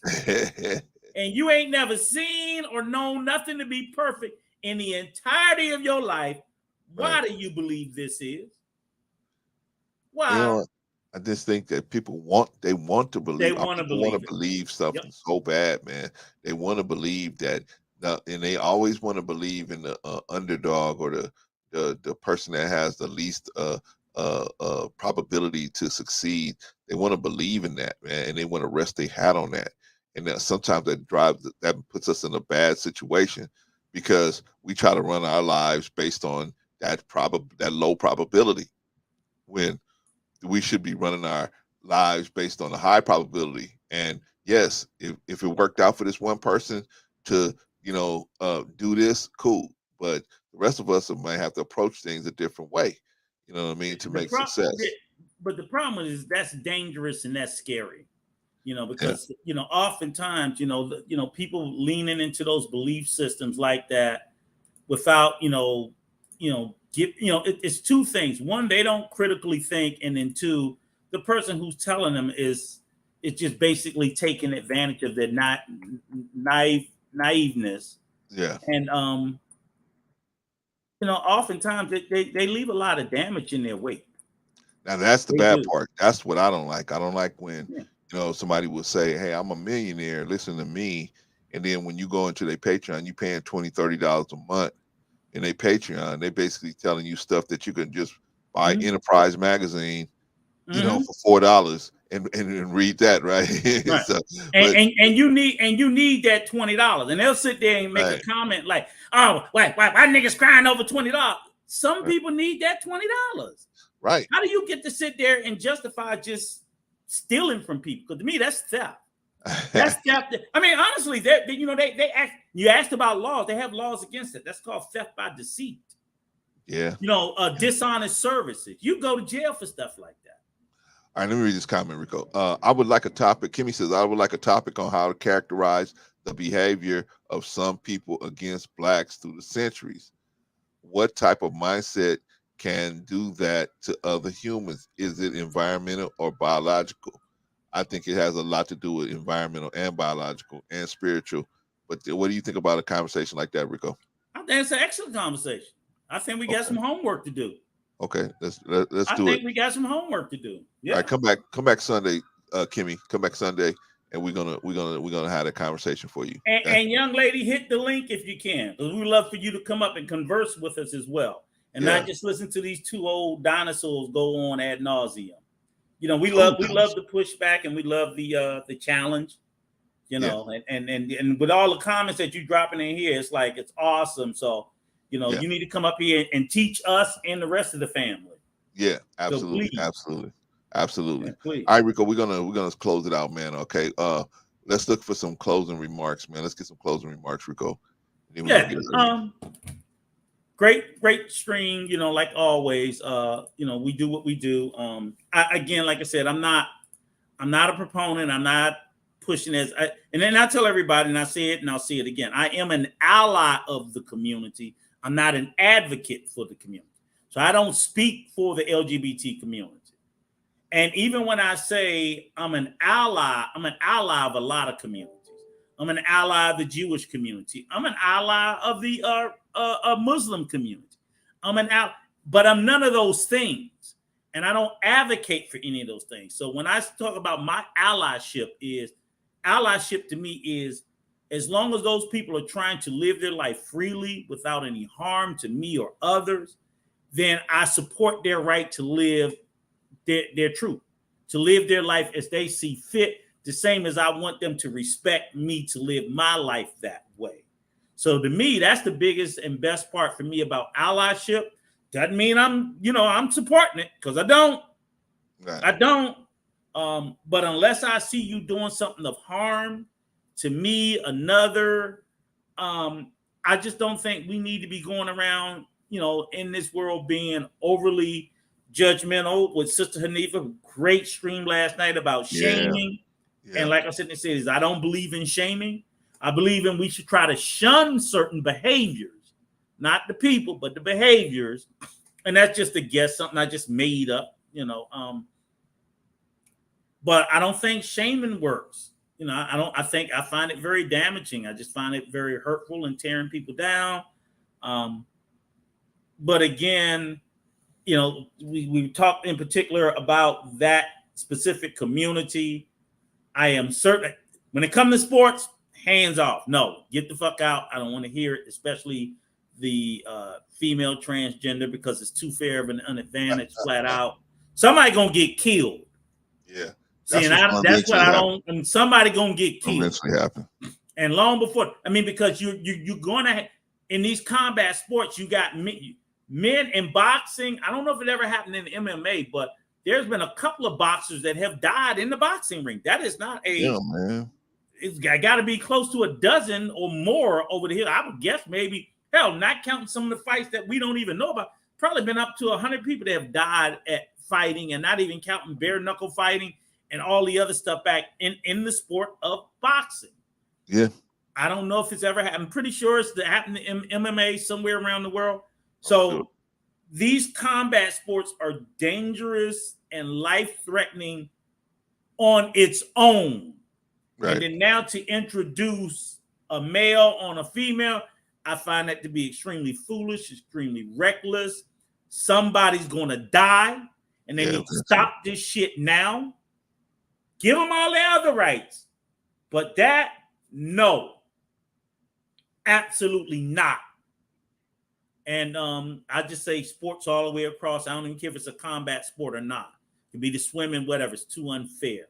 Other than that, though, so they live their life. I think, I think, what do they estimate? I think somewhere they estimate like the LGBT is community is like less than 5% of the population. Okay. I don't, I'm like, so what are we talking about? Well, I mean, if they're that such a small percent of the population, why are we so alarmed? Well, like I said, they've been around forever. Well, like I said, Rico, the fear is that they're gonna destroy the society from within. But that's they are such a small percentage, and they have been. You just said how long they've been around. They've been around since the Greeks and the Romans. Yeah. So they've been around forever. Right.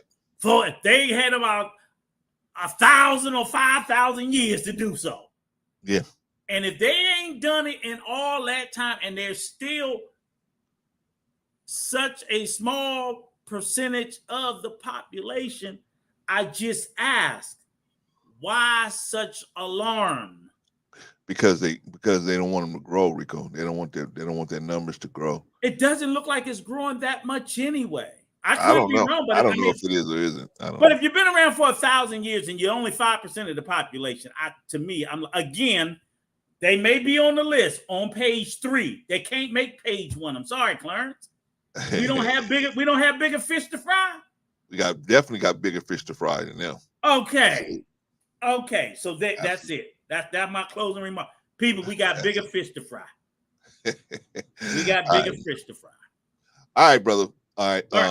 We got to talk, or I'll hit you up later. Just hit me up later. Okay, brother. I got to finish packing and get me some vittles and get me a cold one. Yeah, like Negro said, you sit in that hat with no clothes on. Go put some clothes on, Rico. Hey, I'm getting ready. Oh, wait till you see me. Wait till you see me the weekend. Wait till the weekend. When I'm on the island, you're gonna see real pretty Rico. Easy, Rico, easy. Pretty. Easy, Rico, easy. Okay. Easy. See what you started, Reza. This is all your fault, this pretty Rico situation. All right, sir. I'll hit you up later. All right, big brother. Peace. All right, that was Pretty Rico, what they called him. Ay. Well, what y'all think about today's show? We try to keep it light for y'all. We didn't want to go too long. That's why I started early. I want y'all to be able to still go and do some things, not have these super, 7-hour streams. I know you like them, Rico, but I think most of you guys like to get out and get some things done. Maybe I'll get a haircut today, man. I need to cut my hair. One thing about me, my hair still grows on my head. Old as I am, I don't have that bald spot nowhere. But I do need it. I do got a lot of snow on the roof. I need to cut that snow off. But anyway, what y'all think about today's show? Thank you, Kimmy Mundo, for stopping by. Appreciate you, sis. You know what I'm saying, and giving us that idea for Sunday's show. We will do that. What y'all think about what y'all think about the topic, right? I mean, should we have this big trepidation for people that's transitioning in the society, or should we why is this a big deal anyway? Okay, so his daughter is transitioning from a boy to a girl, right? Why is this a big deal? Why should we even care? Who cares? Do what you do. I mean, right? You know what I'm saying?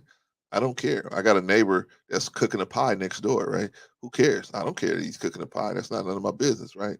That's not none of my business. But why are we so concerned about some of these things that really don't affect us? I think it's only a big deal because it's Dwayne Wade's child. If it wasn't his child, it would be like, we wouldn't even consider it. We wouldn't even be thinking about it, right? But it's Dwayne Wade's child, so we considering it, right?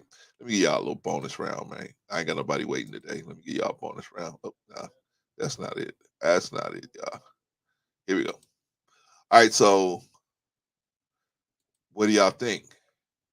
Should we thank you, Risa. Should we be that concerned? And how is this going to affect you? How is Dwayne Wade's daughter or son or whatever is part of the line you stand on? How is his child changing his gender and name? How is this going to affect you? Why is this newsworthy?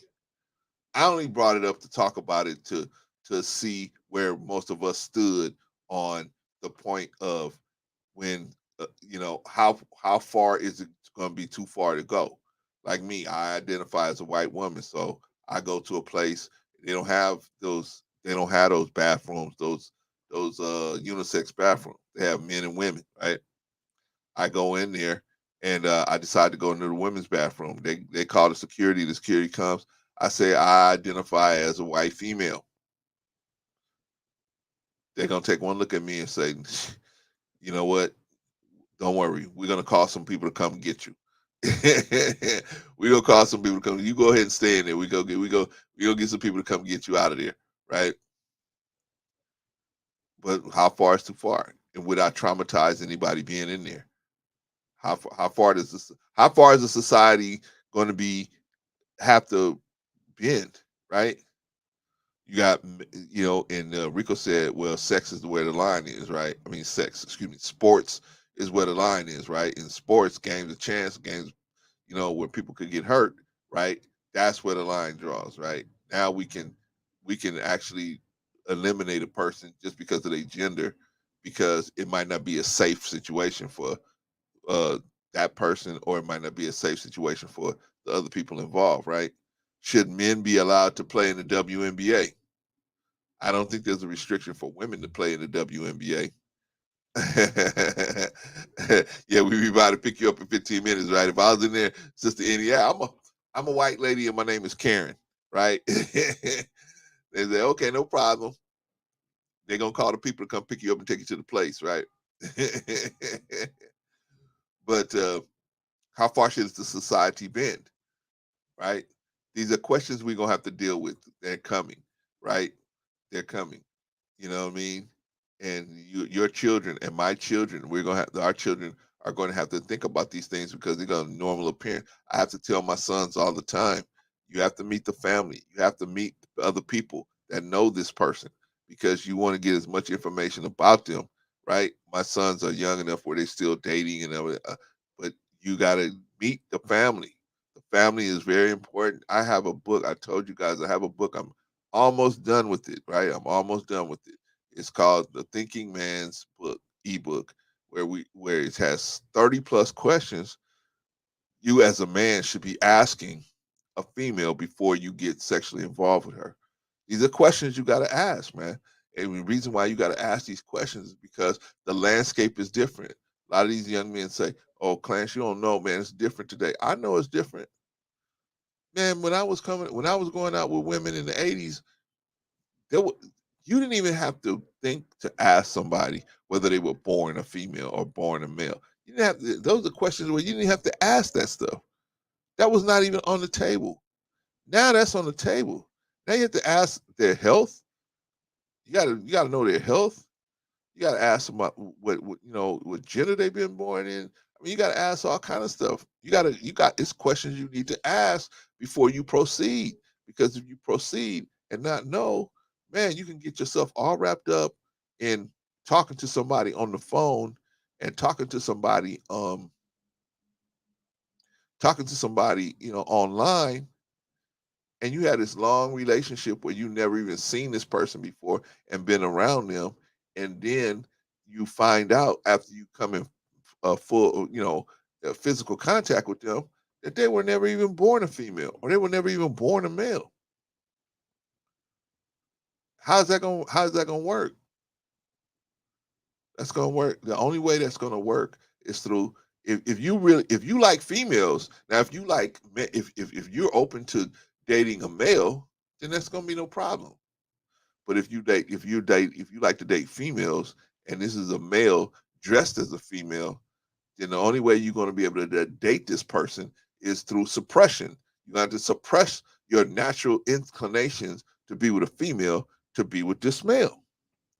And suppression is the worst type of relationship to be in because eventually you're going to not want to suppress your natural desires and natural feelings. You ain't going to want to suppress that anymore, right? You're going to want to be able to be yourself, accept your own and be yourself, right? And this is why when we as natural men, meaning the natural men, meaning when we are attracted to females, this is why we get so disturbed around females, men who look like females but are actually biological men. We get disturbed by that because when we're around natural females, we as men are giving off pheromones and the women are giving off pheromones. And those pheromones we're reacting to each other chemically. But me as a man, I can't react to another man chemically. Not for reproduction. I can react to them as far as a fight response, but as far as reproduction, being around another man is not going to put me in the mindset of reproduction, right? Because it's not going to work. That mathematically don't work, right? Me trying to reproduce with another man, it's not going to work. You're not going to never reproduce anything, right? You're just going to waste a lot of time, right? As far as reproduction is concerned, right? So the only way that I'll be able to be around a man, and even though he's dressed like a woman, and is to suppress and pretend like I see this person as a woman. I have to suppress the reality of what's going on and then create a new reality on top of that, not reality, but a distorted reality on top of that. And I have to keep allowing myself to accept this distorted reality for me to move on and try to have some type of relationship with this person, right? Why do that when you can just be with a female? And likewise, if you like men, go be with men. Don't be with women. Don't be with men. Don't be with females and waste the females' time. Go be with men. If you like females, go be with females. I mean, if you're a female that likes females, go be with females. Don't waste time with, don't waste time on people of the opposite sex and having them thinking that they're with someone who was born that way unless you tell them. You should tell them up front. That way nobody's wasting nobody's time. Right? That's the way I see it. That's the way I see it. Nobody can, I don't think that that will put like this. That's not the lifestyle that I would want to live or I would want any of my children to live. I could not support it because I don't know how. And I'd have to learn if I had a child that was involved in that, but I don't. So I feel like, hey, since I really ain't saying my place to speak on it because I really, like I said, I don't know about that. But the rest of us, do your best. Treat everybody as best as you can, right? Do your best. Go out here, no matter what they espouse, right? What the alphabet community, this or that, or whatever they espouse, religious, its belief, whatever they espouse, try to treat everybody as good as you can, right? Treat them as nice as you can, and just because ultimately you want to be treated and respected. You know what I mean? And so, and let me talk to y'all real quick about these panels, and then I'm done. I'm done. When you guys go to these other panels and you get on the panel, right? Some of you guys don't get on the panel, but some of you guys do. When you get on these panels and you get in the chats, always try to treat people the way you want to be treated. If you're not getting treated the way you want to get treated, say something. If you don't say something, then the people are gonna continue to do it, right? So you got to say something, and they may still continue to do it after you say something. But after you say something and the person still continue to do it, now you got the choice of whether you're gonna stay there or not. And my thing is, just leave. Why even stay in a place where it's toxic for you? Just leave. Not even nothing that you have to, you know, ask yourself, man. Just leave. All right, so yeah, so I think I covered everything, and Sister Kimmy gave us a great topic to talk about. What she said. Topic about the characterized behavior of some people against blacks. What is their mindset? Why have people been so egregious towards black people, basically, right? Over the years, right? Is it environmental or biological? Let's talk about it. Let's talk about it. We'll talk about it on Sunday. All right. All right, y'all. Let's do the rundown real quick, and then we out of here. We'll do the rundown real quick, and then we out of here. Okay, the rundown. First of all, we're gonna talk about the most valuable people, the MVP, the chat's where it's at. Shout out to the chat. Glad to have y'all in the building, man. Y'all are the reason why we have no problems because you guys keep the riffraff out of here. Peace to the east, all of y'all. Shout out to Sister Inya, by the way. Yeah, man. Shout out to everybody. Y'all did a great job once again. Chat is where it's at.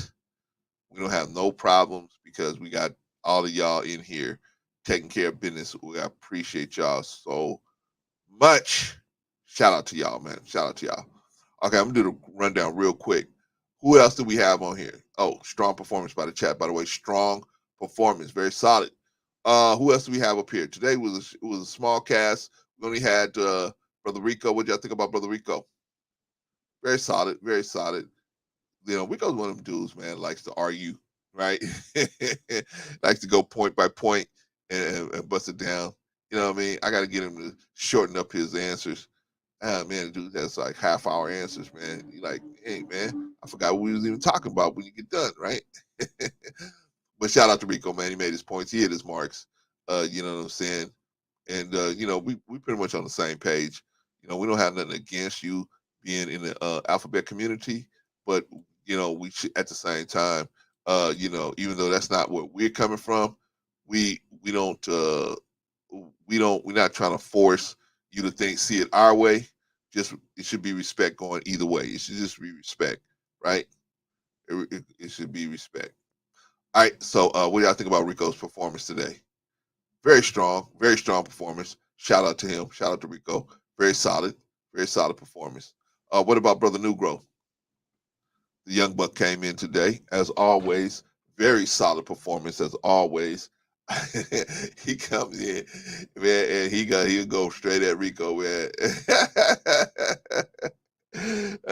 Sometimes Rico can take it, sometimes he can't. Yeah. But shout out to New Growth, man. That is another good dude, man. That is another good dude, man. Real good dude. The youngster's really good.